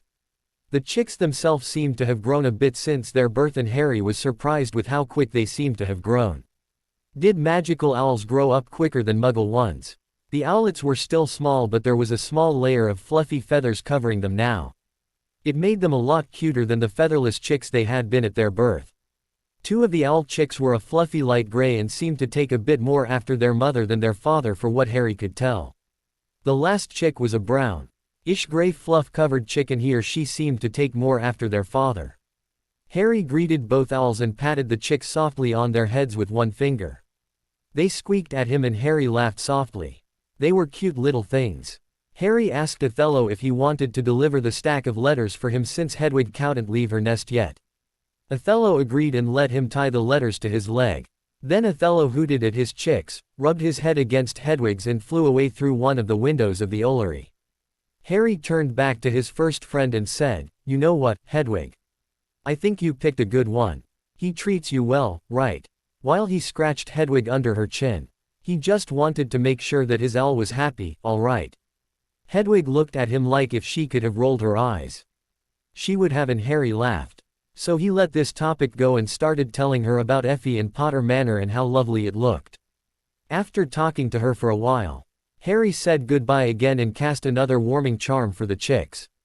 He also promised Hedwig to ask Creature to give her some bacon after breakfast since she missed her usual piece of bacon now she didn't deliver his letters anymore. He went downstairs to find Tonks reading with a great concentration the werewolf book. He hoped that she would find something but he didn't have much hope. But he still asked her, "Did you find anything, Tonks?" Tonks startled and looked up to Harry and said a bit morosely, "No, I can't find anything about what fits with Remus' behavior. There are more books and I haven't read yet so hopefully I will find something in there. I'm getting kinda afraid that the problem is just with Remus." Tonks continued with, "What will I tell my baby if their father never gets better? But never mind. Is it time for us to go already?" Harry nodded and called for Dobby to ask him if he still wanted to take them to Longbottom Manor now that Tessie had accepted another elf as her partner. But Dobby seemed to be mostly over it and Harry wondered if a certain elf called Effie had anything to do with that. Harry was happy for him if that was the case. Dobby took both their hands and popped them over to the Longbottoms. They were just in time for lunch and after it would be time for the lessons with Amelia. Today Harry had a break from lessons with Gran since he had gone to Potter Manor this morning. After lunch Tonks went to speak with Amelia for a private chat. A little while later she came back looking happy and she told Harry she would get light duty for the time she was pregnant and breastfeeding. Harry pulled a bit of a face with the last one and Tonks laughed at him for it. Since the last bit was a bit much for the teenage boy, Harry was glad when Amelia called him and the other two over to go to the training room and start their lesson. As Harry quickly walked away he could still hear Tonks laughing behind him. When Harry, Neville and Susan arrived in the training room, Amelia was already waiting for them. She looked serious when she told them what they would learn today. Today she would teach them how to apparate. Apparition is the art of appearing from one place and appearing at another. Basically the teleportation that Muggles know but more dangerous. Apparition had the danger of splinching yourself if you didn't do it right. And SPL. Inching yourself meant leaving body parts behind, which was a scary thing to discover, but it was also a very handy skill to have in the war. And Amelia Bones was willing to teach them that skill. She put down 3 hoops on the floor and explained the mechanics of apparition to them. She also told them that since she was the one teaching them ALS, the head of the DMLE, that it would be legal. Normal. Why you could only learn it when you were 17 or older, but this was a necessary skill in these times according to Amelia. After they had succeeded in appearing in the hoop a few times without sliching themselves, she would give them the papers so they could get their license. And Harry agreed. This would be so good to know how to get away quickly. It took a while of spinning in circles and imagining yourself appearing in the hoop, but eventually it was Neville who appeared first with a bang into the hoop. He just missed his eyebrows, but Amelia quickly spelled them back in the right place. Neville was so surprised that he did it first. He looked really proud of himself when Susan, Harry and Amelia congratulated him. Harry was glad for him. Neville had gotten more confident lately, but a bit more confidence wouldn't hurt him. Now it was just Harry and Susan left who had to appear in the hoops. Neville was apparating from the hoop to his original spot and back again. Harry looked at Susan and asked her, "Shall we try it together now?" Susan looked back at him and nodded. They counted from 3, 2, 1 and spinned in a circle at the same time as the other. There sounded a big pop and both Harry and Susan stood in their hoops. "We did it," Susan said happily as she ran over to Harry to hug him. Harry was a bit surprised by the hug, but he quickly relaxed into it. Her hair smelled nice. He never noticed that before. Neville and Amelia congratulated them and Susan ran over to hug her aunt. Harry stood with his arms still open for a bit after Susan had gone and Neville smirked knowingly at him. Harry was a bit confused and Neville looked amused when he saw that Harry had no clue about what was happening. Amelia clapped in her hands to get their attention and congratulated them again before she said, "Very well done. You guys got it in less than a day. Good job. Now since we have a bit of time left, I wanted to start teaching you 3 something else. It will be a difficult thing to learn, but it will be an amazing skill to have if you kids can master it." Harry sat up straighter as he listened to what she wanted to teach them. She wanted to teach them how to feel the magic around them and the magic in objects. It sounded awesome and Harry wanted to be able to do that. It would be very handy if he could feel the curse someone could send at him. He also thought it might be a bit of a help with the animagus transformation. Which made him think he still had to ask if Susan would want to become one. He had the mandrake leaf on him, so if she wanted to become an animagus, then they could start the first step in the process immediately. But he would ask her on the walk after training. Her aunt was still in law enforcement after all. Amelia had the 3 of them sit down in a comfortable position in which they could stay for a while. Then she asked them to close their eyes and focus on the magic moving inside of them. Amelia spoke in a calm voice and it didn't take long for Harry to calm down and focus on his magic. It took a little longer, but soon he had found his magic moving around in his body. It felt like there was a thunderstorm around him, but he could sense that it would never harm him or those he loved. He could feel the connections to Andromeda, Ted and Tonks in his magic. He felt great and he wondered why Snape never thought him this when he was using Legilimency on him to teach him Occlumeny. This was a great way to clear his mind. He opened his eyes again when he heard Amelia calling for him. He looked around him and saw that the Their three were looking at him with wide eyes. Merlin, Harry, that was brilliant. Neville exclaimed. Susan nodded fervently and Amelia looked thoughtful. Amelia said to Harry when she saw his confusion, "You, Harry, are a very powerful Wix. When you found your magic it flowed out and it spread around your body so that we could feel it too. I never expected you to be able to do it so soon. It can take months for an adult Wix to be able to do what you just did." Amelia continued with, "I think you might just be a natural. But that doesn't mean you get to slack off. I still expect you to work hard." Harry was very serious when he nodded his agreement. He was surprised to hear that he did so well in this while his occlumency lessons did not go well at all. He decided to ask Amelia, "Amelia, last year while at school I had occlumency lessons from a professor in the hope that Voldemort wouldn't be able to get in my mind. But I only got the instruction to clear my mind before he used legilimency on me. Is that the normal way to teach it?" Harry didn't know what he hoped for his answer, but the way Amelia looked was kinda scary. She looked very angry and very much like the badass head of the DMLE she is. Amelia took a deep breath before she said in a scarily calm voice, "Who was your teacher, Harry?" Harry was a bit unsure when he replied with, Professor Snape was trying to teach me but I couldn't do it." Amelia nodded and said, "That is not the way to teach occlumency, Harry. If you do it the way you said then the only thing that happens is that you hurt the person you use legilimency on. It is abuse and not the way you should ever teach a student in your care." Harry was shocked. He knew that he and Snape kinda hated each other but he was still surprised that Snape would deliberately hurt him. He was a bully but he did save Harry's life a few times. Could it be that he didn't know that as would hurt Harry? So Harry asked, could it be that he didn't know he was hurting me? I mean, he is a bully but he did save my life a few times. Why would he try to hurt me now? What do you mean Professor Snape is a bully? Has he hurt you before? Amelia was looking very calm right now and Harry knew that this was the calm before the storm. But Harry was also a bit confused. How is it that she didn't know about Snape's behavior? Did Susan never tell her? Did no one ever complain about the man? Harry looked at Neville and Susan and saw that Neville looked just as confused. Susan wasn't looking any better and Harry was getting a bad feeling. Why did N01 from the Ministry come to find the monster of Slytherin? Or Fluffy? Or Aragog? Or at least come to Hogwarts to defend the students? Why did no one check the professors to see if they even could teach? Why? There were so many questions about his school years.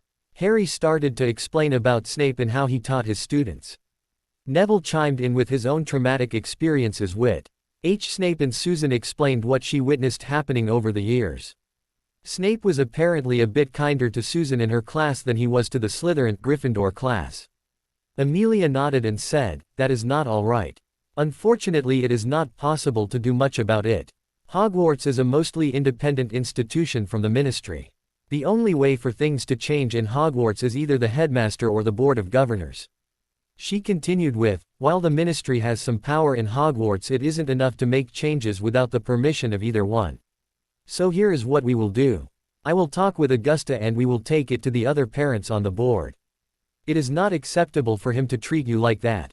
If we can get most of the Board of Governors on board we will be able to get Professor Snape fired. But only then. The three teenagers nodded. They hoped that the parents of the children in Snape's class who are on the board could do something about it.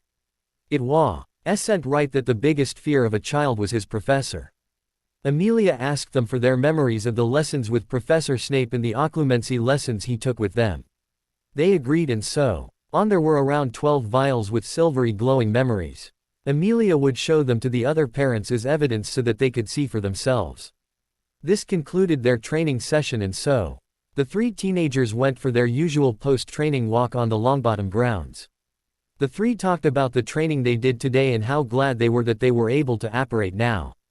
It was a great feeling to know that they were able to get away quickly now. They played around with it for a bit before they continued on with walking. Harry told them both about Potter Manor and how it made him feel. Both were very understanding about how it felt for Harry to visit his ancestral manor. Both of them had grown up in the same house as their parents had grown up in. They knew the feel of their family magic and had grown up with the history of their family. Harry never had any of that before he ran away to number 12, Grimmauld Place. And that was only the black side of his family, not his Potter side. He told them about his thought of moving to Potter Manor, even thought he just invited Andromeda and her husband to come live with him and Tonks. He hoped that they wouldn't mind. His friends assured him that it would be fine. It would be only right for Harry to live in Potter Manor. Maybe Black Manor could be a weekend home or something. Harry then asked Susan if she wanted to become an animagus. He told her about what Sirius had told him in his letter to Harry, and he showed her the mandrake leaf. Susan looked touched that they would think of her, and she quickly agreed. She would love to become an animagus. She hugged Harry and Neville both and locked their arms together again. Harry had noticed that Susan seemed to like walking like that. He didn't mind it either. Harry gave Susan her leaf and told her how she could stick it up to the roof of her mouth. She did so and made a face at the taste of the leaf. Harry and Neville were sympathetic. The mandrake leaves were really gross. He hoped that Hermione would be willing to try to become an animagus too. It would be great to do this together with his friends. A house elf popped in front of them to tell them that Andromeda and Ted had arrived. Harry was a bit nervous for this meeting, but he had the feeling that he and Ted would get along with what Andromeda had told him about the man. The three of them walked back together to the manor and went to the sun room where the house elf had told them to go. Harry walked in first and saw Andromeda, Gran, Tonks and a man he assumed to be Ted drinking tea. Ted Tonks was a tall man with brown hair and friendly hazel eyes. He looked kind. Harry felt himself relax and he went up to the guest to greet them. He kissed Andromeda's hand and shook the hand Ted gave him. "Hello, my lord. My name is Ted and I am very glad to meet the person who made my Andy so happy." Ted looked Harry straight in the eyes as he said this, and Harry could feel himself begin to blush. He really wasn't good with compliments. Harry took a moment before he said, "Thank you, Mr. Tonks. It is nice to meet more family. And thank you for agreeing to move in with me. Call me Ted, kid, and it is I who should thank you for opening your home for us. It is a very kind thing of you to do." Harry nodded and took a seat. Neville and Susan greeted the guests and went to sit down with a nice cup of tea and a biscuit. Now Harry just had to tell his new roommates about his visit to Potter Manor and how he really wanted to move there, even thought he just invited the both of them to live with him. He really hoped they wouldn't be mad.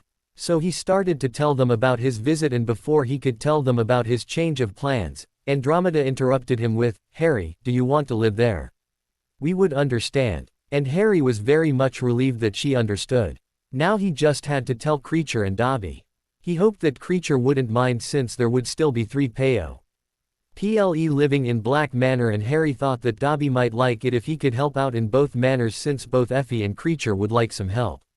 After tea time and the dinner they had together, he called the elves so that they could take all 4 of them to Black Manor. The elves were excited to have more people to take care of around and took them home. Andromeda and Ted had a few shrunken in their pockets which they took out so that Creature could take it to their rooms. Tonks went upstairs again for a nap and Harry went to sit down in the living room. Now he just had to talk to his elves about wanting to move to Potter Manor. And so he called Dobby, Effie, Creature. All 3 the elves seemed to like his plan to move to Potter Manor, and Effie was ecstatic to hear his plans. Dobby also liked his plan for him to help out in both manors, and Creature seemed glad that he would still have people to care about in Black Manor. Harry also reassured Creature that he would sleep at least 1 night a week in number 12 Grimmauld Place and visit a lot. Hedwig wasn't able to move yet, so Harry would stop by often so he could see her and her chicks. Thought he hoped that with the rate the chicks were growing that it would be possible to move them soon. It was quite weird how quick the chicks had grown in the last few days. If it continued, then they would be able to try flying soon. The move would happen tomorrow and Harry couldn't wait. But now he had a stack of letters waiting for him on the side table that he would have to read first. The letter were from the DA members and one from Hannah Abbott. He opened the last one first and started reading. "Dear Harry, thank you for your letter. It is a difficult time, but sharing and talking about it with my friends makes it a bit easier. I heard that you wanted to know if the DA could continue after the summer. I would really like that, but I don't know if you heard, my dad doesn't want me to go to Hogwarts this year. I am trying to convince him to let me go, but it is a work in progress. Either way, my vote is yes. Once again thanks for the kind letter. Sincerely, Hannah Abbott. Harry was relieved that it seemed that he did the right thing in writing her a letter, and he hoped that she would be able to convince her father to let her come to Hogwarts. If only for Susan's sake. Did he have a crush on Susan? Oh Merlin, Harry didn't he? Harry groaned and shoved his hands through his hair. What was he supposed to do now? She was his friend and he didn't want to mess that up. Did she like him back? Like. Harry had a strong urge to bang his head against a wall when Tonks walked into the room. Harry was startled since he thought she had gone for a rest in her room. The pregnancy took a lot of energy out of her. Tonks took one look at Harry and said, "Are you all right, kid?" Her hair circled from a bright pink to a concerned light yellow. Harry groaned again and said to Tonks, "You ever had a crush on a friend?" Tonks laughed and said with a strange look on her face, "Well, actually yes, I did have a crush on a friend. It was in Hogwarts, and after we manned up we dated for a few years, only we decided to split up since we had very different ideas for our futures. He was my best friend." Harry leaned forward in interest. Who was he? He hoped she wouldn't mind him asking that. Tonks looked a bit uncomfortable when she replied with, "Your friend Ron's older brother, Charlie. He was my best friend in Hogwarts, but we kinda lost touch after we left after our 7th year." He was surprised to hear that Tonks had dated Charlie. Ron never told him that, but perhaps he never knew. Thought it was a few years ago and Ron wasn't the most observant person he ever met. So he asked her, "Do you miss him?" Tonks laughed bitterly. "Of course I do. But he could have contacted me too, you know. It goes both ways. And now I'm pregnant, so the best thing I can do is focusing on my baby. Nothing else matters more." Harry thought it was sad that Tonks and Charlie lost contact. They were best friends before they dated each other. He really didn't want something like that happening with him and Susan. If he ever got the courage to ask her out. Then Tonks perked up. "Does that mean you have a crush?" "On whom?" "Somebody from school. Hermione. Ginny. Susan." Harry must have showed something on High's face when she named Susan, because now she had a shit-eating grin on her face. He groaned again. Was this what people felt like when their sister teased them? He thought so. It was kinda nice in a very annoying way. Tonks stood up and ruffled his hair and said to him, "Don't worry so much, Harry. As long as you treat her right and respect her choices, everything should be alright. Just let what will happen happen." It felt nice to have an older sister figure telling him this stuff. But the hair ruffling was annoying. It wasn't like the Potter hair wasn't already messy on its own. Before she left the room, Harry still had one thing to say to her: "Perhaps you could write him a letter. Maybe he thinks the same way as you do about it all, and it can't hurt to have tried at least, right?" Tonks stopped in the doorway and said, "Perhaps you are right. Would you mind if I borrowed Effie for it? Since she is the elf no one knows about." Harry agreed and wished her a good night. It was getting late, but Harry wanted to read the other letters sent to him, and he still needed to visit Hedwig and her chicks. Since there was a letter from Hermione, it was likely that Othello was visiting Hedwig. The next letter he opened was from Fred and George. He hoped that Errol had come through the wards all right. He opened the letter and read, "Dear Harry, how are you, mate? We loved your grand escape from Derskaben. Taking after Padfoot are you. Altout, we are a bit offended that you didn't ask for our help. Mum was in a right snit about it, but she was glad to hear that you are all right wherever you are. Do be prepared for some groveling when she sees you again. Of course we want that. We read some things about it ourselves and we would be grateful for your help with supplying the leaves. We can make the potion ourselves in our new home. Speaking of, we do hope you will be able to visit our new shop. You are after all our silent partner. We couldn't have done it without you, mate. We would love to help you with your prank. Do visit us and we can talk about it. We can't wait to show you our shop. It is brilliant. Mischief managed. Fred and George." Harry was very glad they wanted to become an animagus with him. He would send them the leaves as soon as possible. Harry couldn't wait to see what they had done with their shop. It was sure to be awesome. Now the letter from Ron. Harry was quite surprised that he had answered him so quickly, but perhaps Ron was a bit bored this summer. He opened the letter so he could read it. "Hey mate, it is bloody boring around the burrow. Mum won't let us leave since you know who is now out in the open. The only thing to do around here is chores and a bit of flying. I'm glad that you left the Dursleys, but did you have to do it this way? Mum and Ginny were right worried about you. I was too, I guess. Thanks for letting us know that you are safe. The Cuddly Cannon are doing good this summer. They almost won from the Holyhead Harpies. It was only a loss with a 200-point difference. It was bloody awesome to listen to on the wireless. See you at Hogwarts. Ron. Harry was glad to read that Ron wasn't mad about him leaving the Dursleys without telling him. While he and Ron weren't as close as in the first few years, they were still friends, and Harry will never forget the good times of their friendship. Ron was still the first human friend he made. The next few letters were some very enthusiastic replies to his letter asking the DA if they wanted to continue the DA lessons. He was touched that they wanted to keep coming to the lessons. He wrote a response to Fred and George and went to grab a vial with 2 mandrake leaves. He hoped that the owl who had brought the letter was still in the Owlery. Otherwise he might have to use Errol and the poor old owl couldn't handle both going back to the burrow and to the shop of Fred and George. Now Harry would go and visit Hedwig and her chicks, and then it was bedtime. He'd been working hard in these last few weeks and he was getting a bit tired. But he was glad with what all his work did. Harry had shot up a few inches and filled out a bit. He wasn't scrawny anymore, and he was very glad to not be so small anymore. He was also able to defend himself a lot better than before.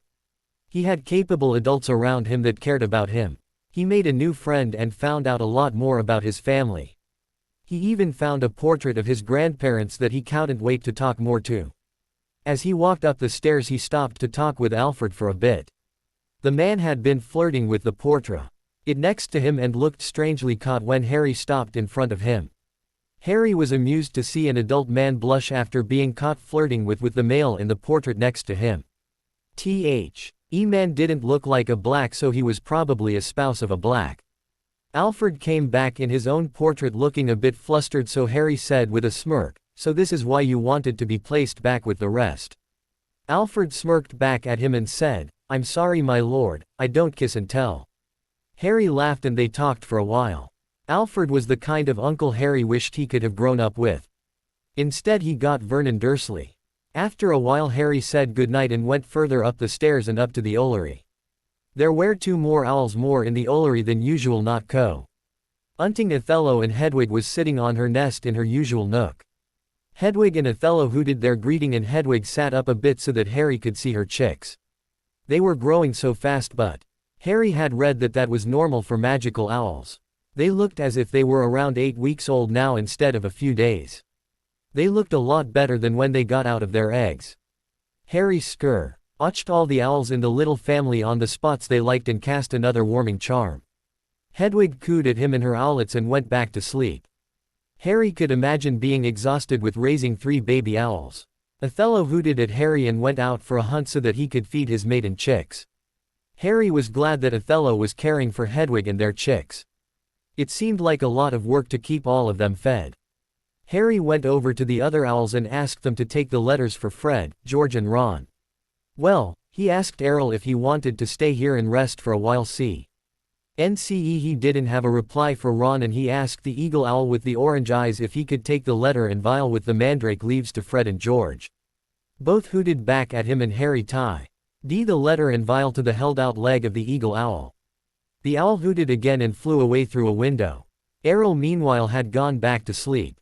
Harry carefully scratched him on his head and went back to the master suite.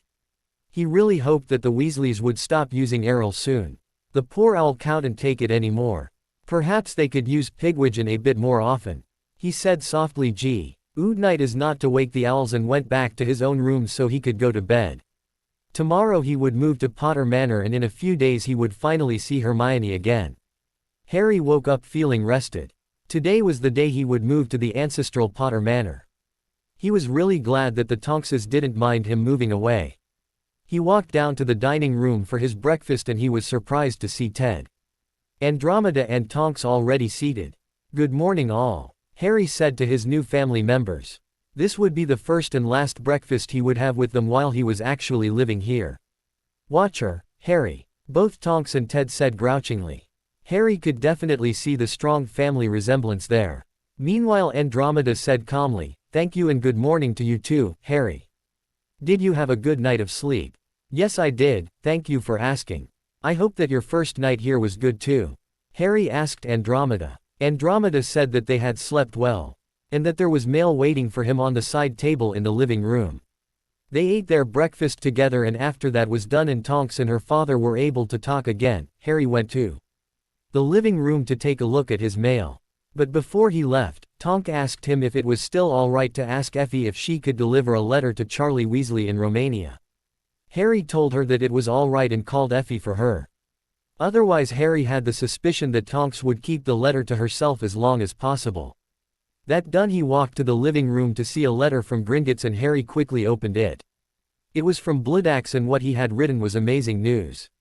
Lord Black, we of Gringotts are glad to inform you that after some help from a source in Hogwarts and ourself, we were able to discover that the 5th Horcrux was already destroyed and the 6th we found in the ever-changing room you told us about. All 6 Horcruxes are now destroyed and the only one left is Nagini, the snake, which we will move to destroy after a meeting between the two of us. Another interesting thing is that the 5th Horcrux was found destroyed in the headmaster's office, and our source told us that he didn't destroy the thing unscathed. The headmaster is dying. We estimate he has a year of life left. We invite you for a meeting tomorrow at 11 o'clock to discuss the last steps in the plan. Sincerely, Bloodaxe, account manager of House Black. There was only one Horcrux left now. Voldemort is almost mortal once again. Harry ran to the kitchen to tell the Tonkses. They too were very happy to hear the news and hugged Harry. He really couldn't imagine what would have happened if he never found out about the Horcruxes. He was now almost sure that Dumbledore knows about the Horcruxes too. He wondered how long Dumbledore had known about them. Didn't the headmaster tell Harry a few years ago something about Voldemort leaving a piece of himself in Harry? Did that mean that Dumbledore knew about the Horcrux in Harry's head? And if so, why hadn't he done anything about it? The goblins had quite easily created a ritual for living Horcruxes, so why hadn't he gone to the Goblins if he didn't know how to take it out of Harry himself? It couldn't be that the headmaster had been counting on Harry to die when facing Voldemort, right? He was a teacher and Harry had thought that the man cared about him. Was this what Hermione and her parents meant about grooming him? Was Albus Dumbledore grooming Harry to die at Voldemort's hands so that all the Horcruxes would be gone? The in the kitchen with him saw him getting pale and they were getting worried. Andromeda laid a hand on Harry's shoulder and asked him carefully what was wrong. Harry startled when he felt a hand on his shoulder, but then explained what was going on in his mind. He told them what Hermione told him in her letter and what he just thought about the Horcrux that was only recently taken out of him. When he told them, he could feel Andromeda's magic rising in the air around them. Her hair started to rise up and suddenly she felt and looked a lot more like her insane sister, Bellatrix Lestrange. Tonks' hair had turned bright red and even always happy Ted had his mouth tightly pressed together. Ted put a hand on Andromeda's arm as to calm her down, and Harry was happy to feel Tay magic around her calm down a bit. His new aunt was quite scary when she got angry. Ted was the person first to speak as he said, "My wife told me that Madame Bones recommended you to sign a restraining order. Did you do that?" Harry nodded and replied, "Yes, I did that the day after Amelia told me to. She said she would file it discreetly at the ministry since she didn't want anyone to know she was in contact with me." Andromeda let out a relieved breath. "Good, that means he can't come close to you. Do make sure that you will never get alone with him, Harry, he is clearly not to be trusted with your well-being." She continued with, "I also think that it is time to cast some discreet revealing spells at the man when we get a chance. There is really something wrong with him and I need to know if it is a health issue. Or if he has a secret evil personality we didn't know about." Harry agreed with her. He needed to know if he was wrong about the man he used to think about as a sort of grandfather, or if he had an undiscovered health problem they could help him with. Although according to the goblins it was very possible that Dumbledore had only a year left to life because of the Horcrux he destroyed. Meanwhile, Tonks was still very angry, so Harry suggested that perhaps she would like to let out some steam in the training room. The dummies were indestructible even against an angry pregnant witch. At least they should be. Tonks left for the training room and Harry called for Effie and Dobby so that they could help him move to Potter Manor. "Effie, Dobby," Harry called. Dobby and Effie appeared, looked at each other, blushed and quickly looked at Harry. Harry had to fight to keep the smile of his face at seeing how the two elves reacted to each other. It was really cute and Harry was glad to see Dobby getting over Tessie. Effie was a very cute elf and a much more practical choice anyway. Because if there had been children between Dobby and Tessie, where would they have lived? No, if Effie and Dobby worked out it would be a lot better, but it would always have been their choice. Harry would not involve himself in his elves' love lives. He could barely manage his own. He asked Dobby to take the clothes fro the Lord rooms to the master suite of Potter Manor. Then he asked Effie if she could take Hedwig and her chicks to the Owlery in Potter Manor. The owl chicks had grown more than Harry had expected and now they could be safely moved. He was glad that he wouldn't have to miss Hedwig in his new home. The Tonkses had asked him to come to Grimmauld Place for a last dinner tonight so that they could celebrate him finding his own place. Not that they wanted him gone, but it was very nice of them to want to celebrate something with him.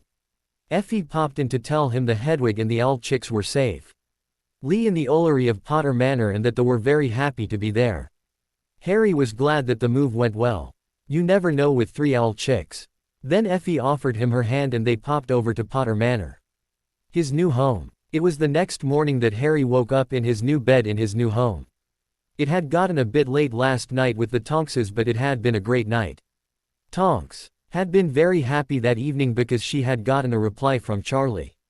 Harry didn't know what it said, but she didn't stop smiling the whole night, so it must have been a good letter. His new home was just as big and beautiful as the room in Grimmauld Place, but just like the rest of the house was this room much more to his taste with the lighter colors. Today he had another meeting with the goblins and Harry hoped that they could talk about Voldemort's final defeat. Harry had a plan for that and he hoped it was a good one. Like he had said before, the prophecy said that one had to die at the hand of the other. But Harry really didn't want to kill anyone, even Voldemort, if it wasn't necessary. Now he had read that since he was a lord, he could appoint someone to act as his hand. Kinda like a bodyguard, acting in the lord his name kind of thing.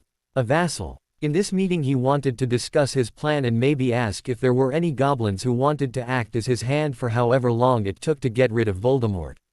Goblins were strong warriors with their own kind of magic and they hated Voldemort for creating Horcruxes. He had faith that they could kill Voldemort.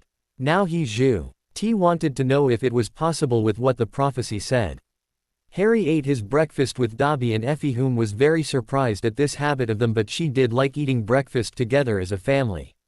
After breakfast Harry woke up the portraits of his grandparents and they told him a few stories about his father growing up. It was great to know some of the thing his father got up to as a young child, but Harry was a bit sad that he wasn't able to see his father's face when they told him the embarrassing stories. Soon it was time for the meeting and Dobby quickly popped him over to the usual meeting room. When Harry popped in the room it could see Bloodaxe sitting behind his big desk. The goblin stood up to greet him and Harry walked towards him so he could take a seat and start the meeting. "Welcome, Lord Black, to Gringotts." This was the usual greeting from Bloodaxe and Harry was glad that he knew how to respond politely. He made a slight bow with his head and said, "Thank you, Bloodaxe, for your welcome." Gran had taught him the different kind of bows he should make in different kind of situations. Harry was very happy that with his titles he never had to make the full bow to someone. Unless he met the Queen. Bloodaxe went to sit down behind the desk and Harry did the same but in the front of the desk.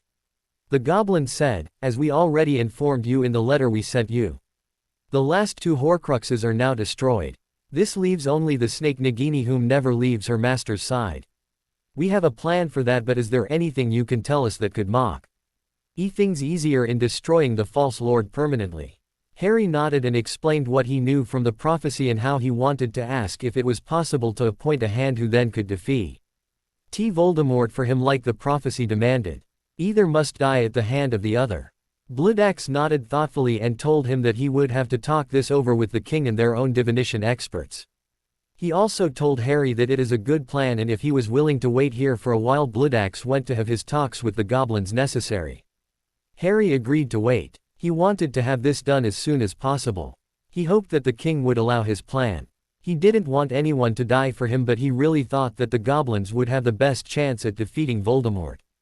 Better than a 16-year-old the rest of Britain seemed to want at least. It was an hour later that Bloodaxe came back into the meeting room to see a lightly napping Lord Black. He tapped He boy on his shoulder and was amused to see the boy shoot upright. Harry woke up feeling something very sharp close to his neck and he quickly sprang up. He was a bit embarrassed to see an amused-looking Bloodaxe standing close to him. They both went to sit back down again and Bloodaxe started talking. Our experts agree that it is possible for you to appoint a hand to take care of Voldemort for you. The king is willing to have 3 of our best warriors become your hand, Lord Black, but only if you release them from the duty as soon as Voldemort is dead. Of course, I don't need a hand if Voldemort is dead and unable to come back ever again. Harry was quick to assure his account manager. He didn't want people bound to him if they didn't want to be. Good, I thought you would say that. Bloodaxe reached for the bell on the side of the desk and rang it. It was only a little bit later that 3 goblins walked into the room. Harry thought that 2 of the 3 were male and the last one was female, but it was a bit hard to see when all 3 had a lot of armor on. Bloodaxe stood up to introduce the 3 warriors to Harry. Lord Black, these are one of the best warriors of their generation. They are very much able to kill the false lord now that he is almost mortal again. These are Paincleaver, Opaldagger, and Bob. Bob. Harry had to fight very hard to keep a straight face at the last name. He didn't know that some goblins had human names. It was hilarious to find out that one of the top warriors of the Goblin Nation was named Bob. Bloodaxe continued with, "Warriors, this is the Lord Black. Now please take the oath and then you can move in on Tom Marvolo Riddle aka the false Lord Voldemort." The 3 nodded as one and Paincleaver stepped forward first. "I, Paincleaver, vow to defend you to my best ability for the duration that Tom Marvolo Riddle still walks this earth. I vow to take care of your enemies as if they were my own for as long as Tom Marvolo Riddle lives. This I vow, so mote it be." Then it was Bob stepping forward to give the same oath. "I, Bob, vow to defend you to my best ability for the duration that Tom Marvolo Riddle still walks this earth. I vow to take care of your enemies as if they were my own for as long as Tom Marvolo Riddle lives. This I vow, so mote it be." Now it was time for the last one to step forward and Harry was right in his suspicion when he heard her voice. "I, Opaldagger, vow to defend you to my best ability for the duration that Tom Marvolo Riddle still walks this earth.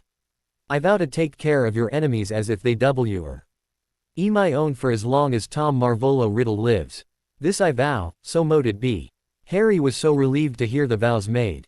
It felt like a weight of his shoulders that he didn't have to become a murderer just to be able to live his life. He would have done it if he had to, but it was such a relief that he didn't have to kill anymore. "Very well. Now we sent a team to deal with the snake and then you 3 will be able to move in to kill Voldemort," Bloodaxe told the 3. The 3 warriors made a slight bow to the account manager and Harry and left the room to prepare for battle. Harry suddenly became a bit worried that he would be sending them to their death, but Bloodaxe quickly assured him that they were the best for the job. They had trained for it and were adults who volunteered for this job. They too found the making of Horcruxes a horrible thing to do, and so they would make sure that the one calling himself Lord Voldemort would never get the chance to do so again. It was a few hours later that Harry went to Longbottom Manor for some training so that he could take his mind of what was happening somewhere in Britain.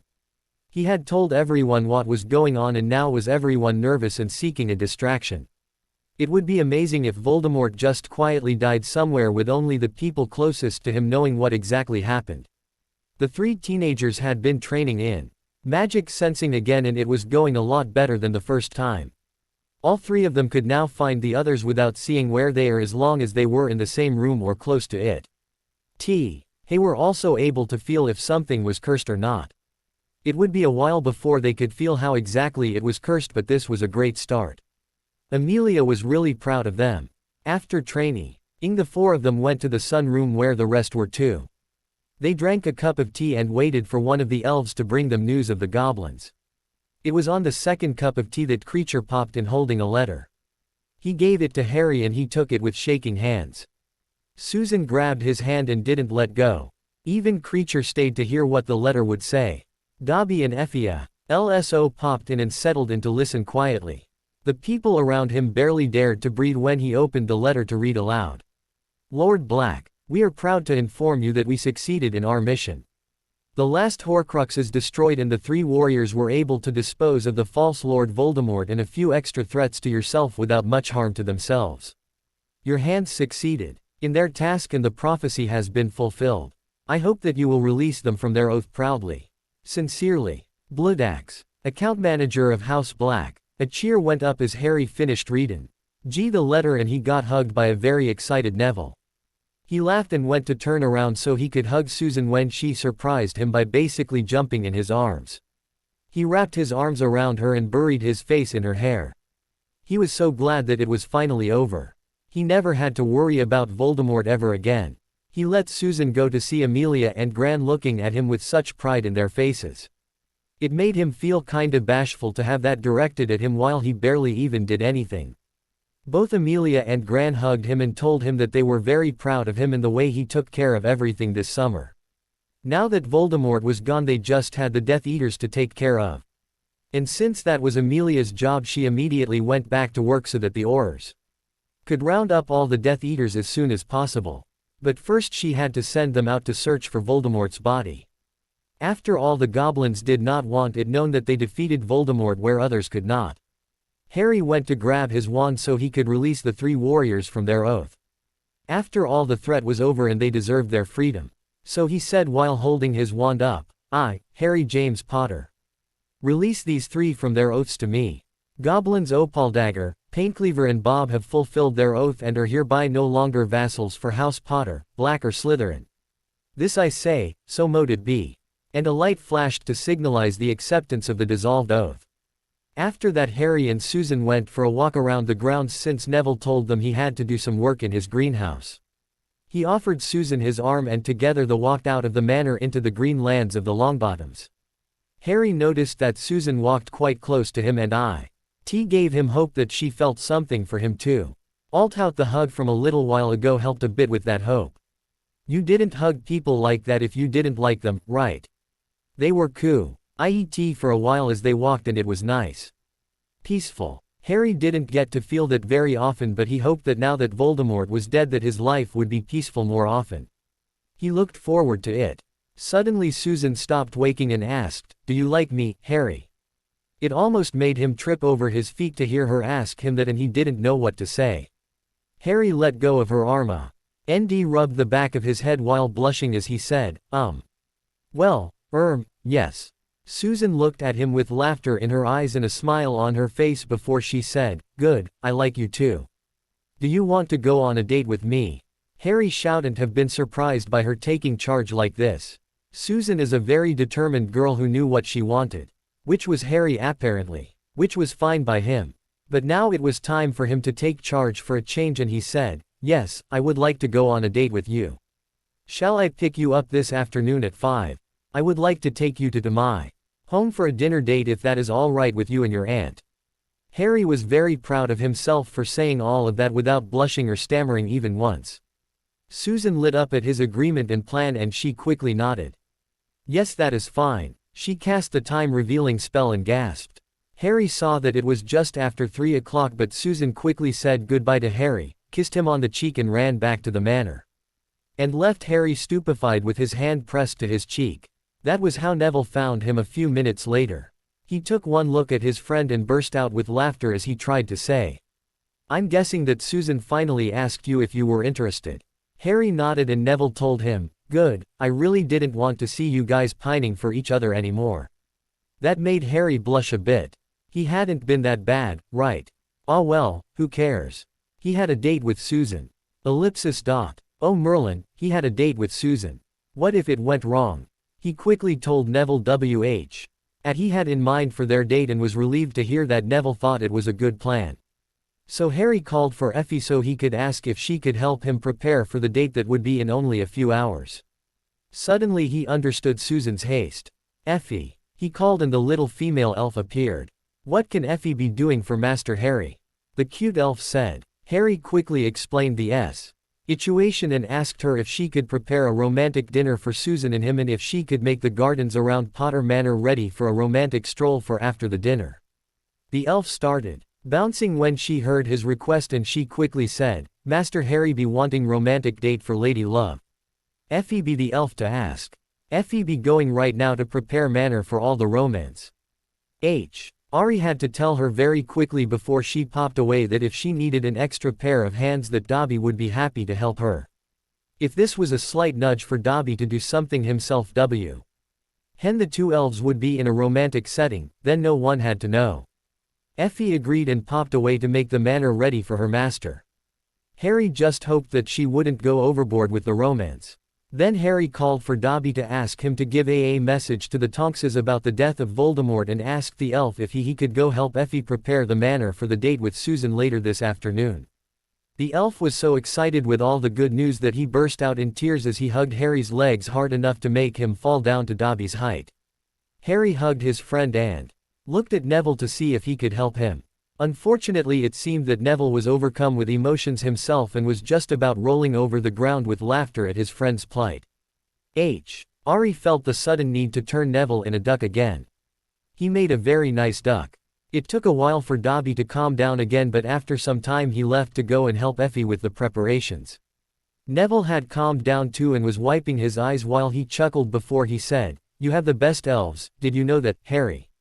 They are hilarious." Harry agreed with his best friend, but did he have to laugh at him like that? Although it was nice to see that Neville was so relaxed. It wasn't often that his friend laughed this much. Harry and Neville talked for a while, but soon in was tea. For Harry to go get dressed for his date.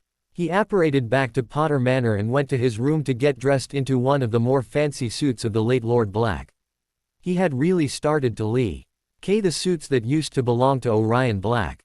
They were fancy, but with his title he needed to be fancy sometimes. And he was glad he had something nice to wear for this date.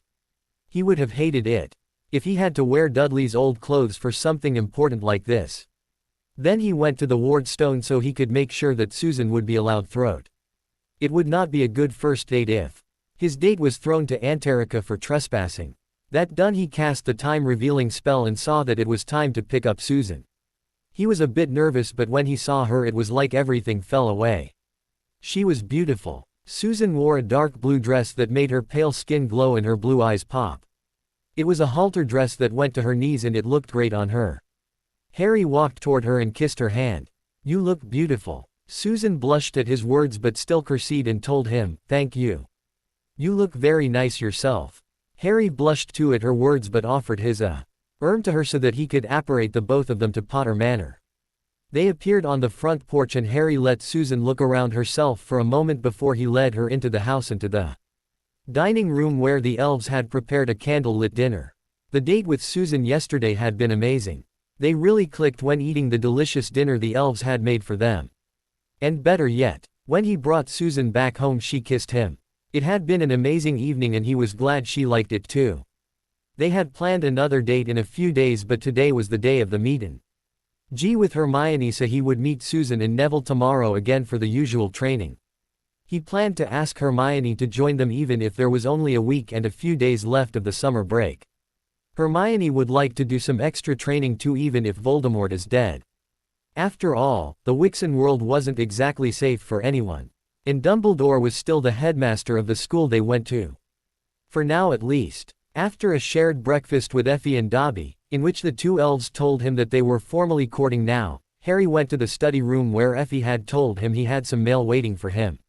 There were a few letters from the DA members he had gotten in contact with. Also a letter from Luna which was just as unique as Luna herself. "Dear Harry, it is very nice to hear from you. Does this mean we are friends now? I don't have many friends, so that would be nice. The DA last year was almost like having friends, so I would like to do that again this year. Daddy and I have traveled through Iceland and are only just back home. We haven't found the Crumplehorn Snarkack, but next summer we will look somewhere else. Daddy and I found some evidence that they live in old climates, so next summer we will go to Siberia. I'm very excited. How are you doing, Harry? Are the Raxperts still bothering you? I have made you a necklace just like my own so that you can be sure that they will leave you alone. Do you think Hermione would like one too? I think she needs one. Love, Luna." Honestly, Luna was a very unusual girl, but Harry thought she was great. Thought no offense to other girls. Luna never bothered to become just like almost every other girl in Hogwarts. She just was herself and nothing more, and Harry thought that that was very brave of her. She was kind and smart, and Harry really needed to talk to her more. He thought that she might be a bit lonely, and he promised himself that he would be there for her. He would be a good friend to her from now on. The next letter was from Andromeda. He opened it and started to read. Dear Harry, I just walked past Dumbledore while he was passing St. Mungo's, and I did what we talked about. The spell had a lot to tell me and none of it was good. Albus Dumbledore is dying. He is cursed with some kind of withering curse. It seems to be contained to his hand, but it will slowly spread until it reaches his heart, at which point he will die. Dumbledore is also suffering from dementia. It seemed that you were right, Harry. He is self-medicating with wit sharpening potions and has developed an addiction to them. It is not good, Harry. Not good at all. The dementia makes him erratic, and with his power it is very dangerous. Be very careful. Love, Aunt Andromeda. Harry had done some research into the illness after he noticed some strange things about the headmaster, but the letter from Andromeda confirmed it. Dumbledore was suffering from dementia. From the book Harry read, he knew that when people had the disease it meant that they would lose their short-term memory first. They would have mood swings and eventually unable to remember the people around them. After a while they would only be able to remember things from their early childhood. Thought Harry did wonder why Dumbledore started acting like a villain from a story. Was that him in some point in his youth, since people with dementia could remember things from their childhood but not recent memories? That was something to look into. Now if only he knew a reporter who could do research without anyone knowing it was her and owned him for keeping her illegal and Azkaban-worthy secret. He would ask Hermione to write her a letter. His friend was surprisingly good at blackmail for a girl who would rather die than be expelled. It was a few hours later that Harry apparated to Diagon Alley to meet with Hermione. It was a little before the time they would meet, but he could already see her standing in front of Gringotts. He had missed her this summer. Hermione, too, had grown a bit over the summer. While walking toward, he could see that she had grown a bit, and he was very glad that his own height had improved a lot. It would have been embarrassing to be a head shorter than his female best friend. And that it seemed like her curls were a lot tamer now. Other than that, she seemed the same as always. Hermione turned around when she heard him walking towards her, but she didn't seem to recognize him at first. It took a little while before she asked doubtfully, Harry. Hey Myone, how are you doing? Harry said, walking up to her. Hermione took a good look at him before she took a deep breath to whisper, shout, Harry James Potter. What did you do to yourself? Oh, he got the full name. Usually it was only Ron who managed to get his all name said in this tone, but now Harry too. He suddenly understood Ron's fear for her when she used this scary tone of voice. Harry discreetly took his wand out to cast a privacy charm and asked her to sit down on the steps in front of Gringotts with him. Well, you know, the usual. I ran away from the Dursleys to a place Sirius left me. I took the blood adoption potion he also left for me, I am the Lord of House Ring of the Black family, and found out some other surprises in my family tree. I also found out that Voldemort made Horcruxes, pieces of his soul in objects, as a way for immortality, and that he left one in the scar on my forehead. Hermione looked horrified to hear the last part, but Harry wasn't done yet. He continued with, I also made connections with the Bones and Longbottom families so I could get trained, since I have some very creepy old men way too interested in me. I met with the Tonkses and asked them to rejoin the Black family again.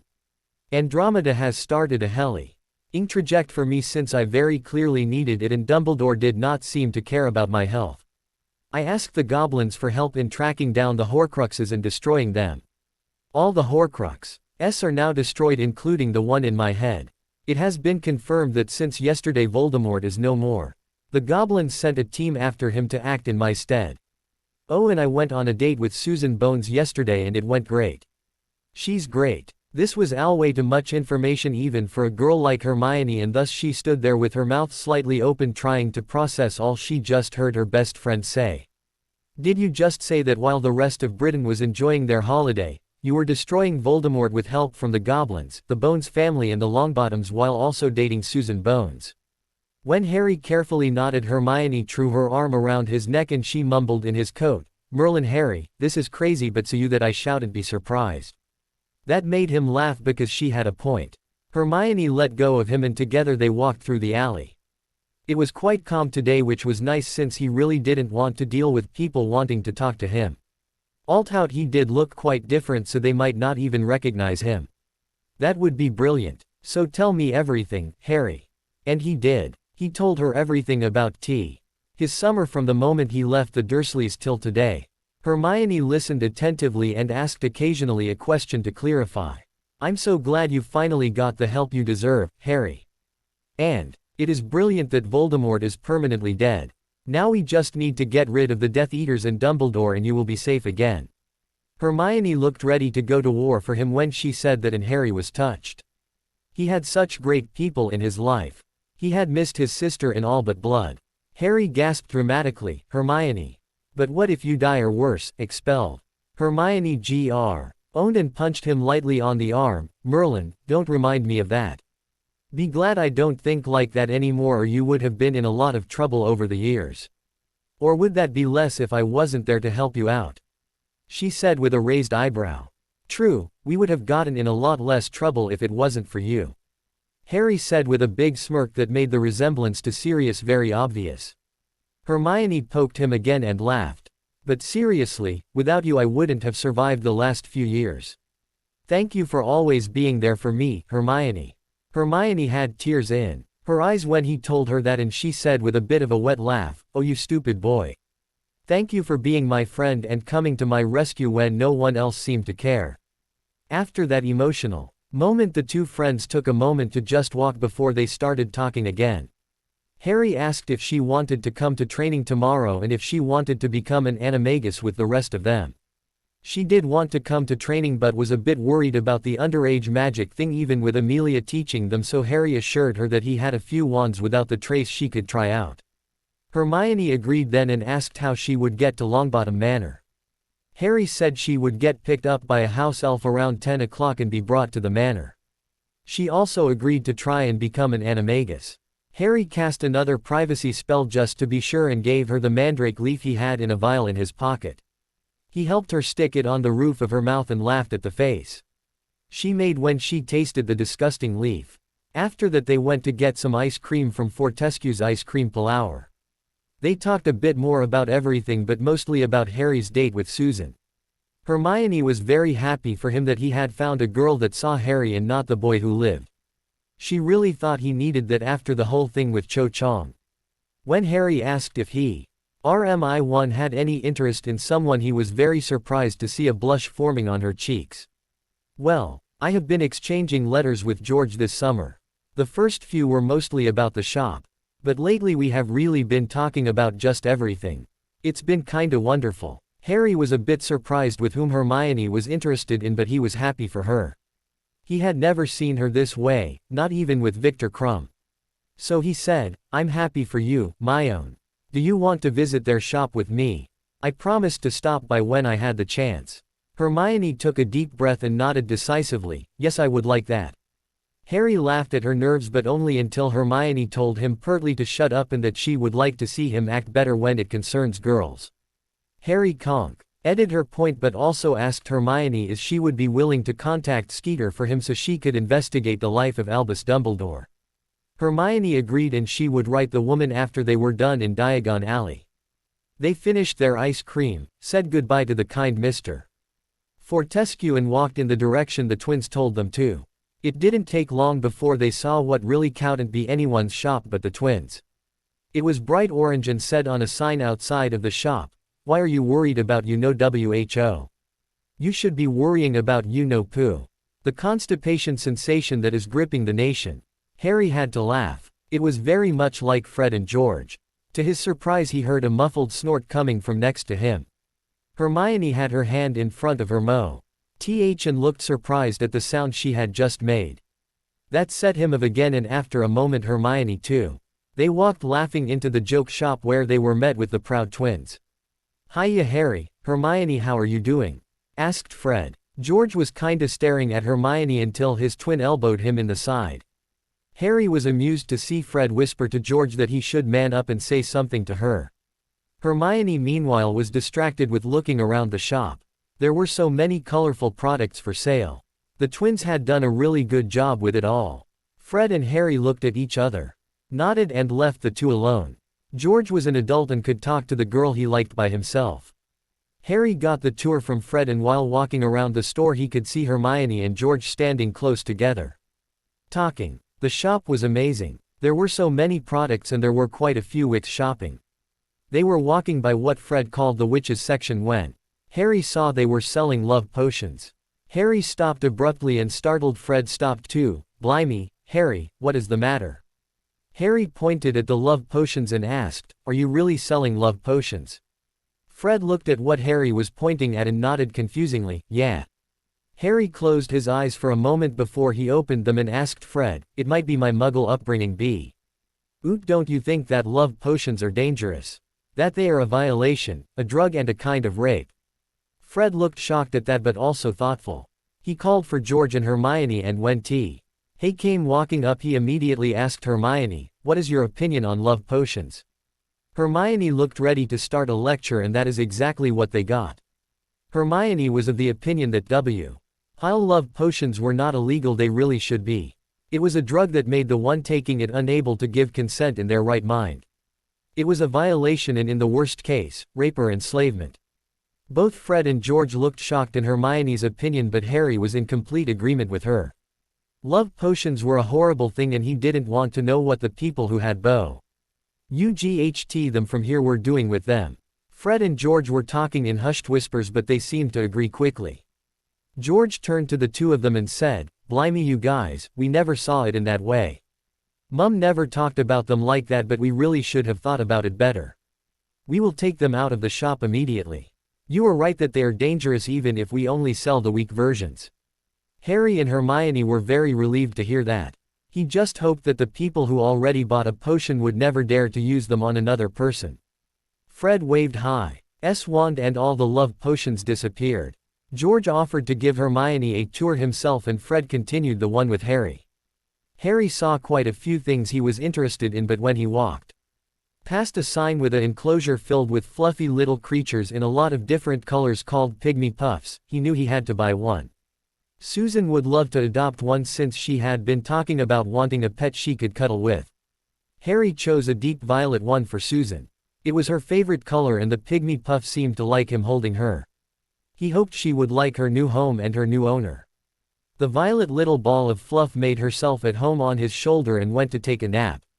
Harry and Hermione spent the rest of the afternoon with the twins, getting them up to speed about all that had happened this summer. Just like everyone else, they were ecstatic to hear of the death of Voldemort, but also quite worried when they heard how Dumbledore is behaving and what illness he had. They thanked him for the mandrake leaf again and they talked a bit more about all their summers. And so it was an exhausted Harry who went back home with the pygmy puff for Susan after a great afternoon spent with his friends. It was the next morning that Harry was just done with eating his breakfast when he felt the mandrake leaf fall down from the roof of his mouth. He immediately called our creature to take him to the potion lab of Black Manor where the animagus potion was brewing. He put the leaf in the potion, stirred a few times and watched the potion turn into the color it was supposed to be according to the book Sirius left him. He took it of the fire and poured it in a vial. Harry went to the living room where the Tonkses were sitting. Harry was surprised to see that Tonks had a slight pregnancy bulge and even a bit of a glow now. He explained what he was about to do and went to sit on the couch so he could take the potion. Andromeda had stood up from the couch so that Harry could lay down on it. His aunt would be monitoring him since apparently it was usual for the potion to knock out the taker and give them a vision in which they would meet their animal. Depending on the animal, people could have strange things happening while they were having their vision. He laid down on the couch, knocked back the disgusting potion and went to lay down completely. It wasn't long before he got the feeling of falling asleep. He opened his eyes to see a forest around him. It was beautiful and full of pine trees, a glistering creek, flowers and a few berry bushes. It looked like a great place to camp for a while. When Harry was done looking around him and there was still no animal to see, he decided to take a walk. Maybe his inner animal was shy. It wasn't long before he could see a lake shining in a distance away. It was there where he could see a dark shape moving. Probably drinking the water or maybe even swimming or eating fish. Harry really did not know what his inner animal would be. He hoped it would be some kind of mammal or a bird. While he was carefully walking closer to the lake and the animal, he could make out a bit more of the dark shape that was indeed drinking the water of the lake. The animal had a dark fur and 4 paws. It seemed to be some sort of canine. Harry walked out from the tree line, and it was then that the shape looked up from the lake and looked directly at Harry. It was a wolf. The wolf had a black, soft-looking fur coat and was a bit bigger than Harry thought wolves would be. Maybe it was a magical wolf. Not that he had ever seen a wolf in real life. The wolf had the same green eyes as Harry, and it looked very striking with the black fur. Honestly, the wolf looked very intimidating even from the distance Harry was standing. The wolf reminded him a bit of Padfoot, Sirius Animagus form. The boy and the wolf looked at each other and started walking toward each other in sync. They met in the middle, and Harry carefully put his hand on the top of the wolf's head. It was like Harry disappeared into the wolf with all the instincts of one. He wanted to run, hunt and frolic through the woods.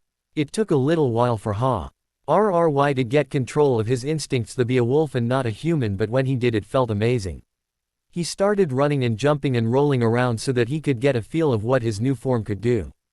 It felt amazing with how fast he could run and how high he could jump. It was in that very awkward moment that Harry woke up, human again, on all fours and mid-jump, from the potion-induced Scion to see the 3 members of the Tonks family looking at him with big, almost identical smirks. Harry blushed and went to sit down with all the dignity he could muster. "Well, did you find your form?"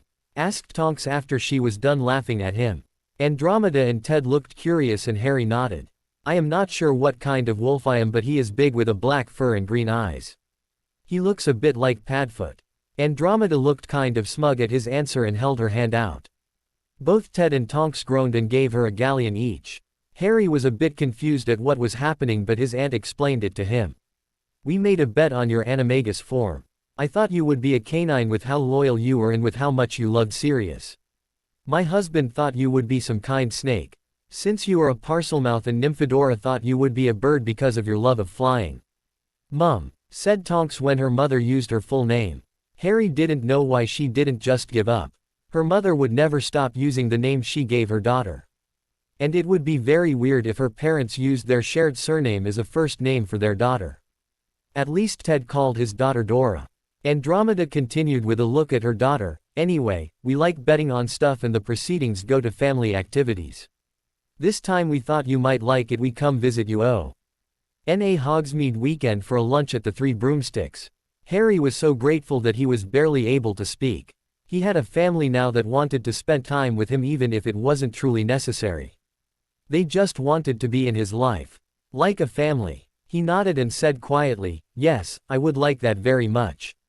Andromeda patted him on the hand and gave him a book with the title Canines of the World, Both Magical and Muggle. Clearly she had been very sure in her bet that he would have a canine form. He thanked her and gave her a hug. Then he said goodbye to them and went to apparate back to Potter Manor.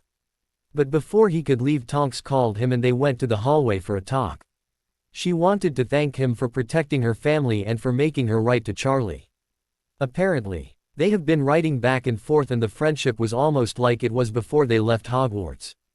They were talking again and Tonks was so happy to have her old friend back into her life. Rry was glad that she had her friend back. He didn't get the idea that she had much friends outside her family, so it was great that Charlie was becoming her friend again after all the time that had passed. He thinks that it must have been difficult to be a metamorphagus as a teenager at Hogwarts. She looked like she was happy again after all she had been through this year. After that she ruffled his hair again before she went upstairs to her room. Then it was Alfred calling for him for a talk, but Harry didn't mind. Alfred was a kind man he wished he had met in real life and not just his portrait. Alfred wanted to talk about Susan since had heard that Harry went on a date with her. He wanted to know how it had gone and Harry told him. The man was strangely proud to hear that the date ended with a kiss. Harry really shouldn't be surprised. This was the man that Sirius had looked up to most in his family. His favorite uncle and the one who taught him everything he needed to know about dating and the other things in life. Still, Alfred gave some good advice. After that talk it was time to go back to Potter Manor where there were 2 nervous elves waiting for him.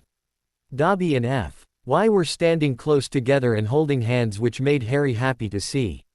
He wondered what they wanted to talk about, but the three of them went to the living room so that they could talk comfortably. Harry sat down and Dobby and Effie went to stand in front of him and Dobby asked, "Master Harry Potter, sir." "Beautiful Effie, and I would like to ask permission to bond as mates. Would that be allowed?" Harry was surprised since they had only known each other for a few days, but maybe it worked differently for house elves. "Are the both of you sure that this is what you want?" Both elves nodded excitingly, and Effie said while looking at Dobby, "Elves know when they know." Dobby magic be feeling like a good match for Effie, and he be kind, strong and good at chores. He be good father for future elflings and a good mate for Effie. Dobby blushed but looked like he very much agreed with what his chosen mate was saying. And thus there was only one thing Harry could say, "All right, if the both of you are sure, then you have my permission to bond. I wish you both a very happy life together." Both elves did a little dance together in happiness and then rushed forward to hug Harry's legs. He laughed and bent down so he could hug both his friends in congratulations. Did that mean that there would be little elflings running around the manor soon? Would that make Harry a sort of uncle? "Do the both of you require me to do anything for your bonding?" Harry asked. He had no idea how an elf wedding worked, but he hoped that it would be nice for the two of them. They were great friend to him and deserved the best. Dobby spoke with tears in his big green eyes, "Master Harry, be kind, master. Dobby and Effie be saying oath, and then we be merging magic. Then we be mates for life. Master Harry not be needing to do anything except giving permission for match. All right, then I will leave you two to it. Will you tell me if you need anything?" Both elves agreed and popped away to get married in the elf way. By now it was time to go to Longbottom Manor for training with both Amelia and Gran. Which was good timing. Now he could give the soon-to-be married couple some privacy. Gran had told him he was almost done with the etiquette for the magical nobility. Now he just needed to get the politics right, and then he was done with training with Gran. With Amelia he was still learning dueling and how to sense the magic around him. The sparring they did was getting more and more difficult, but that showed only how far they progressed since starting the training. He took the pygmy puff for Susan him, and when he apparated to Longbottom Manor he was surprised to see that Hermione was already there. And even more surprising, Hannah was also in the training room. Apparently Dobby had picked up Hermione before he asked Harry permission to mate with Effie, and Amelia had finally managed to get Hannah's father to agree to let his daughter come here for some extra training. All three girls were talking about their summers when Harry and Neville walked in. Neville at least looked very happy to see Hannah in his training room. Meanwhile Harry hoped that the two extra wands he had left were able to work with the girls. Harry walked to Susan and asked for a moment with her. Susan agreed, and together they walked to a corner of the training room. Harry explained that he went to Diagon Alley yesterday and that he found something that he thought she might like. At least he hoped so. Susan was looking kind of touched and very curious, so Harry took out the violet pygmy puff he had chosen for her. To his surprise, Susan made a very girly sound when she saw the cute little fluff ball. He gave her the pygmy puff and Susan started cuddling with it. Harry was glad that she liked her present but now he still had to ask her a very important question. A question that Alfred had advised him to always ask a girl if you wanted to date a girl. He waited until he had her attention back on him, and then he asked her, "Susan, do you want to be my girlfriend?" Susan looked surprised that he even asked her that, but she quickly said, "Of course I will be your girlfriend, Harry." Harry was relieved she agreed and hugged her. That was the moment that a squealing Hannah came to them.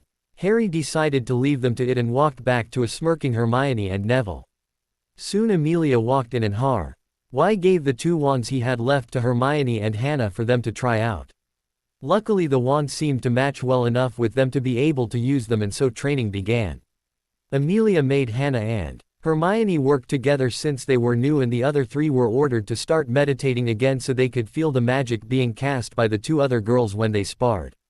The three meditating had to call out when they could feel which spell was being cast and by who it was cast. It was an interesting thing to do, and it went quite well.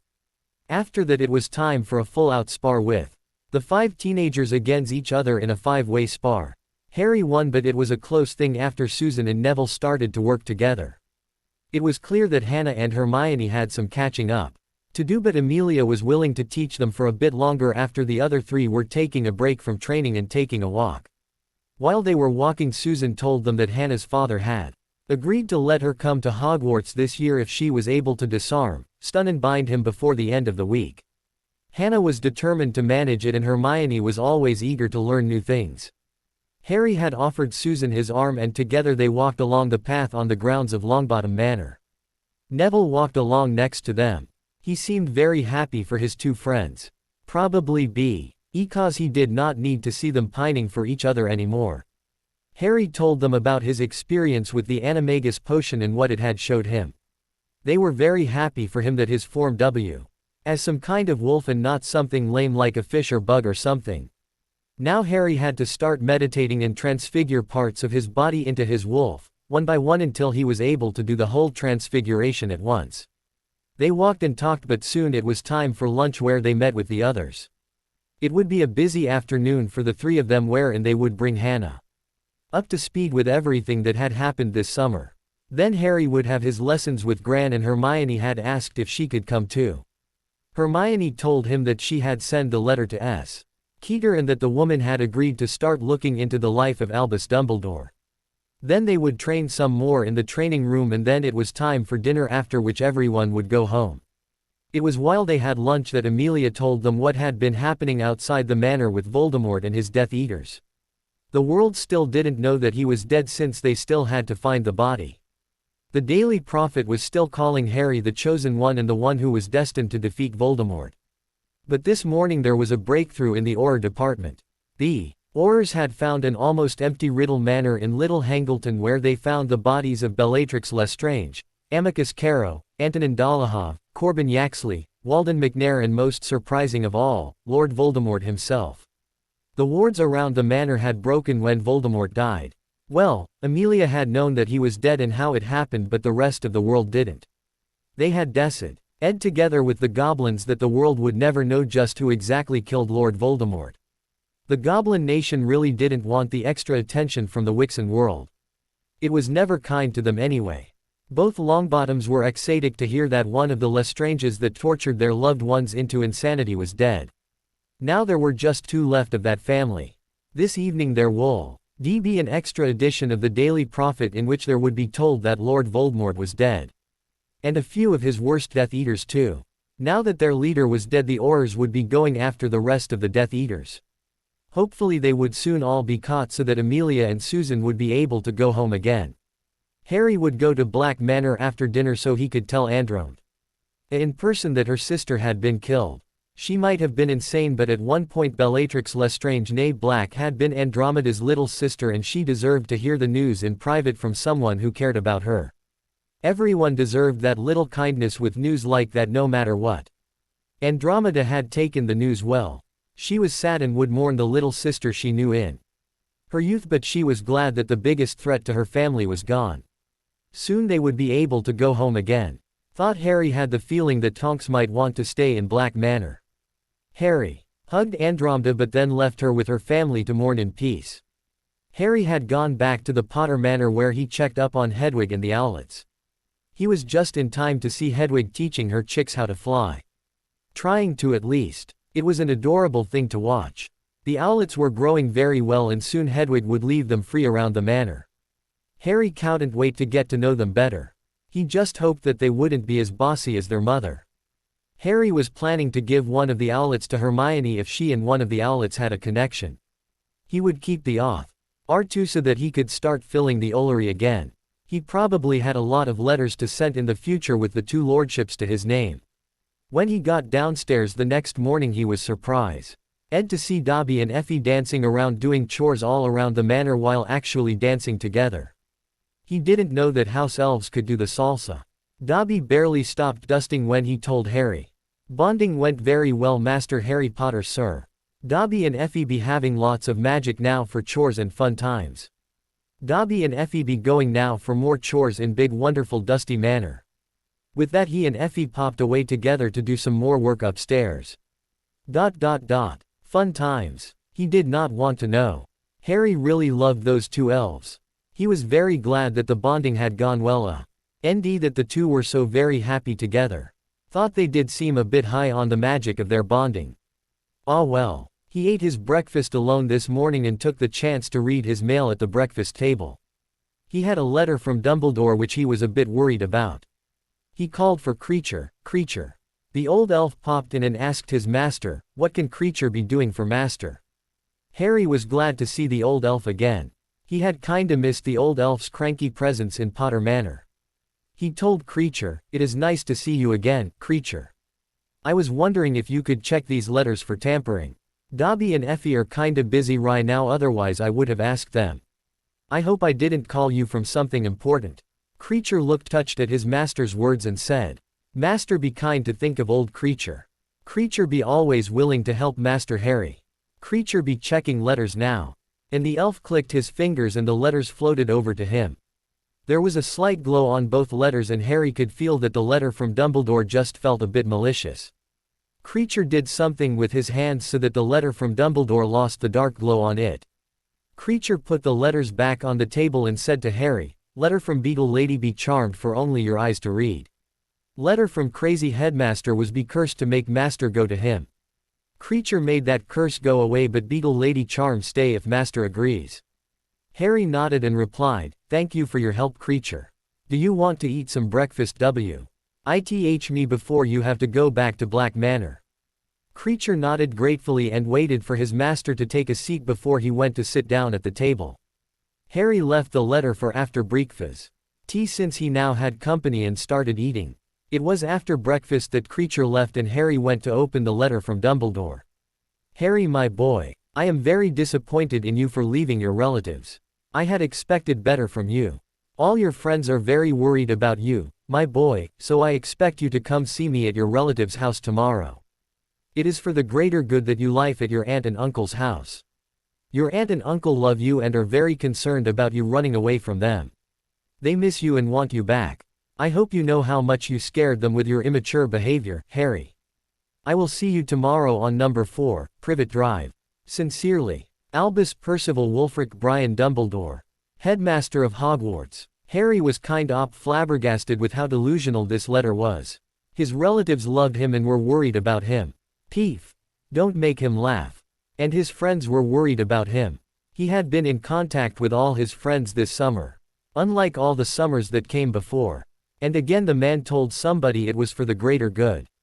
Why did that sound so familiar? He would have to ask Hermione sometime soon.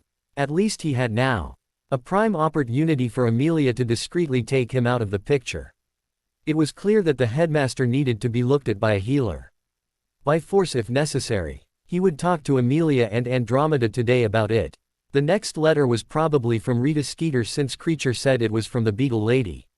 He opened the letter and started reading. Dear Mr. Potter, thank you very much for the new assignment.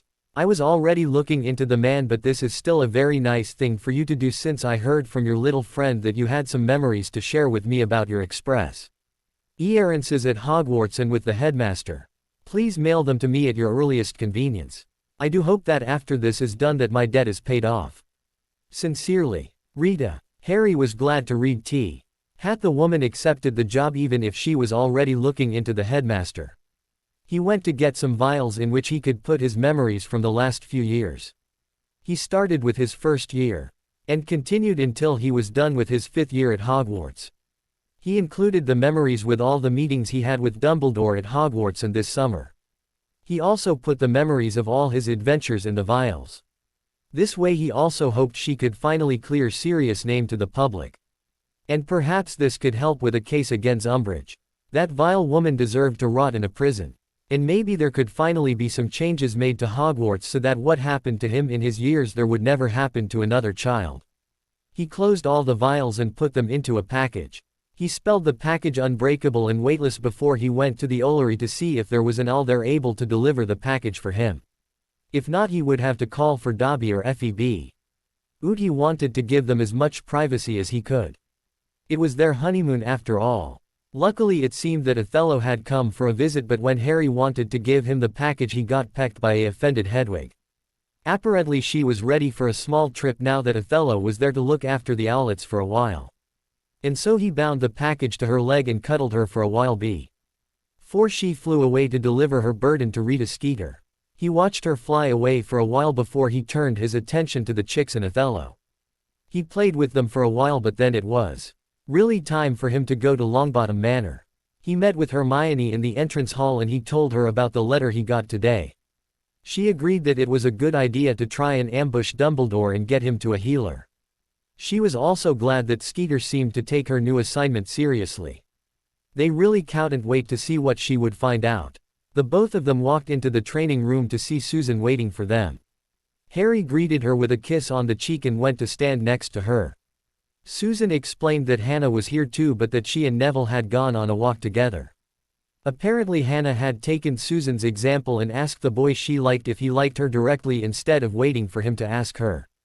Harry was glad for them both. Hannah seemed like a nice girl and a good match for his best friend. When Amelia walked in, he went to her with the two girls following behind him so he could explain about the letter he got today from Dumbledore and if she would agree to ambush the headmaster so that they could make him see a healer for treatment. He hoped that they would succeed. Amelia agreed to his plan and said that she would contact Andromeda and some of her most trusted Aurors for the job. She also told them when Neville and Hannah walked into the training room that she was running for Minister of Magic this summer since there had been a vote of no confidence for Fudge this summer. She was done with seeing the leaders of her country mess up time after time. The people of magical Britain had stopped trusting the man after it became clear that he had lied to them about the return of Voldemort. Harry thought he got what he deserved after all Fudge had put him through just to save his job. All four of them congratulated Amelia and then they started training. After all, Amelia was still the head of the DMLE and not just a politician. She would always be an Auror at heart. Hermione and Hannah would be taught how to apparate today and Harry, Sue, San and Neville would be learning some new spells. After that they all would be starting or continuing with the sensing of magic exercise. It was a few hours later that Neville suddenly shot up and ran out of the room. Harry followed him, worried, but Neville seemed to run toward the potion lab of Longbottom Manor. When Harry entered the room he saw Neville standing above a cauldron and stirring in it. Neville said without looking up from the cauldron, "My leaf fell down just yet." He stirred one last time and put out the fire underneath the cauldron and poured the potion in a vial standing ready next to it. "Do you want to drink the potion right now?" Harry asked his friend. "Of course I do. Can you tell the rest that I will be busy for a while?" Neville asked Harry. But Harry had a better idea, expecto patronum. And the great silver stag appeared. He asked the stag to tell Amelia that Neville would be busy for a while with a potion and that Harry would stay to keep an eye on him. He stag nodded and ran through the walls and was soon out of sight. Harry turned to Neville and told him what Andromeda had told him, that it was better to have someone there when taking the animagus potion so that they could keep an eye on him. Neville looked kind of relieved to have someone close to keep an eye on him, and so he went to lay on the couch in the corner of the potion lab. He knocked the potion back and was soon falling into a potion-induced sleep. While Neville was on his quest to find his inner animal, Harry took out the book Andromeda got him to find out what kind of wolf he was. He quickly discovered what species his wolf was, the Canis lupus, also known as the gray wolf. One of the biggest wolf species in the world, only his form was completely black with green eyes. After reading a bit more about the gray wolf, it became clear that Neville would wake up soon. He was getting restless and seemed to be growling a bit. Harry was a bit disappointed since he was hoping that Neville's animagus form would be a duck. Neville woke up completely with a growl that made Harry laugh. It was a strange sound from his normally mild-mannered friend. As Neville sat up, Harry asked his friend, "And what did you see?" And as if they knew Neville had just woken up, Hermione, Susan and Hannah walked in just in time to hear Neville accounts. "I'm a bear. A big brown bear," with a big smile on his face. Harry was the first to respond with, "Congratulations, mate." And the three girls followed after him with their congratulations. Soon Susan would be able to find out what her animagus form is, in a few weeks after that the twins, Hermione and Hannah, would be able to drink the potion. Harry was also planning to ask if Luna would be willing to become an animagus. But that would have to wait until they were back at Hogwarts. The rest of the day at Longbottom Manor was spent with planning the ambush for tomorrow. At first Harry wanted to be there with the team, but Amelia wanted him to stay away from it all. It was an official or task force, and having Harry there would only distract them, and that would be dangerous for all of them. And so it was the next day that found Harry sitting nervously in the sunroom with Susan, Hermione, Neville, Gran, Tonks, Ted and Hannah. Soon, if everything went all right, they would hear from Amelia if Dumbledore was in custody. It was a weary-looking Amelia who came into the sunroom of Longbottom Manor. Harry had a bad feeling about what had happened with the Aurors and Amelia, that he wasn't very surprised when Amelia told them he got away. We were unable to catch him, and he was able to get away when he shot a curse at Andromeda. She is fine, but in the distraction he fled the scene. Andromeda walked in and went to sit down beside her husband and daughter. She looked a bit angry and ruffled but not injured. As Ted took her hand in his, Harry asked the room, "What do we do now?" Amelia took a deep breath and explained her plan to the people in the room. "We tried it the subtle way, the kind way, but Dumbledore took it too far when he tried to curse Andromeda. He tried to harm an unarmed civilian. So now we need to make the world aware of how dangerous Dumbledore is. We will tell a trusted journalist everything we know about his health, and hopefully it will keep the people around him informed and safe." Harry nodded. He agreed that it would be safer for people to know that Dumbledore had mental health issues and that he could be very dangerous because of it. But he had one thing he wanted to point out: Dumbledore probably went back to Hogwarts, since that is the place he is most in control. Don't you think it might be a good idea to talk to Professor McGonagall and maybe the other professors first before we talk to a journalist? Hermione shot up and said, "Yes, that is a good plan. The professors have the most contact with the headmaster and should be aware of what is happening if we want them to help us out. Do you think they would agree to put some ward around my parents' place? I would feel better if they had some protection." Neville nodded thoughtfully. "Yes, that would be a good idea. Which professors should we alert to the situation? Not all of them are trustworthy after all." This time it was Susan who replied, "We should tell Professor McGonagall, Professor Sprout and Flitwick. Those three are the most trustworthy and have the most power in Hogwarts after Dumbledore. But how will we contact them without Dumbledore knowing about it? Why don't we ask a house elf to deliver them a letter while they are alone?" Hannah asked. Amelia and Augusta looked at each other, and Augusta said, "Well, it seems like the four of you have figured the whole plan out. Do you need out help, or can we take a bit of a break while you children put your plan into motion?" The four teenagers looked at each other before Hermione said respectfully, "We will handle this, Lady Longbottom, but if you could check over the letters before we sent them, we would appreciate it." "Of course, dear. Shall we go to my office, Amelia, and call for some tea while the children work?" Gran asked the younger woman.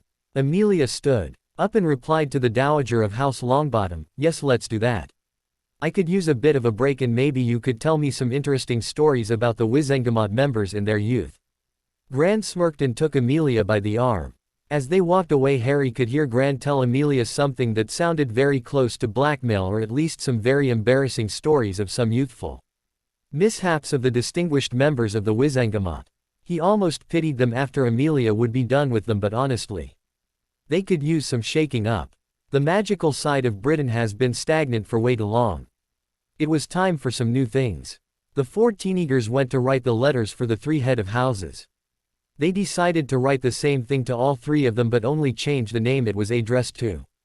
"Dear Professor McGonagall, we would like to invite you and two of your colleagues for a private meeting concerning some happenings lately. We have been very troubled about something and would like to share our concerns with you. Please come with the house elf delivering the letters if you agree. We need to talk. Sincerely, Hadrian James Potter, Lord of House Black, Lord of House Slytherin, House of Potter." He wrote exactly the same thing for Professor Flitwick and Professor Sprout, just with their names on top of the letter. He was very vague of purpose so that no thing could get back to him if Dumbledore got his hands on the letters.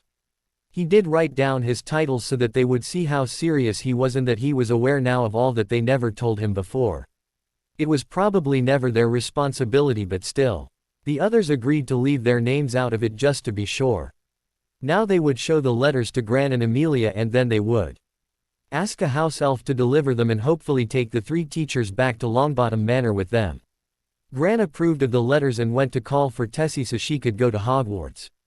It was the first time Harry saw her again since she broke up with Dobby.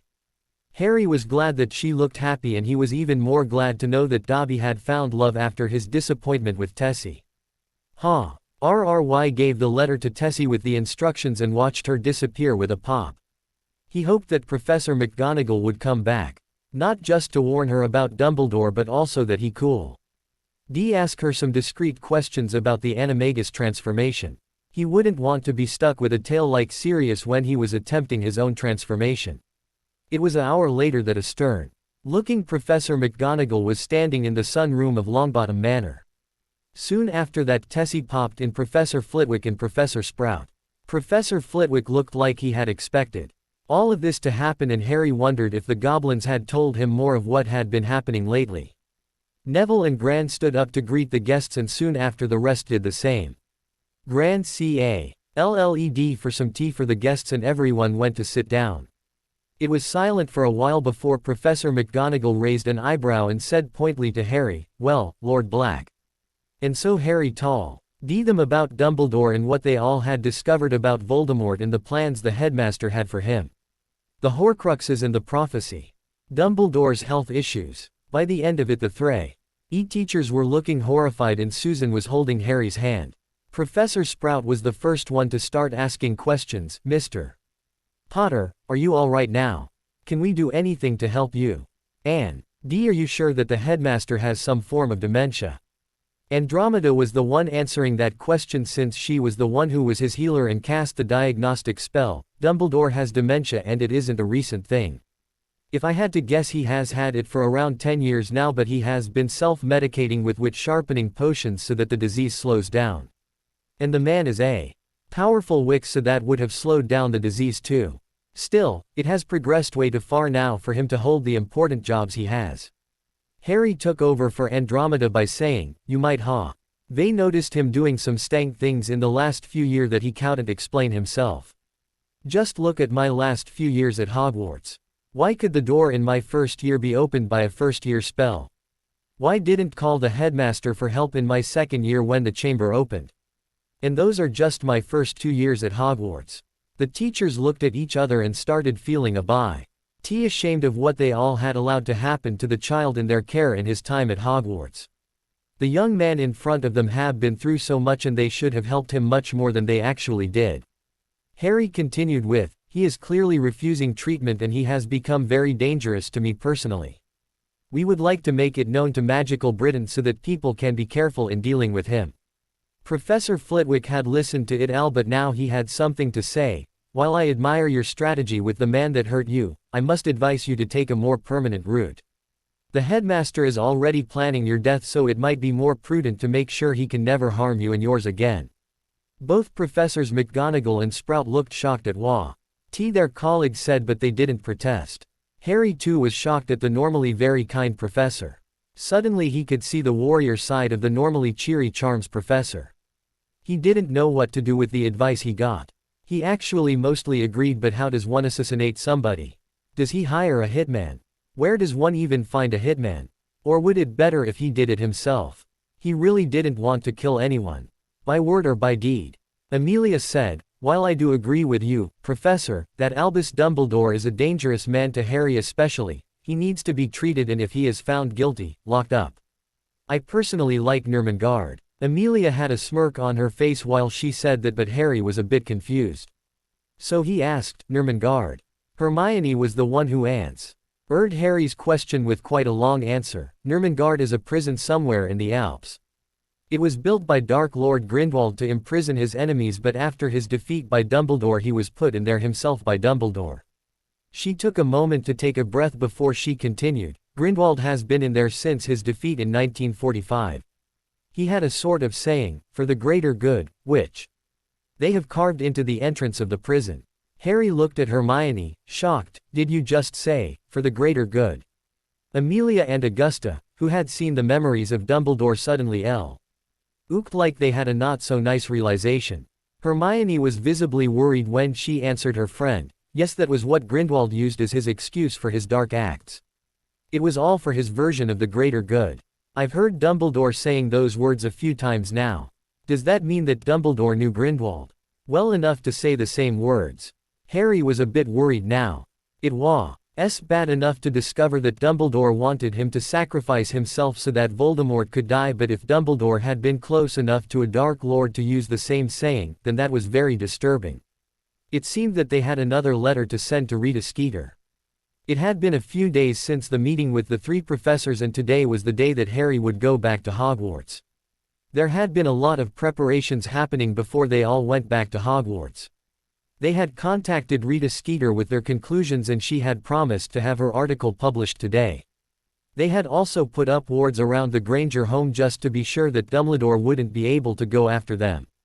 Harry and his friends had also doubled down on their training since they wouldn't be able to continue with it while they were at Hogwarts. At least not with Amelia teaching them. Harry had eaten dinner yesterday at Black Manor so that he could say goodbye to Andromeda, Ted and Tonks. He had also said goodbye to Kreacher and Alfred. He had promised them that he would come back home for the holidays. Andromeda had also given him a last checkup and had declared him healthy. His bones were normal now for his age, and so were his organs and weight. His health was as if he had never been in the care of his relatives. He was glad that that chapter of his life was now completely over and done with. That morning they also went back to Diagon Alley for their new books and other things they needed for the new school year. Harry had really needed some new robes since he had grown so much this summer.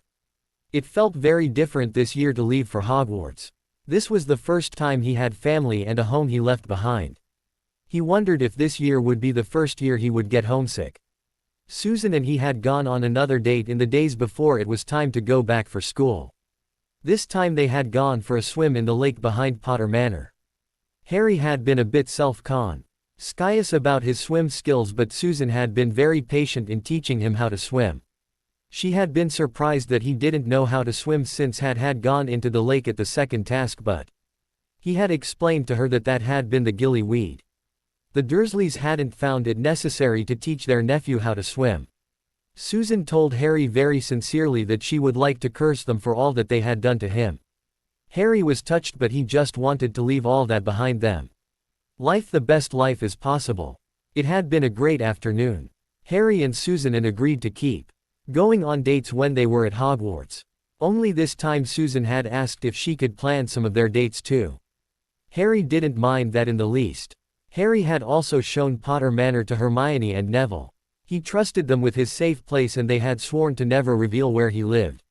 He was glad that he shared a bit more of his life with his two best friends. They had spent that day together, and it had been great to spend some time alone with Hermione and Neville. They had needed that. Meanwhile, Hannah had been training very hard so that her father would allow her to go back to school with the rest of them. She had gotten very good at the stunning spell, but her Incarcerous spell could use some work. She and Susan were working very hard on it so that Hannah could come to Hogwarts with them. Last evening she would have had to prove to her father that she could protect herself, so they would only know if she had been allowed to go when they saw her on the platform. He hoped they would see her there. For Susan's sake, but also for Neville. His friend had a big crush on the girl, and Harry hoped that something could grow between the two of them. And more education was never a bad thing to have. Harry had Aslo said goodbye to Dobby and Effie. Both elves were very sad to see him leave for school, but the both of them did understand that he needed to go. They had a very nice breakfast this morning, and both elves had made him a little basket with snacks for on the train. They had told him quite sternly to call them when he needed help. Harry had promised them that he would. He also had to say goodbye to the portrait of his grandparents. It was difficult to say goodbye to them after only spending so little time together. But they understood, and Harry promised he would come home in the holidays. Then he had to do the most difficult thing, saying goodbye to Hedwig. His owl was not happy to see her human leave without her, but her chicks still needed her. They had a knee-see cuddle and some preening of his hair before he really had to leave for the platform. He would miss her. Harry hoped that she would be able to come with him again after the winter break. The owlets should be almost grown by then. He and his friend had agreed to meet on the platform an hour before time, so when Harry stepped through the barrier he was glad to that Susan, Neville and Hermione were already there. The rest of the platform was still empty, but that would soon change. They had agreed to say goodbye to their families at home so that they could make a battle plan before the other students could overhear them. Amelia had to go to work anyway since they had been very busy catching the remaining Death Eaters. Hannah wasn't there yet, so Harry asked, "Hey guys, have you heard anything about Hannah?" Susan shook her head as she came to stand next to Harry. "No, nothing yet. But we still have a few minutes until the agreed upon time, so hopefully she will arrive soon." And just when she finished talking, the barrier opened to show a familiar blonde-haired girl walking through. "Hannah," Susan called happily. She ran to her friend to hug her, and the others followed a bit more slowly behind her. Hannah let go of her friend and turned to the rest of them to say, "I did it, guys. Father was so surprised and it was brilliant," she said with a big smile on her face. They congratulated her and went to find a compartment on the train together so that they could talk. They needed to make a game plan for when they were back at Hogwarts.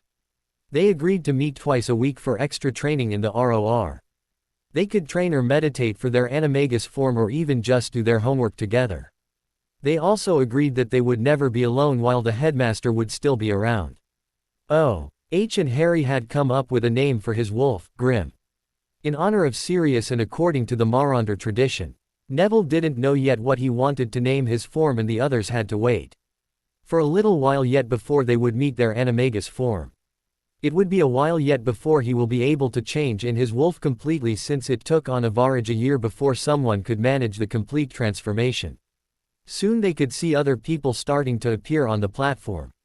Harry hoped that Luna, Ron and Ginny would appear soon so that they could cast some privacy charms on the compartment. He really didn't want another predictable visit from Malfoy. Although he did wonder if Malfoy was still as smug as last year now that Voldemort is dead and Umbridge gone. And Harry back in everybody's fickle graces again. Malfoy probably wasn't very happy. Poor Malfoy. Harry could see two pale blonde heads moving around in the crowd, so Harry opened the window so he could call Luna to their compartment. He had promised himself to be a better friend to her, and that would start today. His friends didn't mind Luna joining them, and they even agreed that giving her a mandrake leaf would be a good idea. They weren't sure yet about giving Ron and Ginny one yet, but they had time to make a decision about that one. Luna had said goodbye to her brightly dressed father and was now stepping into the compartment. Luna herself was looking her usual self with her bright clothes and interesting jewelry. "Good morning, might I sit here with you? It is nice to see a compartment without nargles, don't you think?" Luna said brightly. Harry enjoyed seeing his friends' perplexed faces and gestured for her to take a seat in the enlarged space before he said, "Hello Luna, did you have a nice summer with your dad?" "Yes Daddy, and I have found some clues as to where to look next summer for the Crumblehorn Snurcax. We think we will finally find them next summer." Hermione looked doubtful, but Harry was glad to see that she didn't say anything unkind to Luna. Honestly, Hermione and Luna couldn't be more different, and that clashed sometimes. Harry didn't mind that as long as they weren't rude to each other. Neville wished her good luck and asked if she found any interesting plants while traveling. They talked about for a while before Harry took the opportunity to ask her if he wanted a mandrake leaf like the rest of them. Luna nodded and said, "Yes please, I will make a beautiful owl." This time Hermione had to speak. "Luna, you do know that you won't be able to choose your own form, right?" Luna looked at Hermione with her big eyes and said, "Of course I know that, Hermione. Are there waxperts flying around your ears again?" Luna grabbed something from her surprising deep pockets and held it out to Hermione. She said, "Harry wanted a necklace like mine so that the waxperts couldn't get to him, and we thought that you might like one too." Harry took the cork necklace she gave him and put it on under his shirt while the others were looking on, bemused, and he said, "Thank you, Luna, for your gift." And he looked at Hermione, who was still standing with the necklace in her hands. "Ah, yes. Thank you Luna for the necklace. I will wear it," Hermione said as she put the necklace on under her shirt. She looked surprised by the gift but also touched. Luna just looked happy that her gifts were accepted and even worn. Harry really hoped that Luna and his friends would be able to become friends themselves. Hermione went to sit closer to Luna so that they could talk, and Harry went to give her the mandrake leaf which she put in her mouth. It was just in time since Harry could see the Weasley family entering the platform. Again, they were almost too late since THEY only had a few minutes left until the train left. It wasn't long before both Ron and Ginny were standing in front of the door of their compartment. Harry was glad to see his friend again, and Ginny too, of course. "Harry, mate, Blimey, it has been some time since we last saw you. How was your summer? Ron said as he walked in and went to sit down next to Hannah. Ginny meanwhile went to sit down on the other side of Luna. Ginny blushed when she saw Harry, but she seemed to get over it quickly. Harry was relieved to see her getting over her crush. Harry answered his oldest friend with, "Hello Ron, my summer was fine. I moved houses, but otherwise it was an uneventful summer. How was yours?" His friends other than Ron and Ginny looked like they were trying very hard not to give away Harry's but luckily it seemed like Ron was oblivious. "I'm very glad that you got rid of the Dursleys, but did you have to do it in secret?" "Blimey Harry," Mum was beside herself. Ginny nodded along with what her brother said, and Harry felt a bit guilty that he caused Mrs. Weasley so much worry. He might not be her actual son, but she did take care of him for a few weeks each summer without asking for anything in return, and Harry was grateful for that. He should apologize for worrying her when he got the chance. Soon the whistle blowed and the 7 teenagers went to settle down. The train started moving and Harry looked out of the window. Soon he would be at Hogwarts for his 6th year, and he had never felt so prepared for it. He had a lot of new friends, new skills, perfect health, independence, upward from competent adults, and best of all, no more Voldemort after his life. He just had to worry about his grades and a mentally ill old man this year, and Harry just knew that it would all be alright. He could be a normal teenager from now on. Finally. It has been 15 years since the summer that changed everything for Harry. So much had happened because of that one realization and all that happened after it. It started when Skeeter's article came out, when they were at the welcoming dinner in the Great Hall of Hogwarts. The headlines proudly declared, "Deeply demented Dumbledore." Dumbledore had read the article about him in anger and confusion. Harry had to wonder if the man even noticed how far gone he was. The article told the Wixen world of magical Britain about how an Animus he. Aller had been concerned about how Albus Dumbledore had been behaving lately, and that he or she had done an unethical scan of the man's health out of concern. The results were published in Skeeter's article. Still, even with all the shock around the article, Harry had promised his parents a awesome prank, and with some help from Dobby it was the next morning that everything was ready. He had decided to honor the 2 true marauders by adding some interesting potions to the breakfast in the Great Hall. It would make everyone howl, bark, bellow and bleat at the start and end of a sentence, and it would give all the males antlers and the females the ears of a doe. And a tail. One shouldn't forget the tail. It was great to see Dumbledore howling instead of trying to keep order. Professor McGonagall looked reluctantly amused and tipped her goblet at Harry. Harry meanwhile was trying very hard to keep his head upright with the heavy antlers on it. He suddenly understood his father's struggles with the animagus transformation a lot better. It was great fun for everybody once they got the hang of it. Harry hoped that his parents would be proud of him wherever they were. The article was the start of the public downfall of Albus Dumbledore. It wasn't long after that the book Rita Skeeter came out with all of Dumbledore's secrets exposed. The Aurors came to arrest him the morning the book came out, and since he was weakened by the withering curse from the former Horcrux, the Aurors were able to take him to trial. Harry was so relieved that the man was now almost gone from his life. At the trial it all came out.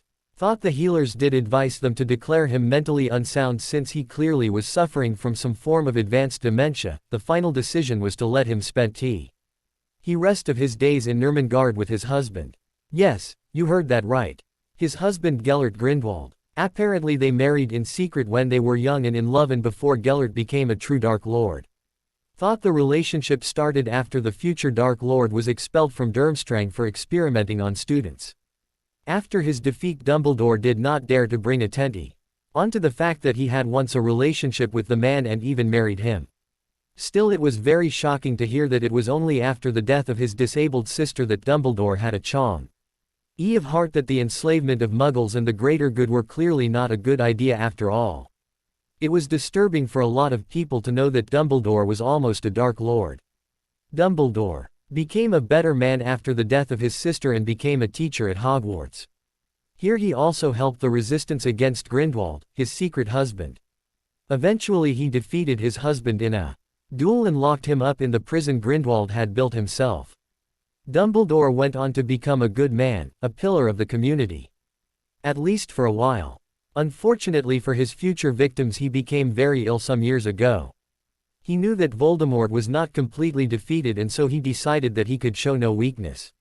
He had the former Death Eater in his employ brew wit sharpening potion for him so he could hide his condition. But that was not enough in his weakened mental state. His mental health still deteriorated and he made some very bad decisions. In his senility he decided that the baby that first defeated Voldemort had to do it again. He decided to place the boy into a household that would not love him just so that the boy would truly be Voldemort's equal as the prophecy said he would be. He set up challenges to test the boy and he had make sure that the boy would not be able to make allies. Because the headmaster had discovered something horrible. Lord Voldemort had done something horrific to ensure his immortality. And thus to ensure that Voldemort could die, the boy had to die too. He planned the death of a student under his care. He made sure that the boy grew up in an unloving, abusing household. He endangered the students in his care to make the boy do the challenges set up for him. His actions almost made 3 ancients and 2 noble bloodlines die out. But Dumbledore has clear mental health issues and he was already dying from the curse on his hand. He had at most a few more months to life, and so the Wizengamot made the decision to sentence him to Ermengarde for the rest of his life. Albus Dumbledore had done some good things in his lifetime, but he had also done some very bad things to people that trusted him. Dumbledore died there, in disgrace. If only the man had sought help with his disease, the war, the Horcruxes. So much grief could have been prevented. Meanwhile Snape got sentenced to 1 year in Azkaban, after which he had to make Podio NS for St. Mungo's for another 10 years. Snape was never allowed to be a teacher again after it came out how exactly he taught his students in an article by Rita Skeeter. All the other Death Eaters got sentenced to a life in Azkaban if they went to serve Voldemort willingly. The unwilling got community service, but only if they could say they were unwilling under Veritaserum. It was also discovered that there were a few underage Death Eaters. One of which was Draco Malfoy, whom was forced to become a Death Eater as punishment for his father. Draco was a difficult case for the Wizengamot. On one hand he was forced to become a Death Eater as an underage child. On the other hand, he clearly agreed with the beliefs of the Death Eaters like a few of the other marked children. And so the decision was made that the boy would get community service as his punishment. He would work in an orphanage in both the Muggle and Wixen world for every summer and the other vacations for the years left of his time at Hogwarts. After that he would have to work there full-time for a year or 2. They hoped it would be educational for the spoiled boy. Harry meanwhile finished his 6th year with his friends. It was the first normal year he had and it was great. He got very good grades, became the Quidditch captain, went on dates with his girlfriend and trained with the rest of his friends. He completed his animagus transformation into his wolf, Grim. Neville was able to turn into his brown bear, who Hannah called Honey as a joke. Unfortunately for Neville, it stuck. Poor Neville, such a cutesy name for such a fierce-looking bear. Hermione was by the end of the year able to turn into her cat form. She was a Maine Coon with an impressive fur coat. Her nickname became Swift since she was very quick and silent in her cat form. She liked to startle people by jumping on them when they least expected it. Apparently Hermione's cat form brought out her playful side. Susan was soon after able to turn into her animagus form. A German shepherd. Her marauder name became Lucky after she was able to find a lost first year in her form. The child called her Lucky and it stuck. Harry loved to run on the ground with his girlfriend in their animagus forms. It became a favorite activity for them after dinner. Luna became the owl. She said she would be back on the train ride before their 6th year. No one was surprised anymore. Her marauder name became Seer for oblivious reasons. Luna really liked to sit with Hedwig when his owl had been able to come back to Hogwarts with him. They had become fast friends. Luna and Hedwig, but also Luna and Harry. She had become a little sister to him and Susan. Fred took a bit longer, but he was soon able to turn into a red fox. It suited him very well and his marauder name was Mischief. Because what else fit better for the prankster? George turned to the surprise to everyone into a raven. His marauder name was Trouble, which was a nickname which his girlfriend Hermione called him. Both cat and bird were often seen together on the grounds on Hogsmeade weekends. Hannah took the longest out of them all, but when she succeeded she looked so proud. She could turn Nto a doe that got named Bambi by the Muggle-raised friends in their group. Ron didn't want to become an animagus when they offered him the leaf in their 7th year, but Ginny did. She turned into a very proud-looking horse when she completed the transformation. Meanwhile, Harry continued to build his relationship with Andromeda, Ted and Tonks. They had ridden each other often while he was at Hogwarts and they visited him when they could.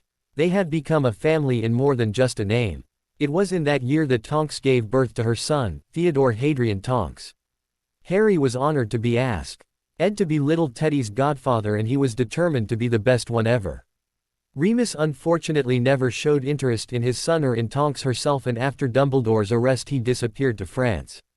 The last they heard of Remus was that he was soon after arriving arrested for getting loose again on a full moon. They never saw him again. Tonks had meanwhile continued to become best friends again with Charlie Weasley, and after a few years they got married. Teddy had a little sister now called Elizabeth Andromeda Tonks and a dad who loved him with all his heart. Little Lizzie was a Metamo RPH Magus like her older brother and mother, but she preferred her father's bright red hair as a base look as Teddy preferred his mother's pink hair. Harry and Hermione had become head boy and girl in their 7th year at Hogwarts, which Harry was grateful for. He hadn't been the best student in the first few years there, but he was glad he still became head boy like his father before him. He thought it would be a nice tradition from now on. Harry and his friends graduated with very good grades and they went on to their careers. Harry went for a master in Dada and Charms so that he would be able to teach at Hogwarts. Susan went to become an Auror like her Aunt Amelia, who had been Minister of Magic at the time.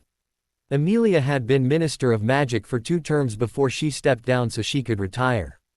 Now she taught self-defense to children. Hermione went to become a lawyer so she could fight for the rights of people and creatures alike. Harry thought that she would become Chief Warlock in a few years. Neville got his master in herbology so he could take over for Professor Sprout. Hannah started her own boarding house, which would become quite successful in both Diagon Alley and Hogsmeade. Fred and George continued their very successful shop, which would eventually become shops all around Britain. Their mother was very proud of them. Luna traveled the world for a long while searching for her animals. She discovered a lot of new species, but she never found the crumbled horned snarknack, to her regret. She did find her future husband there, Rolf Scarmander. She also continued with the newspaper of her father, which she used for sharing her discoveries. Harry and Susan married after 7 years of dating. They wanted to become secure into their jobs and lives first and not marry so young like their parents did.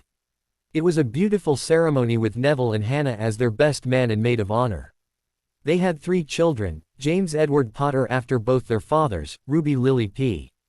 Otter after both their mothers, and a bit after Hagrid, the kindest person Harry knew and the one who had brought him into the Wixen world.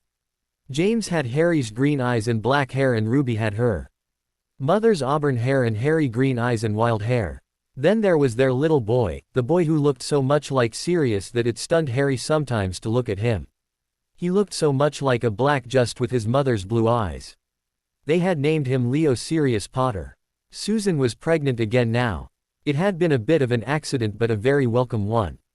And the last one, they only just found out that it was another girl, and they couldn't wait to meet her.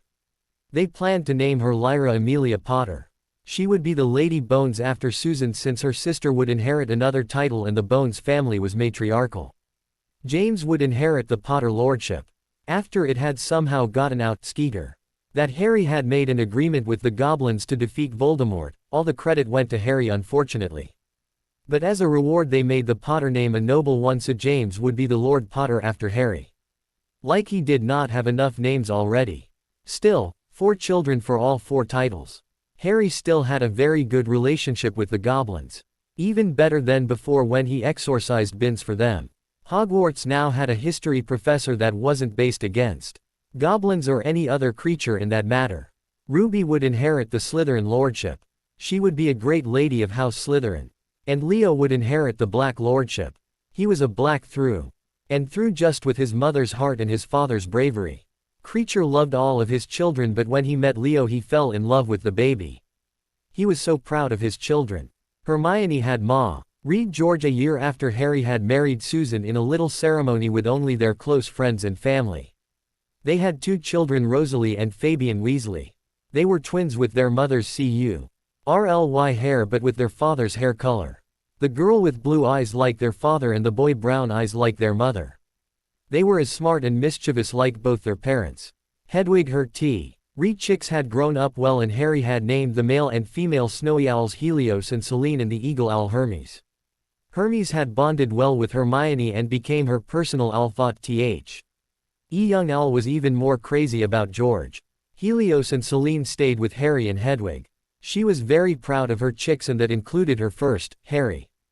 Effie and Dobby have 2 children as of yet. Elves lived very long lives, and the pair had a long time yet to have little elflings. They had a boy and a girl named Timmy and Poppy. Both elflings had their father's bright green eyes but seemed to take after their mother for the rest of it. Thought they were still very young. The 2 elflings were growing up along with his own children, and it was lovely to see. The elflings were so magical and very sweet. Fred had married Angelina a few years back. She was pregnant now of her first child after a lot of difficulties. Angelina had become a professional Quidditch player by the Holy Head Harpies together with her future sister-in-law Ginny. Neville had married Hannah right out of school. They didn't want to wait after dating for more than a year, so they got married into a beautiful ceremony with all their friends and family. Harry was the best man and Susan the maid of honor. Gran cried when they said their vows. They had 3 children, 2 girls and 1 boy. All 3 looked both their parents thought the boy took the most after Neville. Augusta was very happy with all her great-grandchildren. The children were named after their lost parents: Hadria Alice Longbottom, Ma. Rye Elena Longbottom, and Lucas Frank Longbottom in honor of his father, and Hadria in honor of best friend. Ron had married Lavender Brown after she got pregnant by accident while they were still in school. They were happy together living in the Burrow with their 5 children. Lavender had her own shop, and Ron helped around in both her shop and that of his brothers. Molly was furious at first, but she grew to like the girl her son had married. Harry was still very glad that Ron and Hermione had never become involved. He really thought that his sister in all but name needed someone with ambition.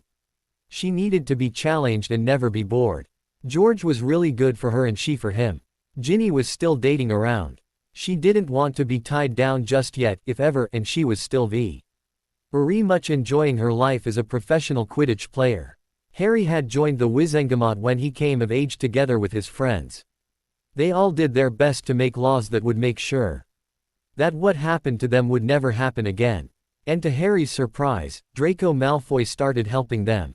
Draco had learned that a lot what his father had taught him was not true while he was doing his court-mandated community service. They would never be friends, but they had reached a mutual respect for each other. Harry had even some contact with his cousin, Dudley. They would never be CLOs after all that had happened between them in their childhood, but it was nice to have some kind of contact with his mother's blood. Dudley had apologized and Harry had forgiven him. It had been very brave of Dudley to do what he did, and Harry could see now that Dudley's behavior as a child had mostly been his parents' fault. Harry was so happy with the way his life had gone. It wasn't always easy. And the Wizengamot were often very boring, but he had the feeling he was doing some good for the world with the laws he helped change and the children he taught. He could never have hoped that his life would be this way with his beautiful and strong wife, his children, his family and his friends, and not to forget his job as a teacher at Hogwarts. He is happy. That's it for today. I will stop here. I hope you all enjoyed this video. If you please consider subscribe and make sure to hit that like button, share with your friends, and don't forget to check out my Patreon. Details in description.